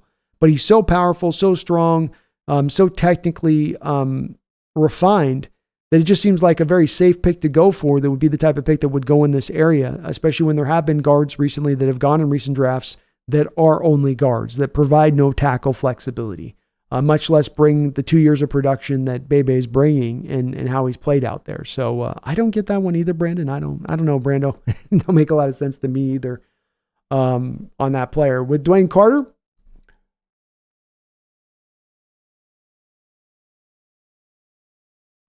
I see Dwayne Carter going currently in the third round. I see him as a late third round pick. I think he has some similarities to Jaron Reed. I think the difference between him and Jaron, though, is that he wins like Jaron does as a pass rusher, where, he's just kind of, he's wearing you down a little bit. It's less about that first step quickness, and then I just, whoop you, and it looks really cool on tape. It's more of, they're working hard to get there, and they're really high motor guys in their pass rush. So he gives you a lot of what Jaron Reed would give you as a pass rusher. He doesn't quite give you what Jaron Reed gives you as a run stuffer, which is why I don't have him going like in the second round versus the third round. Jaron goes in the second round because he gives you a bit more of that complete skill set. Whereas with Dwayne, I think it's more of just the pass rush that'll be really where he makes his bones. Still can maybe hold up okay as a run defender. He's not bad as a run defender. It's just, this is the part of his game that makes him the prospect that he kind of is. Haley says, one of the Texas defensive tackles said Bebe was the best lineman he played against. Was that Murphy? Probably would have Byron Murphy. Might have been Tavondre Sweat. I couldn't tell on that one, which one with it. But yeah, those guys have matched up a couple times because they play him on a yearly basis, I believe. So Bebe's one of my guys. Tucker says, people keep saying this draft isn't deep. I totally disagree. See how many hard decisions you had late. I really hope John moves out of the first round and ends up with 10 to 11 picks. 2, 3, 3, 3, 3, 3, 3, 3, 4, 5, 5, 5, 6, 7. Let's go, Tucker. I love it, brother. That's awesome. Hey, sign me up for it. And I agree with you. I don't think that this is a shallow draft either. I think it's a very deep draft. I think that what's really helped this draft out is the NIL situation. The NIL hit last year, and a lot of guys went back to school. And those guys then came back into this draft, kind of artificially inflating up this draft's talent pool. Maybe not with prime grade A, beef, but that you're filling it up nonetheless. And so there's some really good talent, throughout here, Tucker. I agree.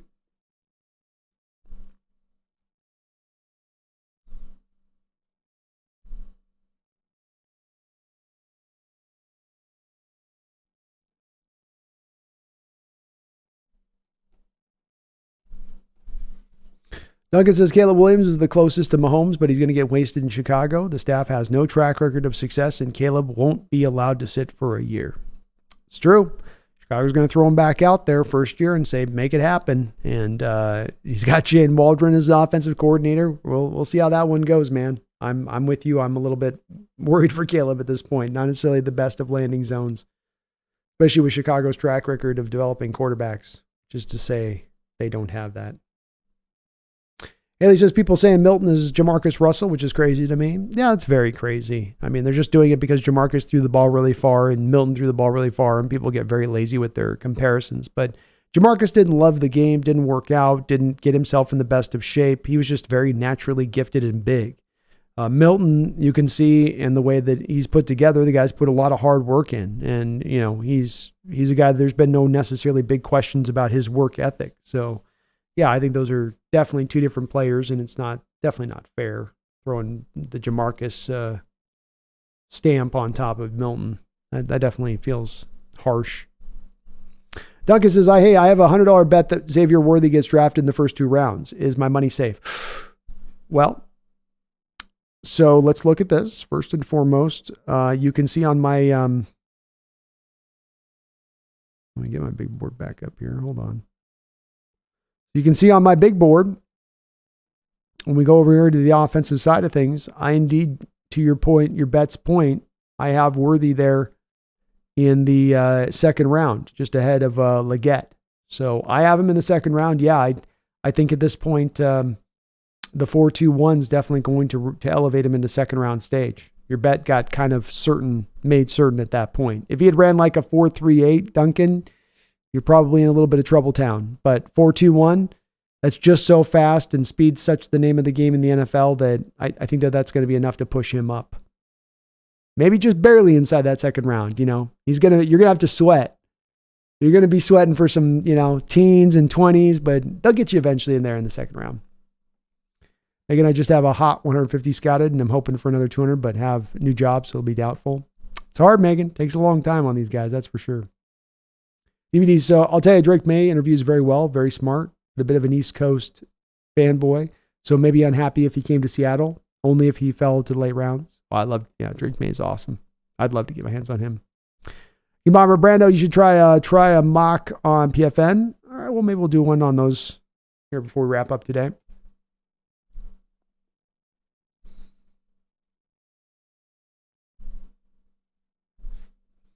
Proper says might be a hot take, but I think any team besides the Chiefs would trade swap their quarterback for Stroud if they could. Yeah, maybe. That could be true. Very possible. He had one of the great all-time years for rookie quarterback last year, if not the best. Duncan, I hope it's okay if I come back. I really like talking ball, and I don't take it personally if you hate the Chiefs. No, I love it. I mean, Duncan, you can see we've got Proper in here. He's a Niner fan. We've got a variety of fans that come in here from a variety of fan bases. We love talking football in here. It's not just got to be about Seahawks. It's oftentimes about football philosophies and team building, and we're talking prospects right now, or free agency, or how the best ways to do this, or how the best ways to do that, or who's being a front runner on stuff. I mean, that's really what I love about this sport, is that there's so much in depth to talk about. It's why I love going so long, is that there's so many things to cover. But no, I will always say that any fan bases from any fandoms that come in here are respected and welcomed, and you're only going to add to the discussion. So it doesn't just have to be just about Seattle stuff in here. I'm perfectly happy talking kind of all topics. All football topics are good to go. Anytime.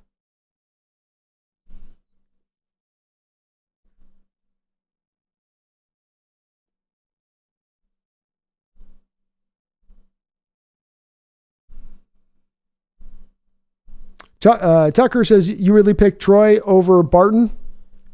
Barton seems like this generation Zach Martin. He pushes guys around like rag dolls.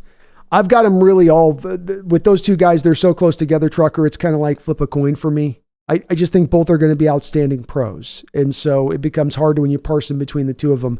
If we end up with Barton, I'm going to be ecstatic. If we end up with Fatano, I'm going to be ecstatic. I only go maybe a little more Troy because I think Barton's a little more hard line to guard. I think Troy Fatano can hold up at tackle. So there's maybe just a smidge more the value point of it, that the mobility stuff with Troy Fatano feels a little bit better. He feels a little more mobile, and we're into more of the mobile-based scheme right now more than ever. But I love Barton, and maybe he is good enough and able to hold up there at the tackle situation more than I'm giving him credit for if you've got to do so in a pinch at the pro level. So either one, I like them both. They're both, to me, top 50 players, Tucker. They're like right here, nudged up against each other. It's one of those 1A, 1B kind of situations. Sean says, I would bet the house they take Fatano at 16. It's very, very, very possible. A lot of people making that connection to Penix at first when Grubb came here, but I said that, this is more making it the likelihood that you're taking Fatano than Penix. As far as who's the Husky that's likely to, potentially be more likely to be a Seahawk now. I think it's Fatano of all the Huskies in this potential draft became the one with Grubb signing. King says, I hope Fatano goes earlier so we don't have to take him at 16. I don't think he goes earlier than 16. I think even 16 is a little early for him where you can trade back and still pick him up, but they may just love him that much.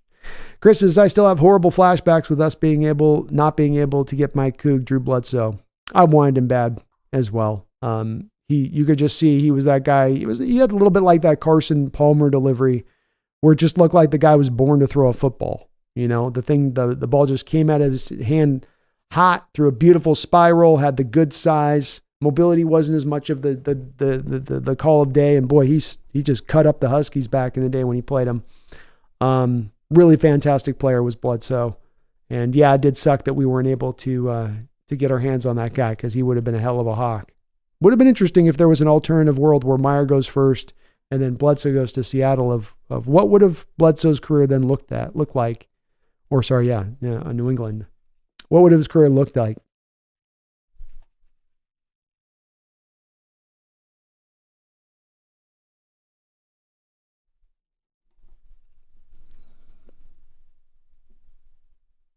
Duncan, does it help you realize that I'm just a dude and I'm only a Chiefs fan by virtue of birth?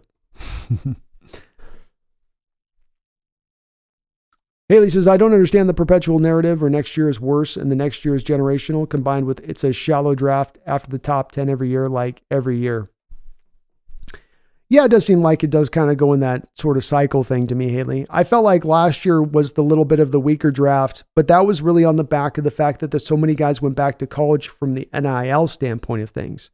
I mean, you have guys that are coming out of this draft now that are getting mixed into the road like your Cooper Bebe types or Cedric Van Prans, who easily could have come out last year and been a really good pick. And it just lightened the load off of last year's draft. And it was really kind of singularly the impact of NIL kicking in last year. Like it really kicked into where college players were going, hey, I'm making $1 million this next year to be a college student. I think I'll do that. And so that did kind of then now push things over. But it's also like, to me on that front of things, it was a 1 year off thing that it did there where it wasn't then kind of cumulatively continually pushing those guys down the line. It's sort of like it comes back and sort of will get back to its normalized state, I think, after this year with that carryover. But yeah, that is a little bit of what you hear. I do think there's different draft years, Haley. I think that there are certain things that tend to be true over the last few years. Like I do think that the blue chip prospects have been about the same, somewhere between about 8 to 12 guys every draft is your blue chip status of things. But yeah, there's definitely that narrative that clicks in where people go, this is generational, this is worse, or next year's always generational and this year's worse. And then next year comes and it's like, no, that's bad. Jaron Reed, did I say it wrong? Probably said it wrong. Greg Kemp says, Brandon, have you heard of Marcus Harris? I saw him compared to Jaron Reed. I have scouted Marcus Harris. I've got my Jaron Reed comp pretty strong in this draft already. Getting my notes on Harris here. I've got my Jaron Reed comp already pretty strongly put with in regards to Dwayne Carter. I mean, hell, he's even got Jaron Reed's number. Marcus Harris is 6'2", 286. So when you go to like comping him to like a Jaron Reed, it's kind of going, not really. Reed's 6'3", 320. So, there's a 35-pound difference between Marcus Harris and Jaron Reed. 5'06", 40, 177, 10-yard split, 29.5-inch vertical leap. I don't think that he doesn't even have close to the explosive scores that Jaron Reed had coming out, I don't believe. I don't think Jaron Reed was a great tester, but 177, 10-yard split, 29.5-inch vert. He did get 27 reps up on the bench, which is impressive, but not really anything great from the testing scores. When you talk about what I saw from him on the tape, Greg, I thought he was a top heavy 3 tech. He's played a ton of college football, but he just barely bloomed and only bloomed last year. So you're getting a bit of the 1 year wonder. He did come forward as a run defender. while also putting up a career best in sacks. So maybe that's a little bit of the comparison there with Reed, and that from some people's perspective of you're getting a run defender who also gives you some of that pass rush ability while not giving you either at an elite level. He just feels to me slow off the ball, slow in short spaces. There's nothing really about him that would draw him to be a higher pick. So when you're looking at right now, my big board with him, with Marcus Harris, I got him at, I thought I had him on here. Yeah. So I've got him in there at the 5th round range, which is of course a far cry from where you had him, Greg, where we would have had Jaron Reed. So just a different player. A 3-tech that gives you run defense, basically, is what you would get from him a little bit, but still undersized and still just, man, the movements are a little too labored for me with him.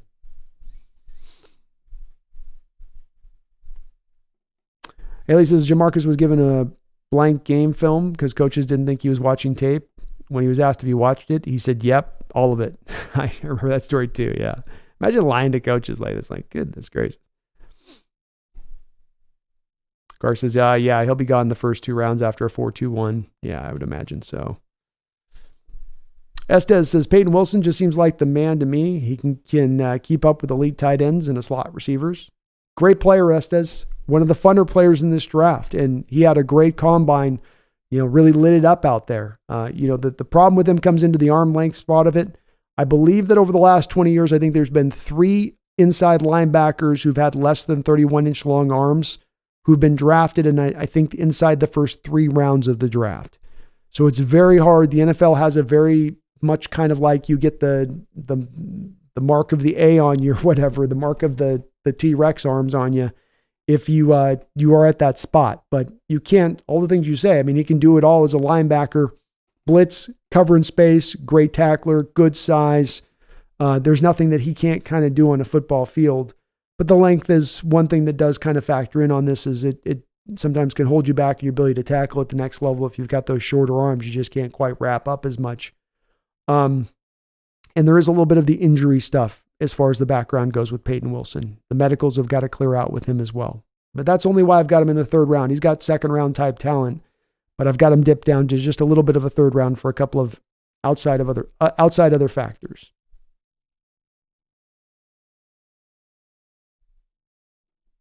Haley says Shanahan being sloshed during media day was because he heard the news the Hawks were adding Mike McDonald. It could be. You saw the tape that I saw, though, Haley. He was indeed sloshed. He was indeed definitely having a good day.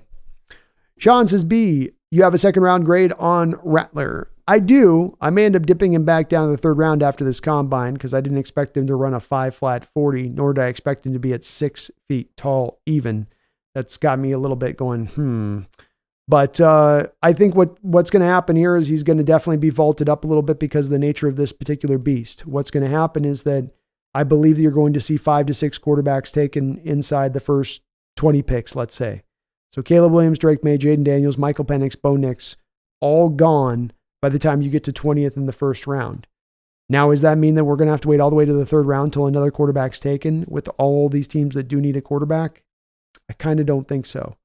I may end up dipping, and this is part of what I'll say about the horizontal board and when I run it, is that I move these guys around through the process. The more I learn, the more I understand, the more information I take in, the more it will constantly cause this to move around a bit. You're not going to see great fluctuations at this point. You're not going to see Rattler falling to the 5th round, for instance, but you still very well, when this is all said and done, might find me pushing him to more of the 3rd round. As again, I'm still kind of putting together in my own head what that means with his times, but 5', 40, and he threw the ball fine, but he is undersized too. I'm a little worried there on that. I get it, Sean. There's some concerns there on that one at this point. Haley says Josh Newton doesn't believe in pigeons.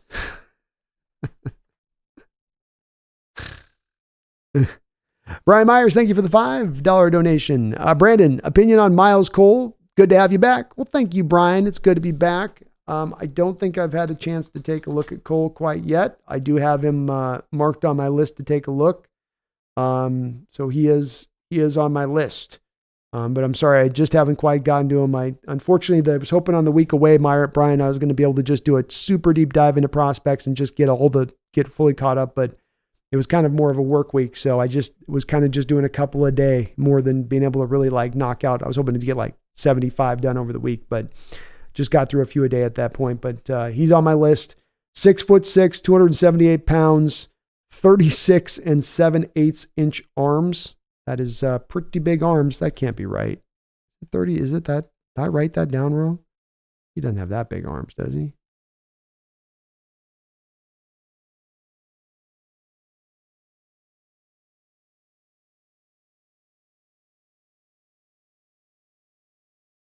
Oh, that's good. Gargantuan arms. I got to be wrong with that.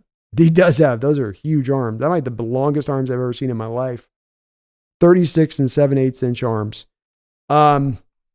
Tested phenomenally for his size. Definitely a guy I've got to go back and look at the tape on, Brian. 6'6", 278, 37 inch long arms. I mean, these are Calais Campbell numbers. I mean, that's longer than Calais Campbell's arms.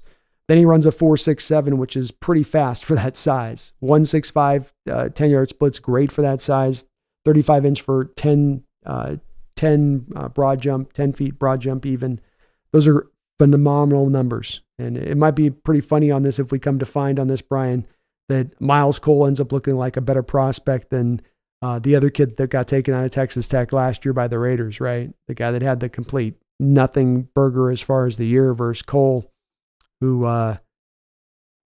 seems to have some of that similar freakishness, but isn't being held in as kind of high regard. Now, he didn't have kind of maybe this 3.5 sacks last year. Doesn't have maybe kind of that pass rush productivity that the other guy did, but equally kind of a freak show with those kind of size and measurables, Brian. So I'll definitely make a priority to taking a look at him because I'd love to see what he could bring to the table. There's nobody quite built like that in this draft coming off the edge. That's a very large human being. And those arms are just like, his arms are like as long as my body. That's ridiculous, man. But thank you, Brian. I'll have a report for you on him on the next stream for sure, man. I'll take a look at him and look at him because I didn't realize, man, that's 37 inch arms. That's a big boy.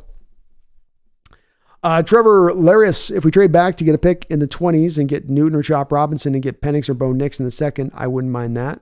No, I'd be okay with that too, man. That'd be great way to win. Moving back is just a great route to go here, I believe. It gets you the best overall draft when it's all said and done. Jeff Shekel, I like that you have JJ in the 4th, laughing out loud, unless we pick him early. Then I think we are supposed to love him. I'm sticking to my guns, Jeff. We took him in the 1st round. I'm still going to be I'm going to be a little bastard about it, probably, actually. I'll be a moody little bastard about it. But I'm sticking to my guns on JJ. I haven't been too harassed about it. Most folks, it seems like, that I've talked to seem to feel similar to me. It's more about the pundits and what we're hearing from what the league thinks of him than what you hear from other fans and their outlook, really, of him. But I'm resolutely in the camp of he's a 4th round guy. I think he's a career backup in this league. I just don't think that there's a lot that's bright and vibrant about JJ McCarthy at this point. Randall McDaniel, thank you for another $5 donation. I appreciate you for that, Randall. Very kind of you, brother. Do you look back at prospects from previous drafts after a few years to see how they've panned out versus your projection? Name a few guys you missed on. That's a part I've been looking to, one of those projects I've tried to do, Randall, to go back and listen to some of the podcasts from a couple of years ago in, the guys that we talked, the guys that I looked at and whatnot. When I first started doing this for the first year, I didn't do a lot of notes on the prospect. In the second year, I did a little bit of notes, and then I got into really doing notes by the 3rd year, Randall. So it's going to be kind of as much by those 3rd year outlook of notes. And when we go back and look at that I'm interested to see, but I haven't had as much of a chance to go back and really look at where my guys are at on my evaluations of that. Without tooting my own horn, it's been more, Randall, I think good than bad.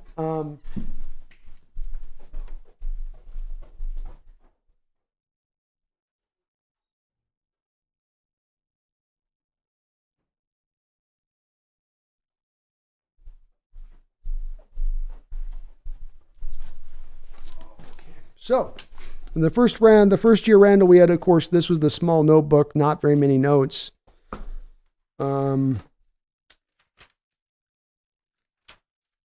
So these were really simplistic kind of things where trying to look for one that might have been like a really graded guy. So like Derek Brown, I had a first round pick on him. I said Derek Brown, beast, pure power, unmatched. He's not a technician, but his power is so good. His counters don't have to be clean. He necessitates double team, no single blocking, freakish strong. So I liked him quite a bit. That one looks pretty good. Chase Claypool was one that I liked a lot too in the second round, but he obviously has been one that didn't pan out. I'm kind of going back for my original kind of ones I had as an outlook on these guys. Seeing where I was at with him. Grant Delpit had a good year this year. I had a first round grade on him.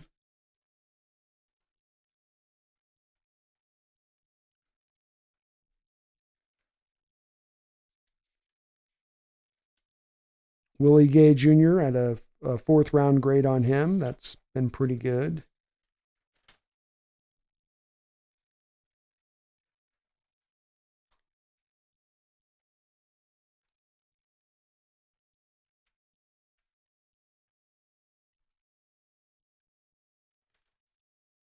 Alex Highsmith, I was probably a little off on this one.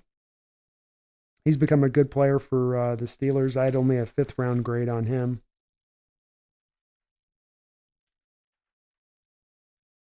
Just kind of see if there's any interesting ones in here, Randall. Definitely want to go back and look at these a little bit and, see which what we got on some. The nice thing though is when we go through these, Randall, it'll be a lot better doing this when we get to the later years where I have more notes, and I went deeper with it a little bit. It's like, Shane Lemieux, Terrell Lewis. Kind of looks like I had kind of misses on those guys in this draft. Justin Matabuke. I had a third round grade on Matabuke. A pure 3 tech, despite being moved around. Heady player, adept at figuring out where the play is going. Doubled often on the talented line. That says something. So he had a real talented line. He played on Texas A&M, but he was the guy that being doubled.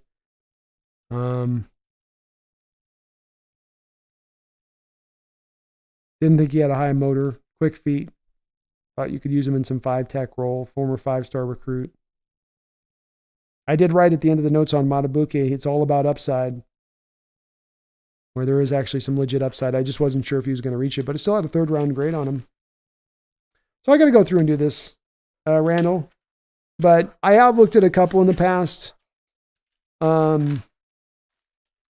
And I'll tell you, my hit rate is pretty good. Someday I want to put a video together, though,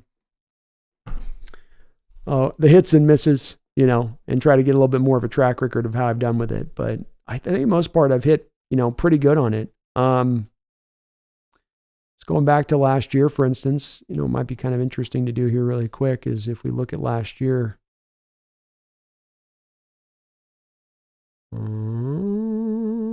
What's going on here? That's not right. That's what I was looking for. Is it right here? One. Oh, here we go. Here's one from 2 years ago. This is my horizontal board from a couple of years ago.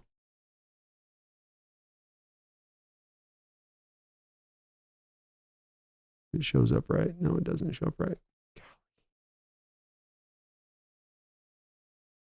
Okay.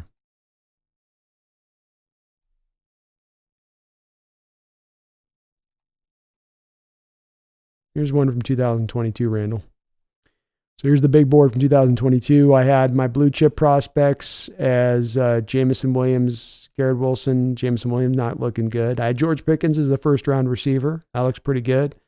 I had Tyler Smith, first round guy. That was a little bit of an outlier at the time. Not a lot of people were seeing him, even though he was eventually taken in the first round.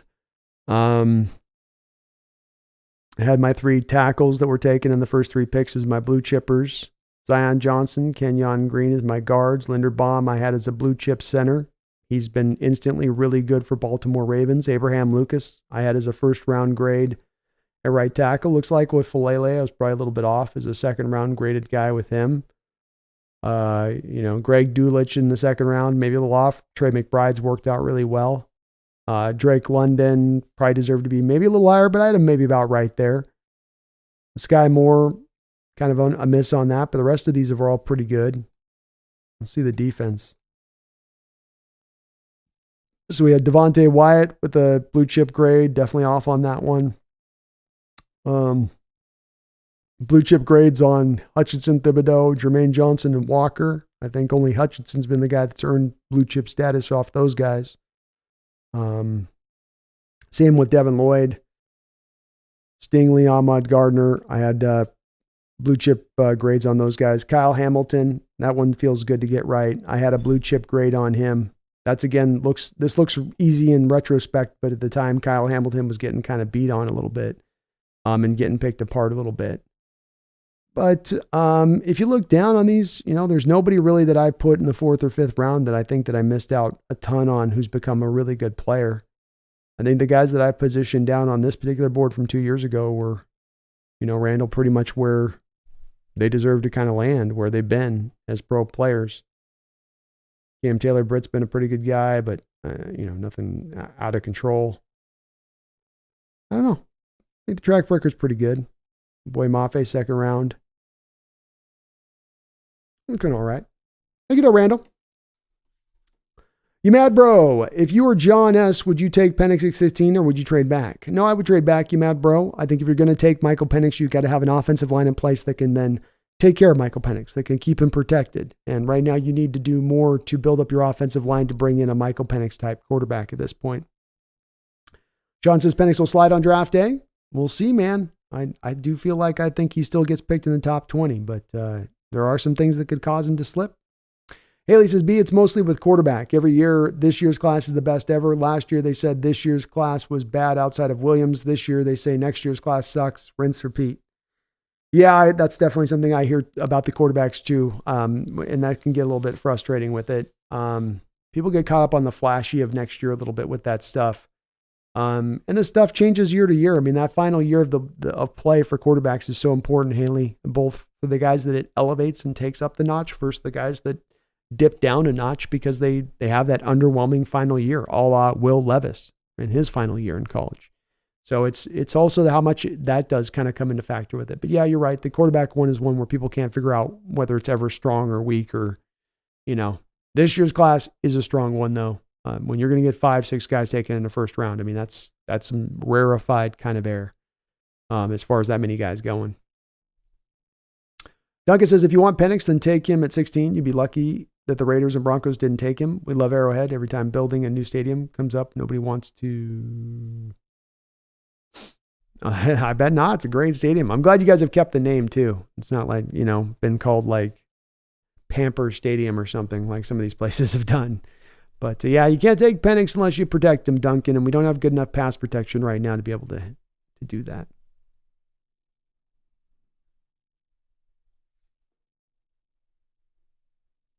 Tucker says, so many athletic freaks now. Very easy to get good players at every position. NFL is turning into two things, your quarterback and coaching. Seahawks would have won 11 to 12 games last year with great coaching. I think they definitely would have been a couple games better, to your point, if they had that. Yeah. That's a big thing I think a lot of us are making as far as an argument about this particular team and where it's at right now. Proper says Penix on the Hawks would turn out like Pickett on the Steelers. Potentially could if you're going to put him in the kind of situation we put him into, your point, Proper. Which is you got to set that rookie quarterback up for success. Chris says Peyton is one of the guys I really like, but he does have an injury history too. I like him a lot, man. He's a good player. He's fun on tape because he can do so much, and his twitchiness, his quickness, his speed shows up all across the board. But it's a bit like it's like Penix, Penix has got a couple of big things that ding him: age, injury history. Peyton, injury history, T-Rex arms. Where does that slot these guys at? The performance on the field's great. The play on the field's great. But where does that slot him at the end of the day? And I don't know. I'm not sure.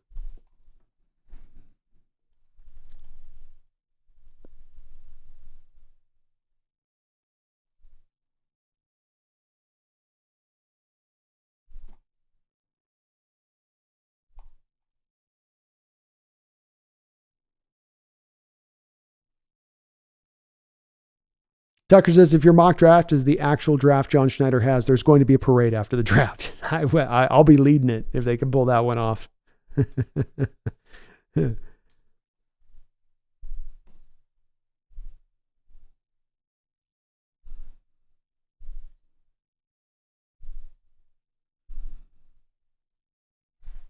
Robert, I'd love to see Rattler in a Hawks uniform. I think that'd be really good for you guys. Please draft him. Randall McDaniel, thank you for another $5 donation, brother. Appreciate you. How much is Brian Bird's going to cost? Carolina sure screwed the pooch if he walks. How about Wilkins? Yeah, Brian Burns is going to cost all the money. Odd, too, because the Niners were offering him, as to your point, 2 first-round picks reportedly a couple years ago around the trade deadline, and they didn't take it. You know, he's a guy that is becoming ever increasingly less interested as much in the run as he is as getting after it as a pass rusher, and I don't even know if he's really up in that echelon of pass rushers like your TJ Watt, Myles Garrett, Bosa, right? I think he's kind of your next tier down, but you're now going to end up spending about $27.5 million to bring him in. I think that's the cost and what it will bring Randall. I don't think there's going to be a team like the Niners that are going to pay that. I think he goes to a team like Chicago that pairs Montez Sweat up with Brian Burns as your 2 bookend edges. That's pretty good edges at that point. But he's going to, at this point, probably cost more than he's really worth, and that's a big part of why Carolina is probably letting him go. They're not strapped really from a cash standpoint to not be able to get a deal done with him, but I think they're making more of a preference to saying, we're going to go sign Derek Brown instead of Brian Burns, because Brian Burns doesn't give us all of that kind of complete player that we would have to be getting for the price that we would be paying. And I think that's a fair part for Carolina. To your point, though, that they still screwed the pooch by not moving him. If you came to that conclusion, and you came to that conclusion obviously a year ago, as they did Randall, as they didn't give him the contract extension, then you move him at that point, right? You do the Frank Clark thing that we did. You don't lose the guy for nothing. This is why bad organizations bad organize. This is why they continue to suck, is they make these stupid decisions and then they compound the stupid decisions with another stupid decision. So he's going to walk. He's going to cost a lot. I don't think he's really worth it at that amount. You're paying that guy $16, $17 million. There's some good value there. $27 million a year. Ouch. With Wilkins, I think that he finds himself slotted in that place that's right beneath the $25 million per year. So I think about $22.5 to $24 million a year per on a 4-year deal is what Wilkins is going to cost you. 4 years, almost $100 million, basically, is what you're going to have to pay for him. That's just the going rate. The thing with the defensive tackles, Randall, is that so many of those guys signed so many deals last year. Ed Oliver, Quinnen Williams, LaRon Payne, Jonathan Allen. Just go down the line, go down the list, so to speak. Javon Hargrave. This is just going to elevate the defensive tackle price. And so it's going to be costly to bring him in. It's going to be well over $20 million. I think that's what it's going to take Wilkins. But I still just feel like, Randall, there's no way, right, that Miami's just going to let him go for nothing. I see how Carolina gets to that point. But boy, with Miami to let a guy like Wilkins just flat walk for nothing, that would be strange to see. That would be very, very odd. Trevor Laris says, I like the shirt. Bring back the Sonics. Bring him back, Trevor. I'm with it, man. Hopefully sooner than later. Hopefully sooner than later.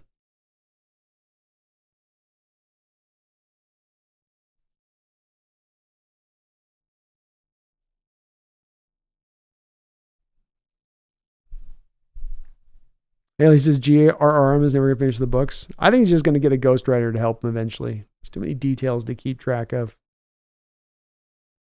Randall with another $5 donation. Thank you, Randall, for all the donations today. Says, because of the open tampering period, we should start hearing about free agent signings the week of the 10th or so. 11th is your tamper day. You'll hear a little bit on 10th on the Sunday. You'll hear some rumors. You will hear that. But then you're going to get the 11th is going to be your tamper day in the morning time. I'll be going live on that day, Randall. So we'll be covering on the tampering day live. What's going down, what's happening. We'll be going all throughout the day. So you can catch me here doing that throughout the day with that. I would think that the Jamal Adams cut is going to happen within the next week.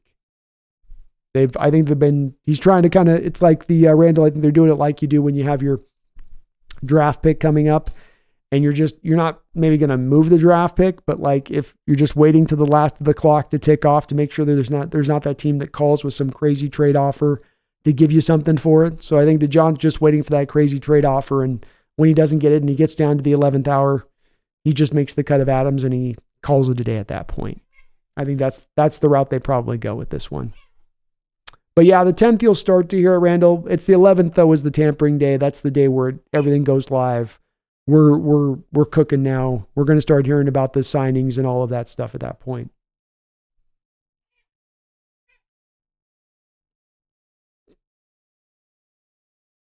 Proper says Brian Burns with some O-line help and CB help equals ring number 6. Yeah, it's a lot to try to get done with your guys' money you got to spend, especially with the Brandon Ayuk situation, my man. But we'll see. I'd be very surprised if they went hard at Brian.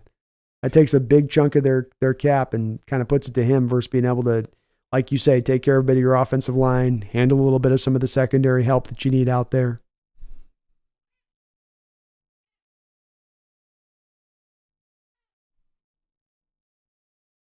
King Bomber, what would you do if Seattle picked McCarthy at 16? I would probably slowly tie a noose on live stream. I would hang it slowly, painfully slowly. And then you would have me stand and then you just be seeing my legs in frame, right? And then I'd kick it out, and then it would just be my legs doing this on the stream, right? I'd hang it from up there, make it work. That would probably be pretty accurate to what would happen at this point. Sean says, B, you might hate JJ as much as I hated Levis. Maybe, Sean. It's growing with time, I'll tell you that. It's not festering down. It's only getting more hot. Proper says 1 more year in the window. I like you, Proper, being realistic about it. I'm with that. Tucker, is there a first round pick that is not a quarterback that would have you furious if John went in that direction? Ooh.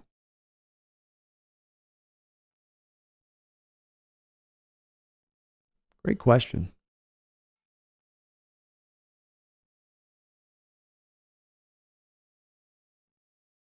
Furious.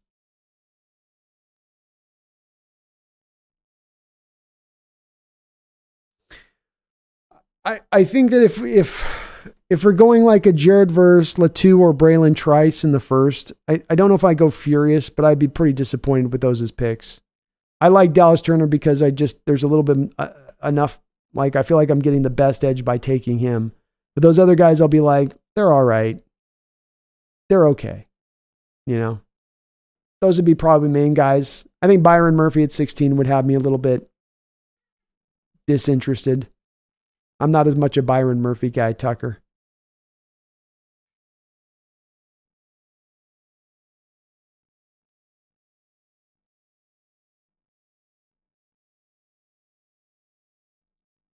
Chris says I'd have to come up with a whole new level of profanity if they drafted JJ at 16. I'm sorry, it's just where I am too, man. I just, please don't, Seahawks. Don't do that. Don't do that. Not that guy. Let somebody else make that mistake. And Proper, Rattler's got a little bit of a rep he carries with him because he did the whole Netflix show, and him and Caleb Williams on that show were on it, and he was coming off as kind of a, bit of a prick. I've heard that he's gotten better with it, and his attitude's settled in. He was a young kid, 5-star prospect type kid, so it's like, your head's going to get a little bit big at that point. And it seems like he's been a bit humbled and gotten his head on straight with that type of stuff. But that's a little bit of what you do hear about from him at times.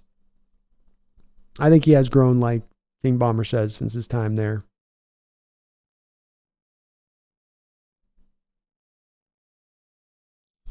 Haley says, man, you know how cool a story would be for Geno to lead us to a Super Bowl? Half the fans would still hate him, but that'd be such a feel-good story. I would love it. It would put such a smile on my face to see so many fans getting torn up over the fact that he got us one? How'd he do that? Especially with some of the hate that's out there with Geno, It has been nice, at least, in having a little bit of like the cathartic feelings from some other content creators out there. As the Geno stuff was twisting and I was gone the past week, Haley, and the Geno stuff was being announced, and just to see some of the content creators talking on Twitter or talking on their streams and going, man, there's just a segment of this fan base that hates Geno, and I'm going, I hear you.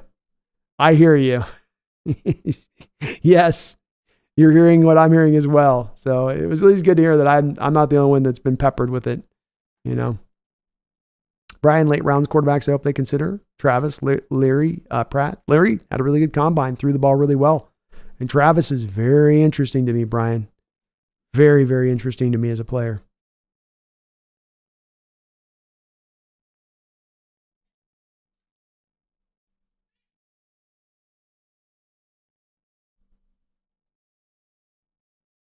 Proper, I want Chris Jones on my team. You guys got Hargrave. There's no room for Jones. You got Hargrave. What are you going to do? That's right. Ailey's got it. Greg Kemp, Brandon, have you heard of Tatum Bethune? I saw him compared to Dre Greenlaw. I have heard of him. I got to be honest, Greg, I was hoping to do way more of the tape study stuff than I was able to get done on my trip. So I'm still just hammering through. I've crossed 200 prospects at this point, but the month of March is going to be trying to get five a done a day to try to get up to the mark on these guys. 5'11 and a half, 229 pounds, 32 3/8 inch arms. So really good arm length, even though he's on the smaller frame. I think that's where you get some of the Dre Greenlaw comps. He didn't test out at the combine. He only did 16 reps on the bench. I haven't done a lot of looking at him, but there's a lot of people that just like the way he's wired up and how he's played based on some of how I've read a little bit about him so far. So I'm interested in looking up. He's on my list to go through, Greg. And admittedly, I'd hoped I was going to be about 40 or 50 players more deeper at this time from where I was a week ago prior to leaving. But he's definitely on my list and would be a very interesting thing with what's good at that Florida State defense played throughout the year. Not just Verse, but a couple guys you want to take a look at because it was kind of took a village for that to kind of happen and what they did on that side of the ball. But Dre Greenlaw comps would seem to be pretty fair on that one, Greg. At least on the surface of it. Duncan says Chris Jones gets the most double teams of any defender and still third in pressures. Yeah, he's a beast. He's taken over for Donald, kind of. Donald's not bad now, but I think that the last 2 years, Chris Jones has overtaken Donald as the most dominant defensive tackle in the sport.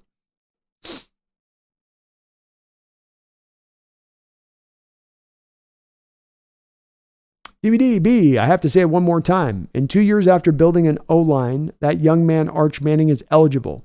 We would likely have to trade up to get him with minimal sacrifice. I'm good with doing it, man. I look, whether it's Arch that you look to target down the road or any quarterback that it targets down the road, DVD, I'm a big believer in that if I can provide a young quarterback with an outstanding offensive line, I not only set that quarterback up for future success and future keen development over time because he's not dealing against issues that just completely defunct the offense and keep him from being able to be efficient out there. I.e., he's under a ton of pressure, right, DVD, or he doesn't have the skill position player, whatever it may be. But it's also that it gives you the instant returns of whoever you bring in on top of that they get to be good in the long term and in their progression, but instantly also when they walk in the door, they're going to be a good player for you. So building the offensive line, it's my centerpiece to this offseason. If I'm John Schneider, it's been the thing that you've kind of not ignored, but you haven't paid as much attention to over the last even 10 years of football here in Seattle as much as you should. It's a really keen place for them to address. And if they hammer it in the right way, the returns on this are going to help out everybody across the board. It'll help out that future quarterback DVD. It'll help out Geno Smith next year. It'll allow for more holes to be opened up for your running backs. It'll allow for you more opportunities at that point to get the ball to your DK Metcalf because pass protection will actually hold up long enough to get to those guys on the outside. There's so many benefits downstream from doing it. It's part of why it is my centerpiece for this offseason.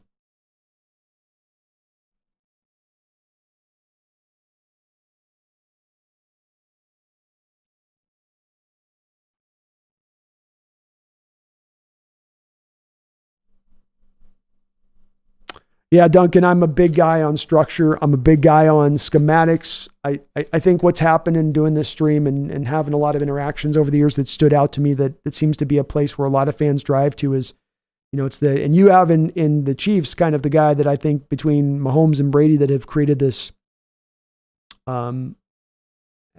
viewpoint in the mind of a lot of fans that it's about going and getting one of those guys, that's the ultimate goal. That's the only goal. It's to just seek out and find that magical quarterback that'll save the day for you. And my whole point on that, Benz Duncan, is that it's great to find those guys. It's awesome when you can, but they tend to be kind of generational. They don't grow on trees, and that there are other pathways to go to win Super Bowls. And while it'd be great to get that magical quarterback, you can also go and win a Super Bowl without it having to be that. And structure is very important. And I'll tell you what, I think the big thing that happens on this, Duncan, and happens all the time, is these teams and these fans get caught up with going and getting the quarterback, and that's the only thing that matters. And then they lose track of the fact that they don't have the good offensive line, that they don't have the good skill position players, that they're expecting the quarterback to be the superhero. And then that puts them in hellish position, right? That's where we find like the Bears right now, where they don't know what they have in Justin Fields, but they got to move off of him because Caleb Williams is there. But that might not be the right choice. You might find in Justin Fields to be a really good player once he's actually put in a situation that works and works well. And I mean, your Chiefs did it with Mahomes. You didn't just get Mahomes in the first year and throw him in their first year, sit behind Alex, come into an offensive line that had Jeff Schwartz and Fisher and a good interior offensive line set up. I believe like Mitch Morris was in there. So you gave him a good situation and set up for him to go out there and be successful when he did walk in there. Kelsey and Tyreek Hill on the outside. That's what you should try to do with young quarterbacks rather than just getting them forced out there. Swedish says Hawks need to focus heavy, and I mean heavy on the linemen. Big Mac and Grubhub got to order some beef. Get that big beef. Where's the beef?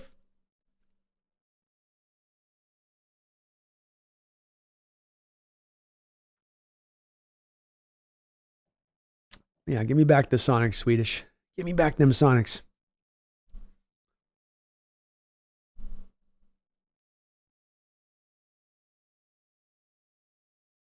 Brian Myers says, cannot believe I will miss most of day 2 of the draft. Tickets to a show. Damn it. You're going to be sitting there on your phone.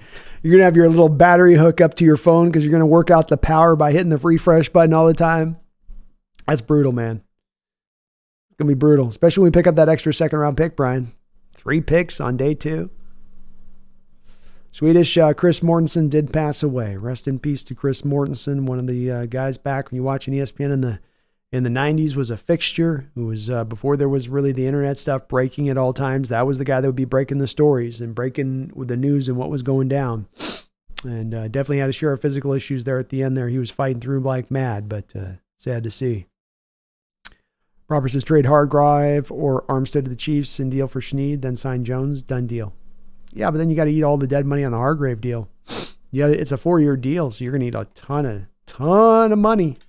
The problem proper is you guys lowered down that first year hit so much on Hargrave, you can't back out of that contract now into year 2 without it having to hurt a little bit. Trevor, I didn't think J.J. McCarthy looked that good at the combine either. I thought that there's certainly a couple throws in there that made me go, Garth Knight, thank you for the $5 donation. I appreciate you for that. It says ring number 6 has been a long wait since the DeBartolo mob ties got extinguished. Yeah, once you lost those mob ties, man, once you stopped getting those players to take them dives, it's hard to get them rings, isn't it, Garth?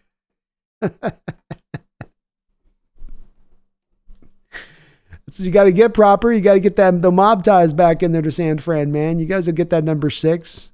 You get that one for the other hand, that ring for the other hand. Thank you, Garth, for the $5 dono. And DeBartolo was a great owner, man. That's the epitome of a great owner. He's going to do whatever it takes. That was one of those original guys that recognized the market opportunity to be a great owner, to own building a great environment for the players. And really helped lay kind of that background groundwork there for that team and then pulling off what they did. Yeah, it was Walsh and accumulating and assembling the talent like they did out there, but it was also DeBartolo and his keen direction from the top that helped to make a lot of that happen. His full buy-in. It starts with ownership. Rest in peace to the Mort report, Swedish. Yeah.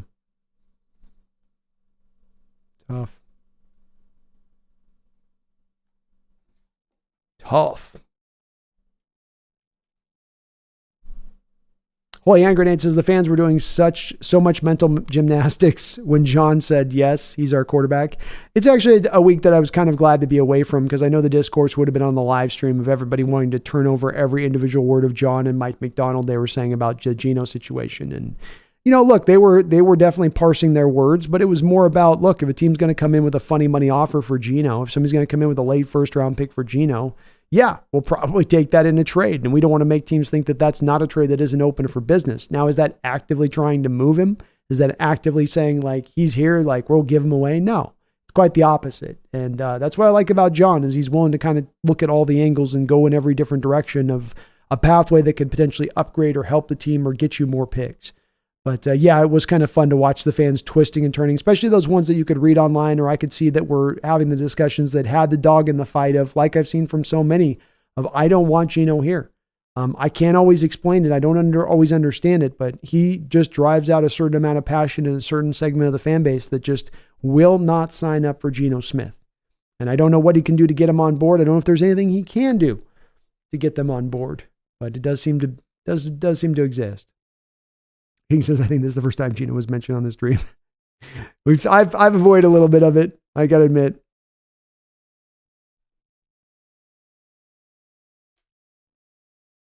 Mr. Kane, heading to sleep. Much appreciated, Mr. Kane 2.0. Hit the likes up. Thank you for that reminder on that. And you have yourself a great night, my guy.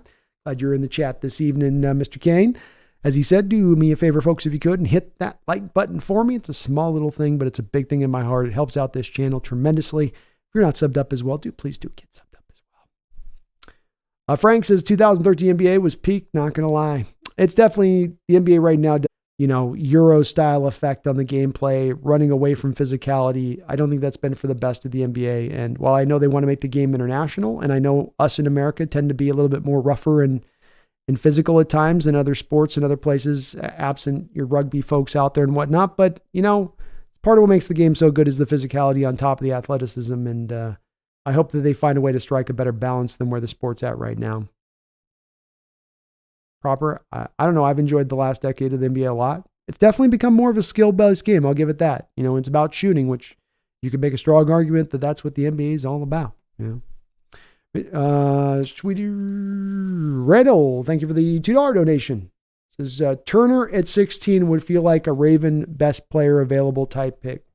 It's where I've been going in my mind with a Randall. I mean, we ran the mock draft and it played this way out with the mock, and it's been this way on a couple of the PFF mocks I've run.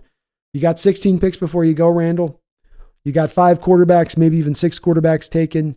You end up with at least 3 receivers, maybe 4 receivers taken before you pick. You end up with 4 tackles taken before you're selected, and you end up with probably Brock Bowers taken off the board, say nothing of maybe even a Quinion Mitchell. Bam. You end up with you're taking the first edge off the board. This is what led us a little bit, Randall, to JSN last year, right? JSN drops through the first round. You get to 20 and you go, okay, we're going to get the best wide receiver in this draft at 20. We're going to be able to pick that guy up at 20. That's insane value. We can't turn that down, even having Tyler Lockett and DK Metcalf on the roster. I think Turner would be the same thing at 16. Where you get to 16, Randall, there's a very high likelihood he falls to you, and you go, okay, that's the best valued guy. We're getting the best edge in this draft at pick 16. What drafts can you ever say in recent memory where you're getting the best edge of the draft at 16? And not merely you're getting the best edge of the draft at 16 because he sucks and he doesn't have the talent level to be deserving and worthy, but more of he's falling to that place, Randall, because of the fact that so many quarterbacks went ahead, because there's so many, such strong receiving, talents. Marvin Harrison, near generational talent. Odunze, who comps out to like a Fitzgerald, and then Neighbors, who's just his own separate kind of freak show. So I really feel it could go that way too here, Randall. And especially with the way that the Hawks have made this their driving force in the last couple of years of being value. I think that just leads them right to that angle as well, and really, really doubling down on it. Haley says, B, would you want to move on from Lockett this season? Grubb's offense seems like it want receivers to get yak. Yak is a big part of what they do, Haley. There is also throws in there where they're trying to attack down the field. It's the unusual part of, I think, his spread concepts is that he's going to spread you out, but he's going to still take his shot plays. So I think that there's still room at that point for a Lockett to operate in this offense. You're not saving a tremendous amount of money right now, Haley, by moving off of him. You'll save a little bit of money, but not a lot. Post June 1st, you save, I guess, a little bit more, but then you're pushing dead money to next year on top of already probably doing that with Jamal Adams. I think what makes most sense on this is that you sit on him for a year, let another year of that contract bleed out, work him in that rotational role around your JSN, around your Jake Bobo, around your Drake Young, and try to get another year of 700-800 yards out of him in that final season. And maybe that's a bit of overpaying for what he's bringing to the table, but then you're able to get free and clear out of the contract for the most part next year with a very minimal amount of dead money cost. I agree with you, though, that you are looking for a little bit more of the yak guys. And when you do look at the Seahawks receiving core right now, Lockett, DK Metcalf, Bobo, These are not really yak guys. Even JSN is not really a hyper yak kind of guy. He's pretty good as a yak guy.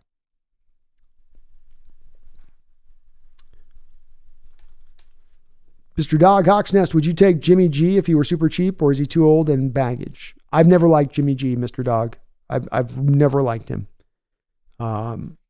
Very limited arm strength, plays the position a little bit scared, almost no mobility that he brings. And then he's highly injury prone on top of all of it. No, I've always been kind of out on him.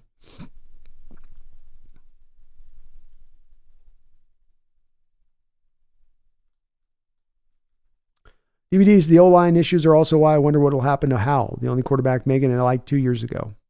It's going to be, we'll have to see where he goes. I think Washington's going to be dead set on trying to get a quarterback in there, so Howell probably gets pushed to number 2. But, he didn't have the greatest of lines there in Washington, to your point. Yeah.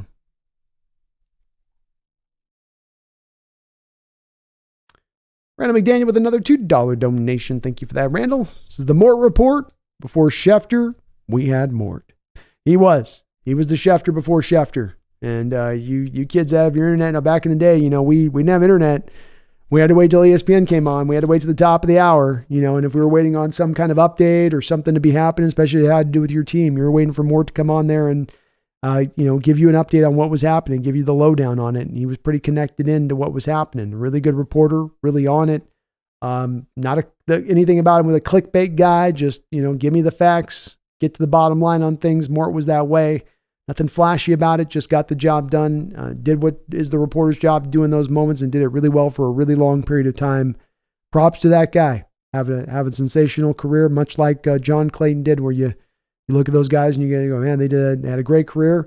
They did a great job. Can't pick apart anything they did in their career, and that's, as a reporter, I think that's kind of the ideal when you finish up, that people can say that about you.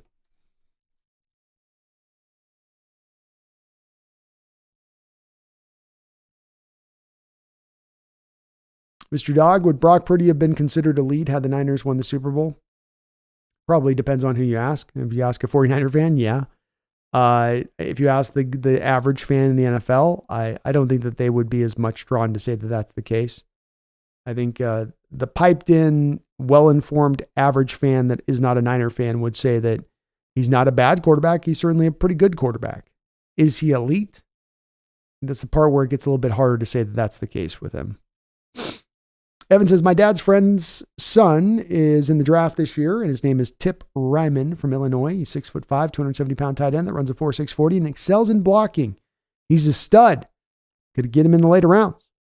No, he's a very, very interesting player. I think a little bit underutilized too, where he's a little bit got that sort of Will Disley thing where in college he was asked to block a lot, but he might actually give you some pass catching ability, just hasn't been utilized as much in that component of his game. But I've watched a little bit of his tape and a little bit of his film and catching out there, and he seems to be a very smooth pass catcher, especially at the 270 legit pounds that he's running around at. But I have got him on my radar, Evan. I'm going to do a little bit more of a deeper dive on him.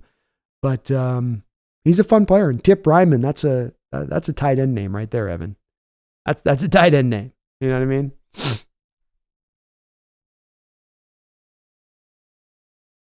Brian says, not sure if Hurts qualifies as elite yet. No way. Jalen Hurts isn't close to elite. Can't put him there.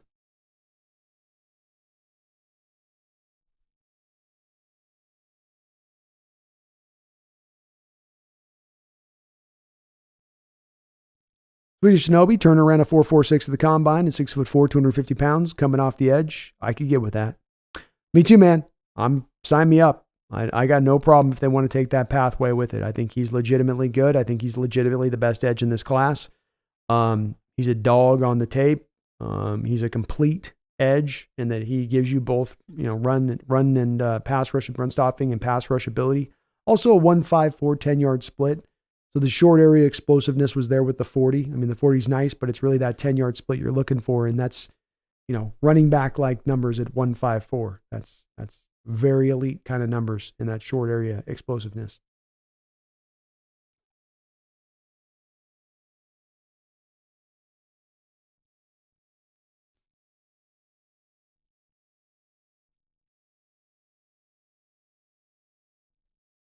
He says Geno's already more lead in the last 3 minutes than Mahomes. He did set the record for most comeback wins in a season. Sips tea. Yeah, proper. The punt, the random punt thing that happened, the Greenlaw injury was just brutal. I mean, that was just, those guys, Warner and Greenlaw, just as much as Roquan Smith and Patrick Queen really made a lot of that Ravens defense kind of just form out right, just kind of everything kind of eased through from that. They didn't run the defense necessarily through that, but everything ran smoothly with those two guys out there. I think the same thing is true there with the Niners and losing Graylaw at that point. I mean, Oren Burks, I think it played really solid for you guys when he filled in throughout the year, but Greenlaw is Greenlaw, and you lose him and it's hard to replace that. Swedish says the pumpkin about to pounce on the floor level bad takes. She me mugging hard. She gets that way after we get 4 hours of the stream. Like, you've streamed long enough.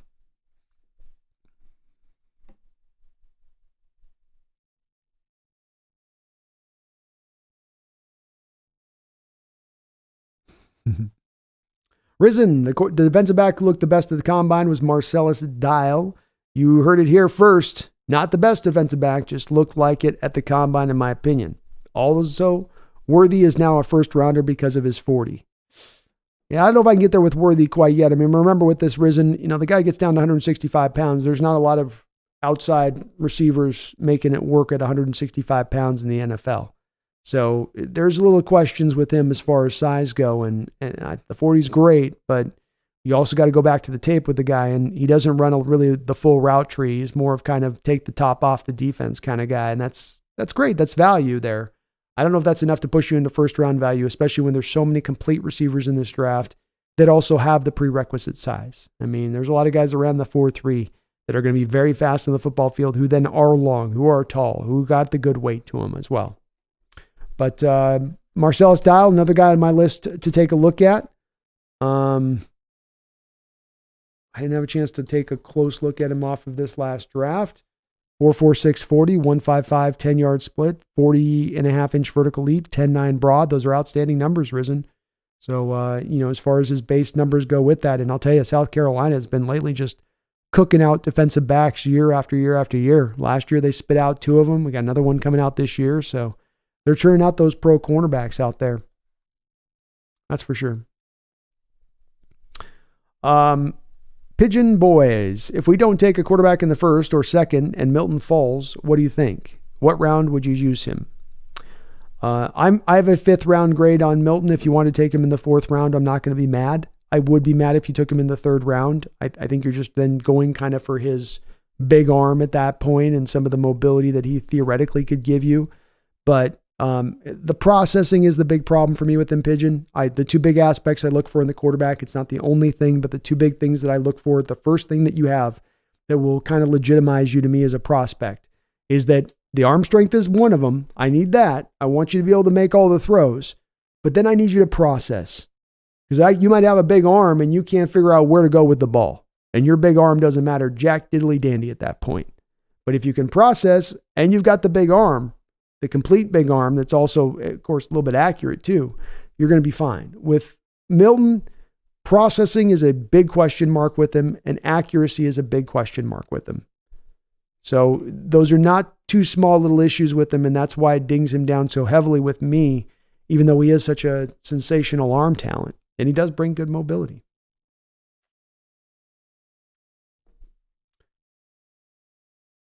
Tucker says the end of the Hawks Nest. John sends 16, a 3rd round pick, a 2025 first, and DK Metcalf to the Giants to draft McCarthy. Oh, Lordy. Oh, God. Oh, I might lose my mind if they did that, Tucker. Oh my God, could you imagine? I would freak out. I would be, you talk about just ranting the whole night through. Brian, you have yourself a great night, man. Appreciate you watching.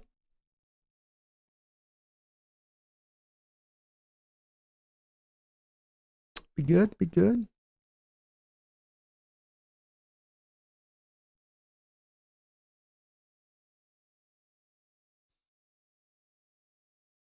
The end of the Hawks Nest is right, Tucker. I might delete my channel right there and then. Oh, hell. Chris is bringing up something for, we got, yeah. Phoebe in the house. What's up, Phoebe? What's good, man? Yeah, we're getting a little snow out here, too. Risen says, hot take. Milton looked better at the combine than Bo Nix. I'd be happy with Milton for our future with a year on the bench. I certainly don't. I'm not down.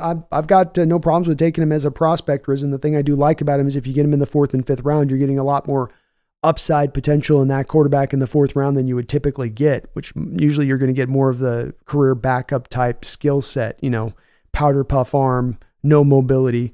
You're getting something very unique in Milton and what he brings to the table. So I do like Milton. Nix didn't have the flashiest combine for me, Risen. I don't think he did a whole lot either. I really wanted to see him run.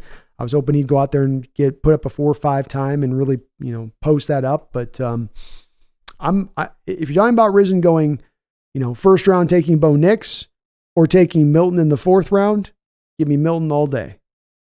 All day. Russell Marcuse says J.J. McCarthy's a tall Brock Purdy who's not going to have the luxury of going to a team with 10 All-Pros. Agreed. I think that there's the key difference, and this is where I'll give Brock Purdy a lot of credit. Brock Purdy had the really fast 10-yard split. So when I talk about Dallas Turner with the 1-5-4 10-yard split, if I'm not mistaken, that was also Brock Purdy's 10-yard split.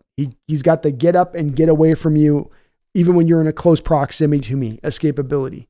With McCarthy, he doesn't have that quite twitch. He's not going to do a 1-5-4 10-yard split. He's going to do like a 1-6, a 1-6-3 10-yard split. So he might have some mobility, but it ain't going to be the get up and get away from you kind of mobility as far as a real keen difference between those two guys. But yeah, I think that there's probably a lot of similarities between the two and, winners, processing, smart with the football, careful, good decision-making. Radu Turkan says, hey, B, good to see you back. Thank you, Radu. Could you not see any scenario with McCarthy on our team? I mean, it's possible that they could take him, but at this point, you're going to have to take him in the 1st round, Radu. I mean, he's firmly entrenched himself in the 1st round. It may not be high in the 1st round, but he's entrenched himself, it feels like, in the 1st round based on what we're hearing. And I have a 4th round grade on him, Radu.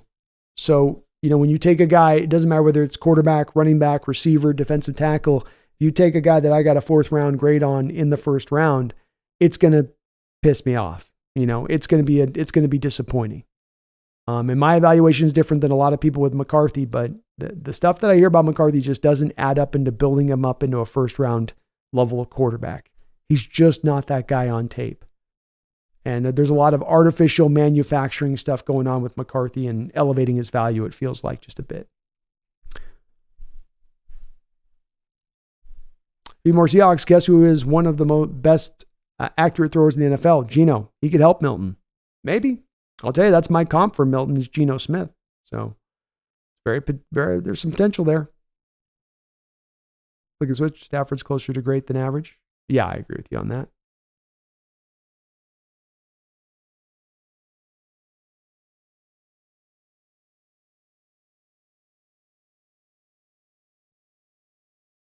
Quinn Woolman, is our new coaching staff well suited to developing a project quarterback?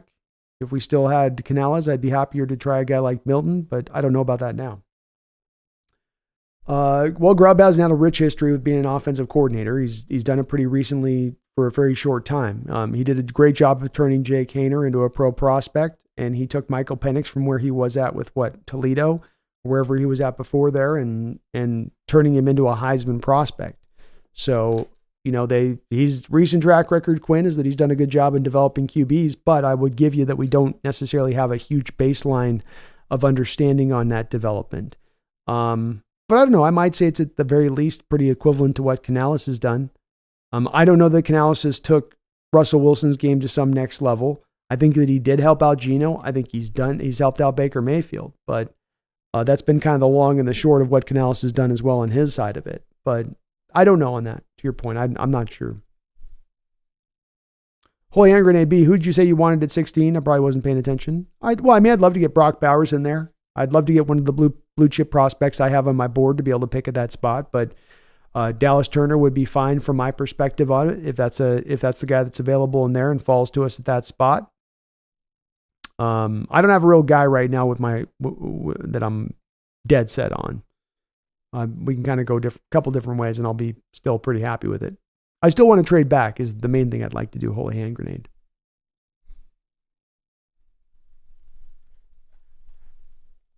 Risen, I'd be okay to chance him in the mid to late thirds. It'd be a little early for me, Risen, but I'm not going to rip my hair out and scream and stomp, Like, I'd get pissed about JJ in the first round at 16. I'm not going to get pissed about Milton in the late third. That's for sure. He's got some good talent. He does at that. DVDB, as we all know, Ryan Grubb will be calling the offensive plays. So what's your take on what he would push for quarterback-wise after the first round to John Schneider? That would actually happen. Well, I think he's going to want a guy that I think he'll be an offensive coordinator. It'll be more about probably arm talent than he will be about mobility. I think that he's going to think that there's a lot that he's going to manufacture for his quarterback that's going to be less reliant on the legs than other offenses. So then I think that falls then back upon getting a quarterback that truly can make all the throws. You're not going to look to find the Brock Purdy type guy. This is why I'm out on J.J. McCarthy a little bit, in that you're going to look to find the guy that can make all the throws, that's got the live arm, that can layer the ball in. So he's going to want the guy that can push the ball down the field. One out of every plays, Ryan Grubb is looking to take a shot play down the football field. You can't do that unless you have a quarterback capable of throwing shot balls down the field.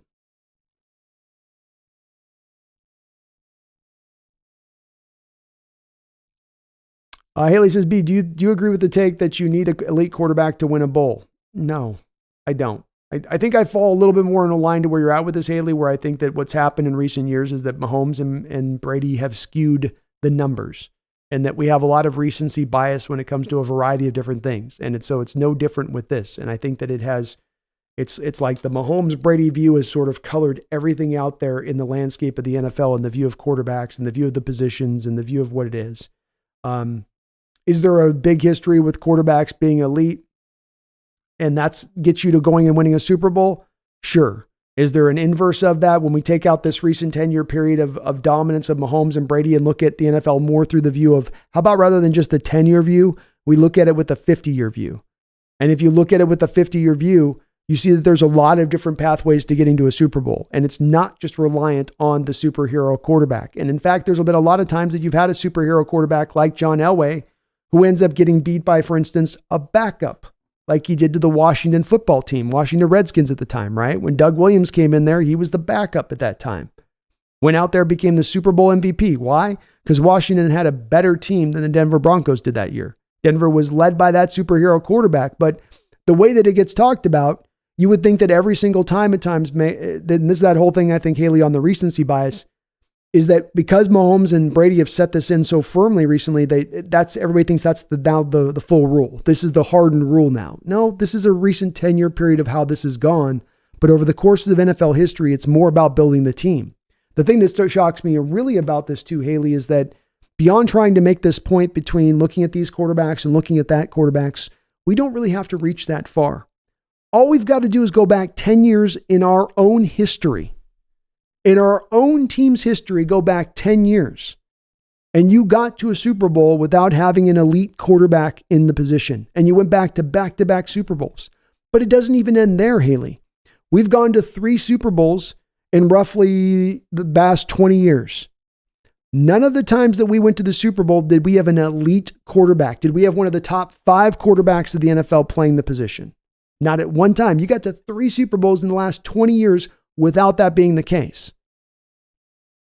And you should have won the 2005 Super Bowl if the refs didn't just steal it from you flat out. So, yeah, getting the superhero quarterback is one way to go out there and win the Super Bowl.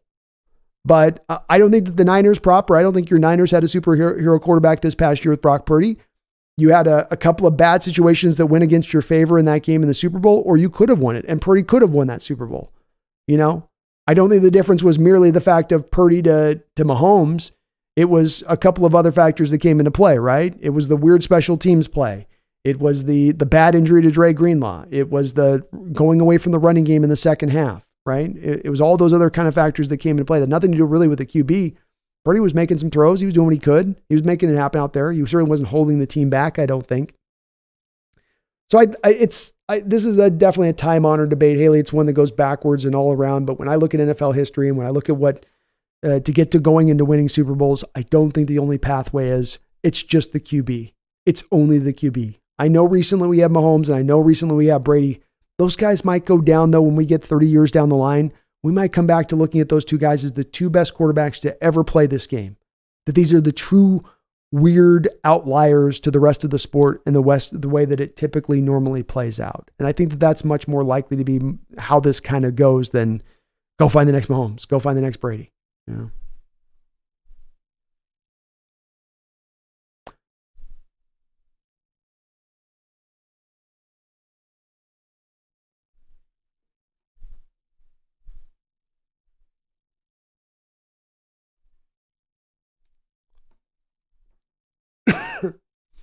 Mahomes is good, but he's no Brock. Bruce Spring. Thank you, Bruce, for the $7 in Canadian. I appreciate you for that donation. Very kind of you, Bruce. So sorry, just tuned in. Who would you feel comfortable taking at 16 quarterback wise? Oof. Well, I think it's obviously, let me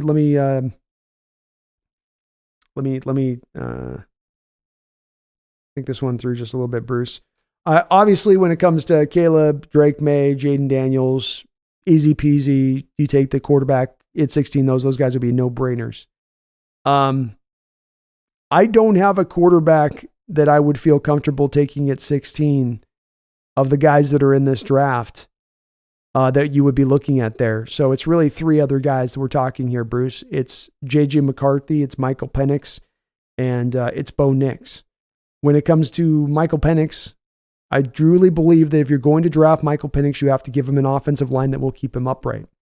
You have to give him an offensive line that will not ask him to go run around and scramble and run for his life like a chicken with his head cut off. We had the 28th best pass protection in the league last year. We have historically, over the past 3 to 4 years, been bad in pass protection. If you bring in Michael Penix, you're not going to set him up to have success. This has me out on Michael Penix. I can't do it. If you want to just go hog wild on the offensive line after you take Penix, then okay, maybe it makes some sense at that point. But I don't think that the team would do that. They would go back to the defense. So you would still be putting him behind porous pass protection, and then that would not be giving you the best of Michael Penix, or kind of defeating the purpose of taking Penix at that point. J.J. McCarthy, I have a 4th round grade on Bruce, so to take him in the 1st round to me is completely asinine. I don't get the hype on J.J. McCarthy. I've seen a lot of quarterbacks that are winners in college who've won a lot of games and not lost a lot. Tim Tebow won a lot of games, didn't lose a lot, right? That doesn't really give me a lot of value necessarily when we talk about projecting that guy to the next level. And when I start to project J.J. McCarthy to the next level, I see really a career backup or a fringe NFL starter at best. So that brings us to the 3rd guy, Bo Nix. Heavily scripted offense. I don't know if he can process. If you go through all the highlights of Bo Nix, Bruce, every highlight you'll watch him dropping back and it's off the first read. First read, bubble screen, touchdown. First read, throw the 9 route over the top, touchdown. There's no really video of him going through and processing much. Everything is so heavily scripted up. And as I've said before, arm strength, processing are my 1-2 components that I'm looking for at the quarterback position first and foremost. So if I have a question about you on one of those 2 components, I sure as hell can't make you a top 16 pick in the 1st round. And Nix is good. I think he's got very good talent, worthy of going in that 1st round. But to take him at 16, I can't do it. Penix would make sense if you had the line. Nix to me is a guy I have more of a 2nd round grade on because I think I've got some questions about his ability to process on the football field. Go 1, 2, 3. I don't know if he's got the upside to do that. I have big questions about his upside to do that. So sorry, Bruce, I don't have a guy I'm comfortable taking at 16 at this point. Unless it's one of those 3 guys that dips in the draft that are all being earmarked for being top 5 picks at this point. Evan says, if Turner and Bowers falls to 16, who do you take? I would take Bowers. Bowers is a blue chip guy in this draft, Evan. One of my 10 guys that are the blue chippers. Turner's very close to being a blue chipper, but not quite there. He's not quite in that Will Anderson place of eliteness. So I would go to Bowers. That would be the value for me. Flick the switch. Absolutely want elite quarterbacks. Give your team the best chance at winning multiple Super Bowls and be in the conversation every year. It's definitely something to aspire for, but it's not just to me, I wouldn't say it's like I'm not turning him down. If you get the opportunity to go for it, you go for it. But it's also not the end all be all to team and roster building necessarily. Would just be my only point as a counter on that. Swedish says Turner, if we can re-sign Colby and restructure Will. Makes sense. Radu, would you trust our general manager if McCarthy becomes his number one quarterback, or would you put that question in your mind about our staff? It would have a question mark in my mind about the staff at that point. John is in his new evaluation state where there is no Pete Carroll to blame everything on. He stands on his feet now, and he's going to have to, weather this storm for whatever it is, the good and the bad with it.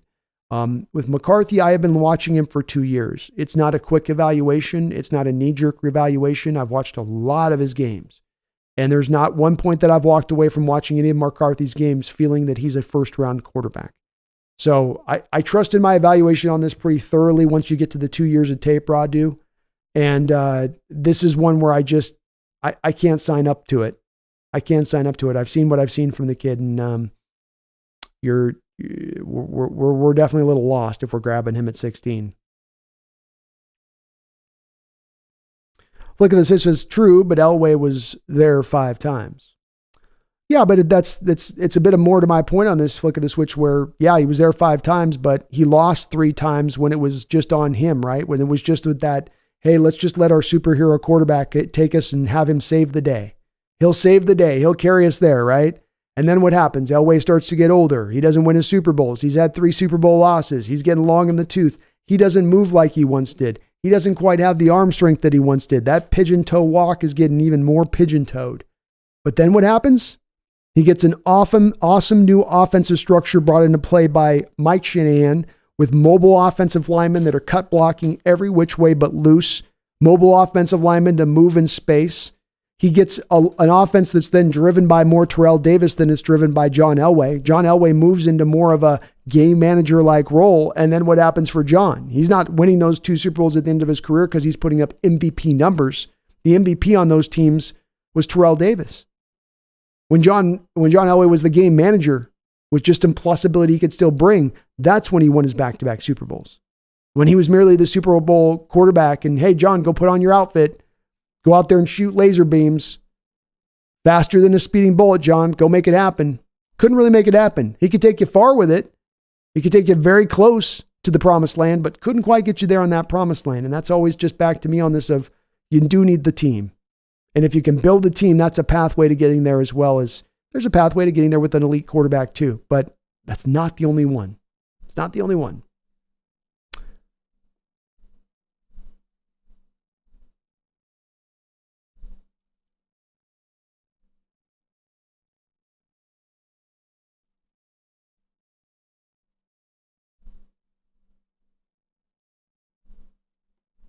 DVD says Aaron Rodgers is the most elite quarterback right now and hasn't won a ring since what? 2011? But his stats don't lie. True. Another guy kind of like Elway got to 4 straight conference championships, but couldn't quite get over the hump. Again, a team trying to build more to that QB and him driving that day. There's a lot of those failure stories too on those guys where the teams just put the onus into behind, okay, we'll put all of our cards behind this deck a little bit, including our own with what we did with a little bit with Russell. Milax is based on our history. An elite running game has been more important than an elite quarterback. True. Very true. You've had both of those 2 things in all 3 of your Super Bowl performances.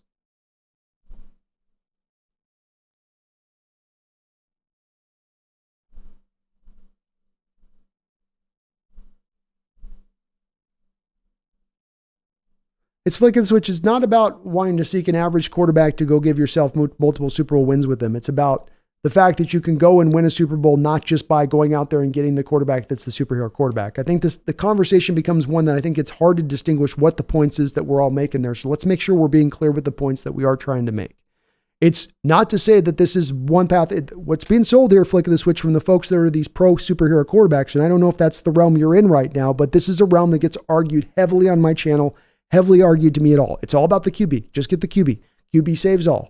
This is a method of thinking out there that is pervasive. It is everywhere. And there's a lot of history that pathway to show, and I can provide a lot of evidence to do so, that this is not the only pathway. That's been the whole point of this. It's not to say that the side of the people that are on the superhero quarterback side to say, let's go find the superhero quarterback, that's not also a valid way to go win a Super Bowl. It's not, it's one of the things, this one's got to be right, so that's got to be wrong. It's yeah, that's a correct thing, that's a way to do it. And then there's other correct way of doing it in building up the team. And as I've said with this, it's that there is some pushback on this flick. 10 years ago, you went to back-to-back Super Bowls on the back of this very concept. So if the concept doesn't work, how is it our team got there to Super Bowl and back-to-back? So it wasn't just a luck on a 1 year off situation. You got to back-to-back Super Bowls.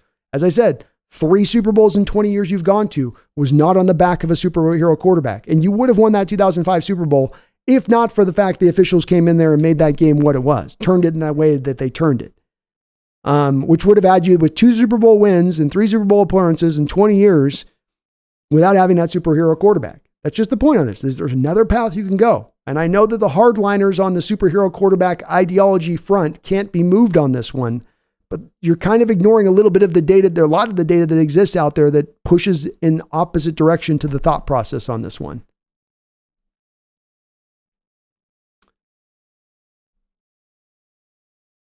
Quentin says drafting Penix feels like gambling on Olu, Bradford, and Lucas all being starting tier and uninjured. Each is possible, but all 3? I don't know. That's very true to it, Quinn. I think you're accurate in the way that you put that. And that's why I say if you're going to get Penix, you need to have certainty in place, not in, okay, we're going to put this here and hope it goes this way. Have it in place for him. Otherwise, you don't take him. And I'm very much, that's my outlook on it as well with that.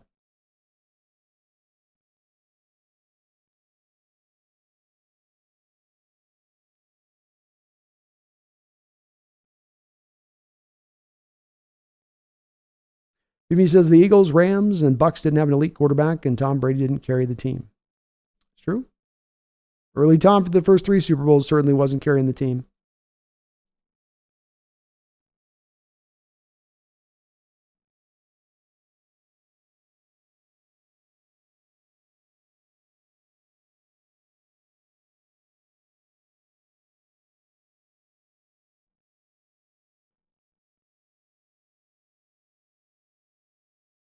Trevor says, I hope our O-line stays healthy. That makeshift O-line we had last year was no good. No, we kept moving out 5 different starters every single week, it felt like, Trevor, all the way through like week 12 or something. It's pretty wild. Oh, we found some common ground, Flick. Well, that's good to hear. I feel where you're coming from.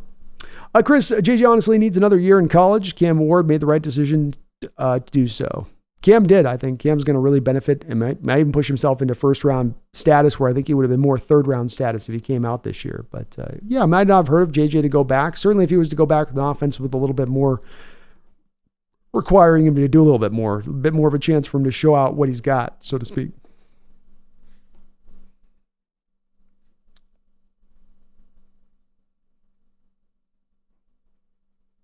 DVD says, Brandon, some people don't quite get the whole elite status, I guess, because Peyton Manning had a record season as a quarterback in 2013-14 and scored 8 points in total in that year's Super Bowl. Please help me. That's again the thing where if the ideology is carried that it's merely only the superstar quarterback that gets you there, right? And it's a great point to your point on this, DVD. If that is the thinking, let's operate where that's the truth of the reality of the road. That, hey, that's the end all be all. You get that, you're good to go. Well, how is that you had the number 1 offense of all time? Right? The best offensive season that has happened in NFL history. Manning at what would be essentially the height of his powers with the most playmakers you've ever had around him. Yeah, like you say, they got held to 8 points. They got shut down by the better overall team. And then what do we see happen, DVD? A mere 3 years later, as Manning becomes a shell of himself, as his skills start to erode, as Brock Osweiler starts to take snaps from him, the Broncos not only get to the Super Bowl, but they go and they win a Super Bowl against the MVP quarterback of that season. Cam Newton, that MVP guy, the literal guy whose whole thing is the Superman shtick, right? The literal Superman shtick of Cam Newton in that Super Bowl against Manning, as Manning is now a shell of himself, loses in that game because the better overall team won. I think there's a lot to this given argument. There's a lot to this other side of the coin on this one. And again, it's not to say that the side of the coin of getting an elite quarterback doesn't also exist, but it's not the only road. It's not the only road to lead to Oz.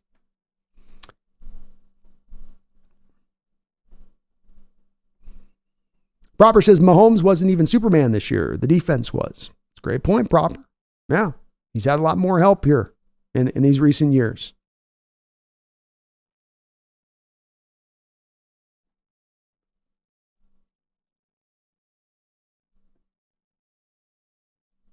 Duncan says, true, really bad interception coming out of the half, down 10-3.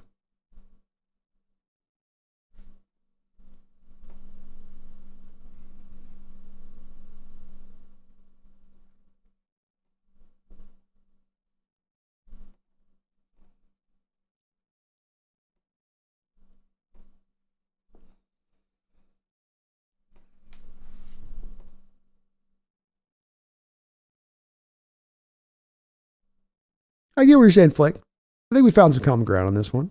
Kevin says, you still on? Good golly, Miss Molly. Still like the ball.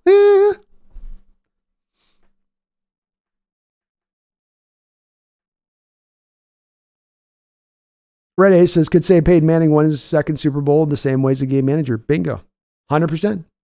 Peyton Manning was a shell of himself there by the end. I think he could barely push a ball 20 yards down the football field by that final season. The HGH had worn off. And, got it done.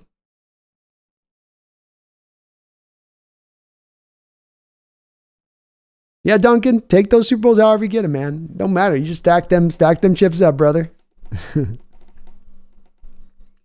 Red Ace says, ask Cam Newton how the superhero quarterback went. Yeah.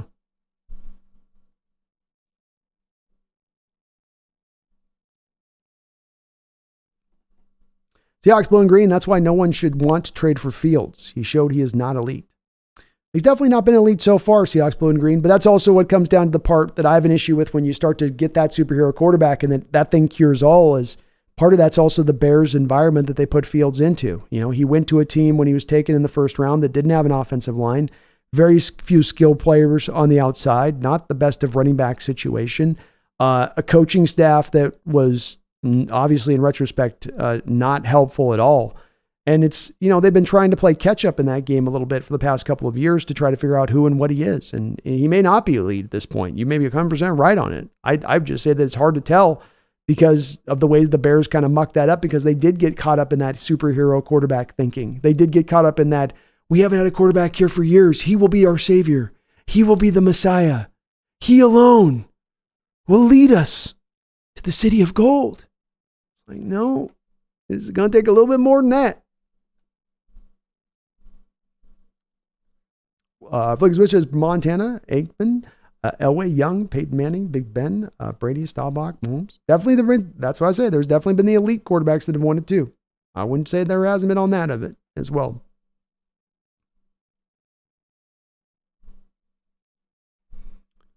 Duncan says, how could Fields be elite when the franchise isn't elite? How many quarterbacks never got to even start because of politics or personality differences? Mahomes isn't elite by himself. It's where we get to landing zone, right, Duncan? Your success and where you land is a big part of what will bring about your success.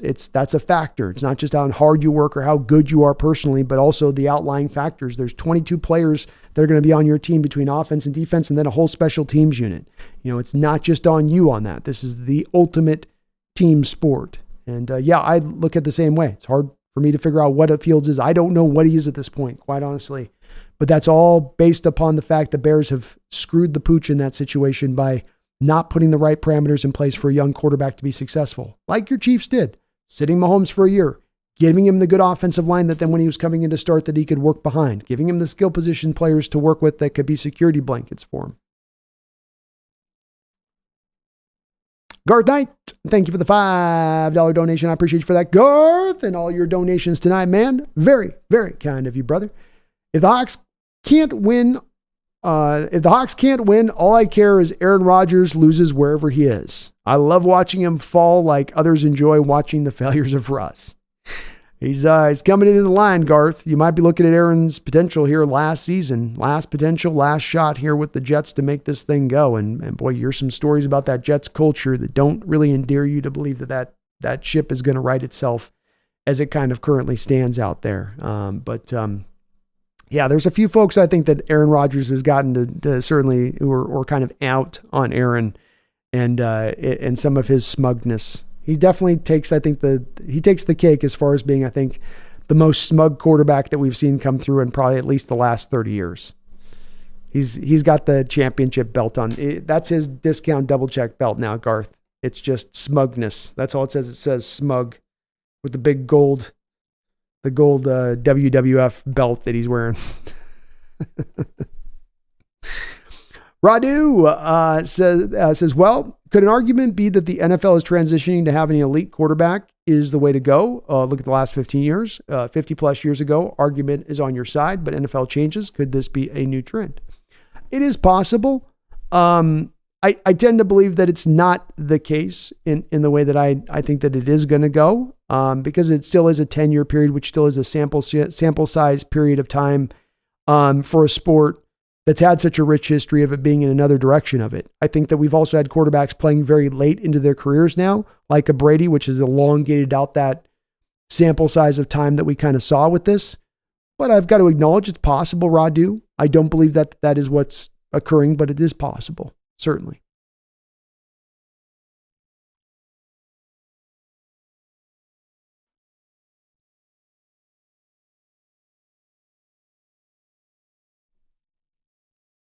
Risen says, do we even go for Patrick Queen or maybe a safety or linebacker in the draft to put a linebacker? I think you go more draft, Risen. Queen's going to cost like $18 million per year. Just going to be too expensive. We don't have the cap space. Somebody else will.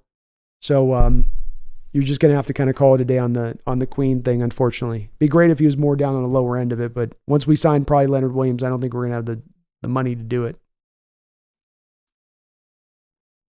Haley says, you can't include Brady in that. Oh, sorry, you were speaking to him. It's a great discussion, by the way, on this. I love this quarterback talk. Quinn says, if a powerhouse like Bowers drops to 16, would it really be worth taking him at the cost of waiting till the third round to even start in the trenches? I would be from my perspective, Quinn, because of the fact that it's, number one, the most beautiful place that you can find yourself arriving at in a draft, where value ultimately meets your need. Let's start from there. And that you have a guy in Bowers who's your best tight end in this draft, who's fitting to what's going to be an absolute need for you, at least as it currently stands. We'll see what Quinn they do in free agency, but it would certainly be an opening for a starting tight end right now in what Bowers would bring. So first, right out the gate, that hits that mark for me.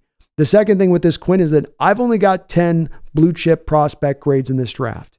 If I have a chance to go get a blue chip prospect who might have even Hall of Fame-like potential, superstar-like potential, I'm going to take the risk off of that versus I got to go and deal with the trenches and get back to dealing with the trenches on that. I'll find my way to get back to the trenches, to get the blue chip prospect and one of only what I would consider to be 10 blue chip guys in this draft. That would be a monumental coup to me to be able to get that at 16 and to get that kind of value, again, meeting back to the needs phase, which normally, Quinn, the way you got to do it with value is, you go with value and you're picking up a guy in value who you might be like with Jackson Smith and Jigba last year, where you're going, all right, we're going to get Jackson Smith, but we do have already still DK and Tyler. I mean, he's going to be kind of the third guy in the pecking order on this now, right? That's where value often drives you to. But in this instance, you're able to get Bowers and he is your true starter. He's going to be impact day one and what he brings at that point. So I'd go that route.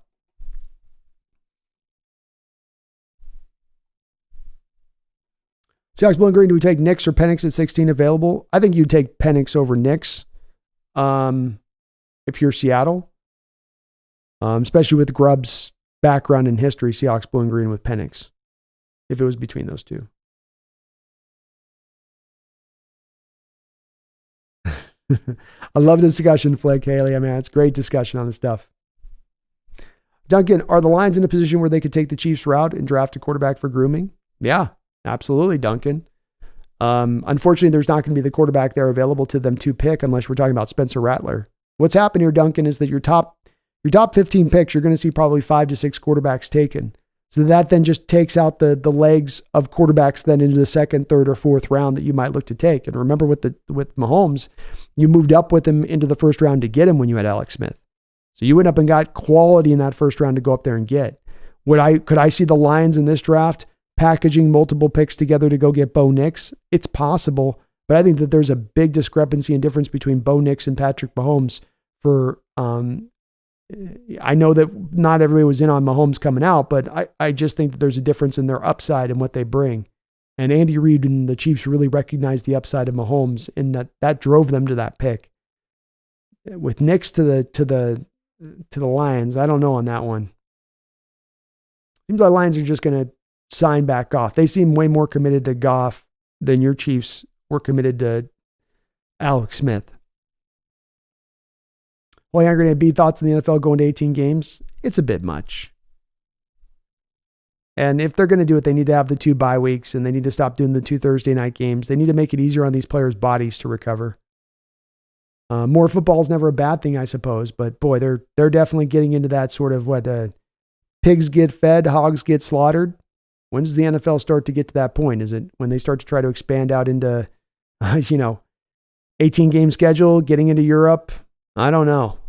I'm unsure on that one, Holy Hand Grenade, but 18 games, man, that's a lot. DVDA, I believe this will be Aaron's last season, but I don't agree with the lack of him in player persona. Watch me take Garrett Wilson again this year on the 5th round of fantasy. Hey, he might get it done out there. He's going to be hungry this offseason, and it isn't his fault that the Jets didn't have any pass protection, and, it's going to probably get him waylaid at one point or another. Jets are another team like Seattle would probably stand to go out there and really invest in the offensive line. That'd probably be a pretty beneficial thing for them at this point.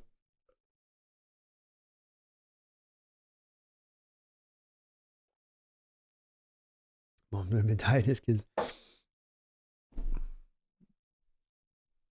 Chris is, if we want, we can have Queen or Brooks draft, or Louvie or White and Bobby. Yeah, you got to make the choice between a Leonard and a Queen, and I think Seattle's going to pick Leonard instead. If it is between those two choices, which it probably is.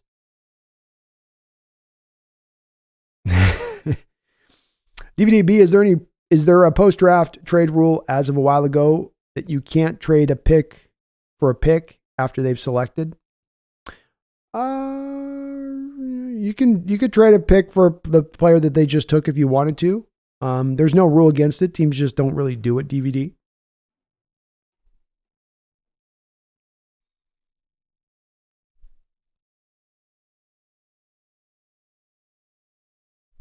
Garth Knight with another $5 donation. Thank you, Garth, for all your donations tonight, brother. Says, I want Patrick Mahomes Sr. to be a 49er legend, Richard Sherman's driving instructor, when he's eligible to get his license back. What a tandem they'd make, Garth. I think all the liquor would be gone between the two of those guys if you got them out driving around the town. But yeah, both of those guys need to learn the word chauffeur or driver. These are things that you need to do at this point. No more of this stuff, you guys. Boy, Betra and Senior's case, Garth, he's being threatened with I think it's his 3rd DUI or something. He's being threatened with some serious jail time. I'm sure he's not going to get it, but those guys that play that DUI game, I just go, man, why Ubers are so easy to get? What are we doing? It's so simple to just get an Uber, Duncan says this debate keeps finding its way off the rails. It does, Duncan. There's a couple of these that are hard to keep on the spot, and this is just one of them. It's like I said, it's a one of many of these modern NFL subjects that I think is a passionate one that people feel, and I do believe that the folks that are on the camp of sort of it's about the quarterback. That's really what this is got to be at the onus upon. That they feel it passionately, and that they've thought about the situation a lot to arrive where they've arrived on that conclusion. I agree with it a bit, but I understand that I don't think that they've arrived there lightly, and I think that that's what makes this such a hot topic for folks to turn over and discuss. And it's an interesting one. It's a one that I think is going on in a lot of NFL front offices right now in the same kind of fashion. Alex says, I only see about 3 quarterbacks going in the top 20. Boy, Alex, I see minimum 3 guys going in the top 4 picks alone. What I think will be a big driver on this, Alex, is really the need. There's so many teams at the top of the draft that need a quarterback. And that tends to be more of the driver than just necessarily the pure talent of the guys. But we'll see on that. James Milton says, perhaps it's time to look for Lockett's successor. Adonai Mitchell's looking impressive. Give him time to develop a year or two when the team is peaking. Good player. 4'3" guy, big size, jumping ability, explosiveness. I think only had one drop on the year, so very solid hands on top of that in Mitchell. A riser up the boards at this point, James. I think he's getting into second round discussion. But I don't know. Somebody might say JSN be that guy that the team looks at as that guy to be the successor, but such a talented class of receivers. Nothing necessarily prevents you from potentially looking at one of these guys. John might be tempted. Kevin says, I'm telling you, Milton looking good. Looking real good. Seahawks Blue Green. Anybody else want a full turnover at linebacker and just keep Nwosu? I guess Hall because we don't know yet. I mean, I'd want to keep Mafe too, Blue Green. I'd try to hold on to him.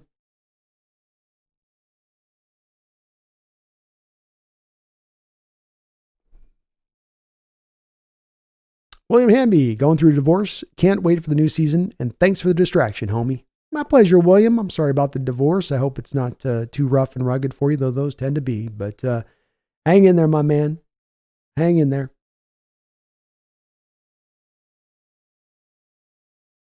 Chris says, I saw a mock with Miami trading Tua to Denver and Miami then drafting Penix, though I think Miami will draft JPJ at 20 personally. I could see it kind of going any way there on that, Chris. I mean, after dealing with a little bit of the arm strength deficient Tua going to the ultimate arm strength and Penix, maybe that's something that's a draw for Mike McDaniels. You know.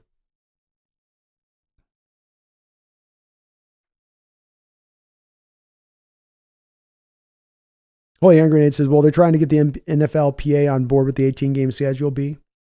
I know they want it, and they've wanted it for a while, Holy Hand Grenade. They're going to have to give up something to the NFLPA to do it, though. They're not just going to drop their pants on that one and hand it over, especially with the 2 Thursday night games and the 17-game season schedule that they've already put on recently. They're going to have to give up a bigger slice of the pie to make that happen. But they seem very determined to get the 18th games in there, so it's probably going to happen at some point sooner than later.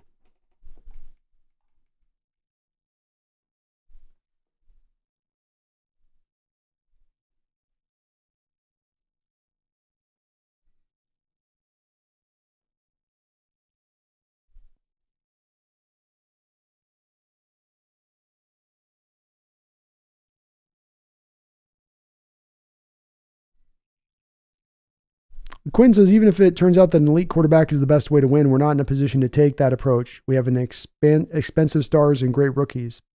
Play to win now, at least this year. I'm with that too, Quinn. Let's see what we got this year. Let's see what we got. King Bomber Brandon, do you think we bring back Taylor because he's a RFA? I mean, they might just because they can bring him back at such a cheap rate, King Bomber, that's like we can just put the restricted tag on him, spend a couple $1 million on him this season and call it a day.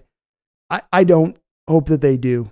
I think that his skills are so deficient. You know, he's got a little bit of, I think, the Jordan Brooks factor going on, where it's a guy that's got some talent and some ability, but the deficiency within his game is so big that it holds back whatever benefit that he's bringing to the table. And I think like Brooks's deficiencies in coverage hold back a lot of what he brings to the table. Likewise with Taylor, his deficiencies in stopping the run hold back a lot of his potential to what he could be on the football field. And teams have just learned to attack him when he's on the field in the run game. And there's nothing he can do about it. He can't set the edge. He can't hold his ground. You know, he can't, he's got almost no awareness in the run game at all, especially on misdirection. Duncan, Idaho. Hey, sir, do you do a live draft stream? I do, Duncan. It's actually one of the things that I'm known for here. We do 3 straight days of live streaming coverage. So end to end, all 3 days, I will be live streaming 24/7, and we'll be rolling. So you can check me out here for sure. Garth Knight, thank you for another $5 donation, Garth. Very kind of you, my man. Says, if you're so sure he said it, in my tablet, I can't see it. What happened? Brando, and thank you, Garth, for all your donations tonight. Says, Brando, conversation's gone off the rails. No thanks to me or Proper. Nevertheless, which character would Pumpkin be in the GOT universe? Garth, my original name for Pumpkin was I'm not lying to you on this, Garth. I know we've had some Game of Thrones talk tonight. My original name for Pumpkin was Cersei. That was my original name for her. You know, I love her. I love her to death, but you know, she's a live wire, Garth, like Cersei was, you know. She plays by her own rules, you know. She doesn't subscribe to any kind of hierarchy. You know, she creates her hierarchy. You know, she's the queen bee. She's Cersei all the way, Garth. All the way. It's easy on that one. But sometimes the conversations go off the rail, folks. That's the way when you have an open, honest debate like this. That's going to happen from time to time. Kevin says,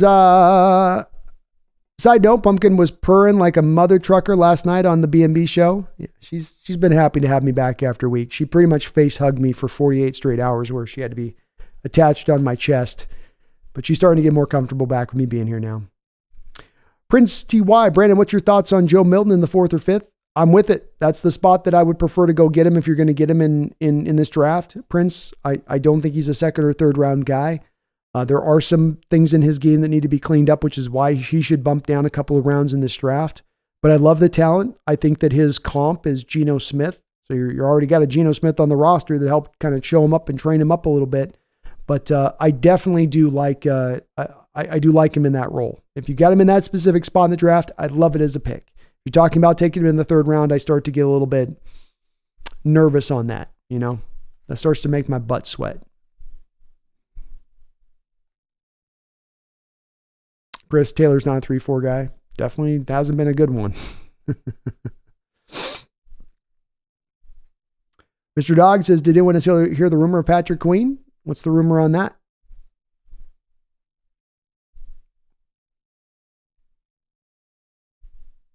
Seahawks Blue and Green team's in a weird spot right now. Good roster, but seems like a lot of holes to fill. Kind of. It's potentially in a place of transition. I think we're just trying to figure out what they are, where they are with this new coaching staff and how it all fits. It'll probably take a little bit of time, you know. Totally Cersei, Megan. Totally Cersei. That was an easy one. It was legit her first name. Corey Indahl, could any of these quarterbacks make John Schneider think this is our future and make him make a massive trade up like the Chiefs did with Mahomes? It's possible, Corey. If you're talking about me making predictions on what John's going to do, I will go off of his track record. John Schneider has never moved up, not one single pick up in a 1st round. So I think that's pretty telling right off the shoot here, Corey. We're 14 years. There's not been one 1st round that he's ever moved up in. Now, that doesn't mean that he's not willing to do it, but he does come from the Green Bay Packers. He's informed by Ron Wolf and his learning experience there. And the Green Bay Packers, likewise, have not been a team that's necessarily looked to really trade up into the 1st round of a draft. Aaron Rodgers fell to them at the end of the 1st round. They did move up to get Jordan Love, but that was going up from like 28 to 22 or something, right? So it's not those major moves up where it's going to cost you a lot of future draft capital. My point on this, Corey, is I just think John values that high draft capital, those 1st round picks, so much when you talk about it being multiple 1st round picks you'd have to give up on. Is there a player who could cause him to fall in love that much to make that move and be willing to do it? Sure.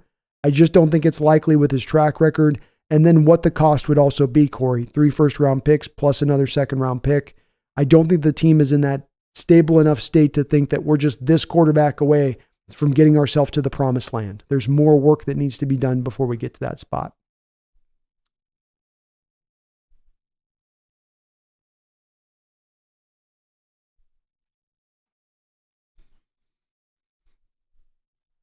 Garth Brando's Jamie Lannister? Maybe. Wait, hold on. That means I'd be sleeping with Luke. Wait a second, Garth. Why you mad, bro? Even with the combine, I think Penix and Bo are 2nd round talents. They may be 2nd round talents, but they will be taken in the 1st probably. Duncan, Idaho, who's Pumpkin? Pumpkin is my cat to my left side here. She's kind of a de facto mascot on the channel.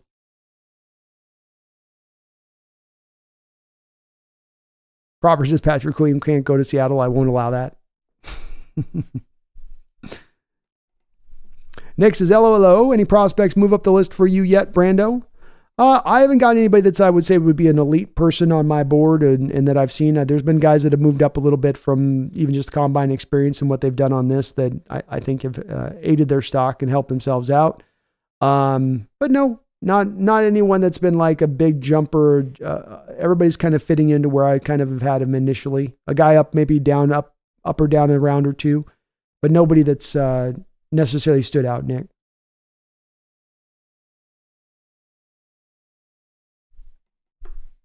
King Bomber says, well, it's funny you say that, Brando, but it feels like the Packers always trade up with us.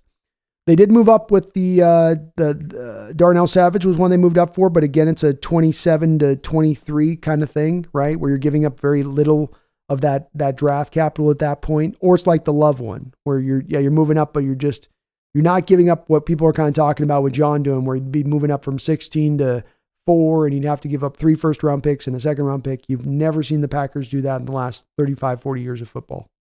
And there's a big difference between moving up in the 20s and moving up from the teens to the single digits. DVD, you have yourself a great, great night. Dak about to be the highest paid quarterback. So dumb. Proper, even the Cowboy fans don't like that. Listen to the Cowboy fans talk about Dak, even coming off the year that he had, and they're still like, what? No. Duncan says, that's rough, but it's a cat, so Cersei is true to form. She's just good. That's her personality, man. I love her, but she's got that kind of, bold, I don't give an F kind of thing, What are you going to do? What are you going to do? You know what I mean? She's a special girl. Special girl. And why are you mad, bro? I think Jamal and Quandre are going to be released in this next week. So I think both of them are on their way at this point. Duncan says the cost from trading to 16 to top 3 would be steep. Not worth it. No, Duncan, just too much of a cost, man. It's the most pricey trade you're making in all of football, and it has too much of a failure rate when you look at it to believe that that's the right way to go. Could John fall in love with a particular quarterback and just get head over heels for a guy and willing to do it? Maybe, but I would definitely not bet on it. Definitely would not bet on it. That's for sure. Look, is which Jerry Jones moving into Al Davis territory? I think he's already there, Flick. I mean, at least with Al Davis, you could never say with Al Davis that he killed one of his dynasties. Al didn't do that kind of self-sabotage to that great degree, and that's just the beginning phase with Jerry Jones. Then it was that and 30 years of ineptitude beyond that. So I think you get even further beyond Al Davis at this point. I think he's outdone Al Davis at this point. Proper is based on my team's history. Purdy will be a Chief in a few years. Very well may. Very well may. All right. Well, we are going to wrap it up here, I think, on this note, folks. We're 5 hours and 37 minutes into this live stream show. I really appreciate the great, lively discussion and the fact you guys did keep it respectful. I know even when it gets a little bit hot in there, you still kept it respectful tonight. So thank you for the folks. I love this discussion and debate. It's one that we're not solving tonight, but we will continue to turn over, I know, in future years, especially as our team is going to be looking at the quarterback position. Sooner than later, we're going to be looking at somebody, right? So it's a conversation that's worthy of having, and we do got to kind of go through the ups and downs of it to try to figure out maybe a bit closer to the truth or maybe a common ground between the two different camps and their outlook for the position and the proper way to build this team. It's part of what we love doing here and kind of just turning over these concepts and philosophies and what's the best road, what's the best route, to kind of go down. So I really appreciate all of the great discussion tonight. I want to thank the sponsor of the show one more time, Underdog Fantasy, for sponsoring the show. You can take advantage of my code right now with Underdog NEST, or click the link in the top of the description section below. And on your first time with signing up on that account, using that code, they will match you up to $100 of your first deposit. Up to $100 on me from the Hawks Nest to you, and you support the channel at the same time. That is what we call the definition of win, win, win. There are limitations that do apply in the state of Washington, but even in casinos in Washington, you can use the full allotment of the app inside the casinos. So in those places, you can use it at that point. Outside the state of Washington, there are less restrictions. But thank you to Underdog Fantasies for sponsoring the show throughout the course of this year. Great ongoing contests you can get in on that site. Baseball, basketball, March Madness. They got it all over there. Go over there, win some money. Go head to head with somebody else across the country and win some cash. Win some cash. Garth Knight will finish us off nice. And I really want to thank everybody again for a great chat tonight. Mr. Dog says Adams top 5 worst Seahawks trade. It's the worst Seahawks trade in Seahawks history. You actually don't have really a long line of really bad trades. Percy Harvin, maybe Jimmy Graham, maybe. But there isn't exactly been necessarily a long list of bad trades in our history, Mr. Dog. But the Adams one is by far and away, and quite frankly, one of the worst trades in NFL history at this point in retrospect. It is what it is. You know what I mean? Garth Nightbud, thank you for helping finish us off right here with another $5 donation. And Garth, Randall, Bruce Spring, Brian Myers, Jeffrey Thistle, all the folks, Nicholas Newton, thank you to everyone today for all of the donations to the stream. Very, very kind of you. He says, Garth, with this final $5 donation, it says, Brando is Jamie, Pumpkin is Circe, and Megan is Tywin in this universe. Megan is Tywin, huh? Okay. We can go with maybe a little Tywin. I don't know if Megan might be okay with that. Tywin's a pretty strong character, Garth. I'd be okay with that. He was one of the smarter guys on that show. Other than sleeping with his son's whore.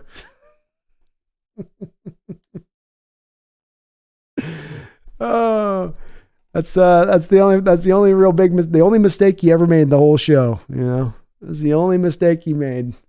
And it got him hitting the gullet with an arrow, Garth. But I think Megan would take that. I think you'd take that.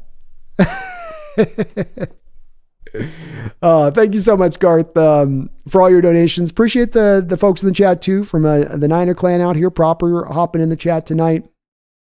My man Duncan Idaho, our Chiefs fan in the house as well. It's really cool to see his other fans in the chat, and cool with you guys being nice and respectful with them as well. As I do want to say, everyone's always open from any team's fans to come in here.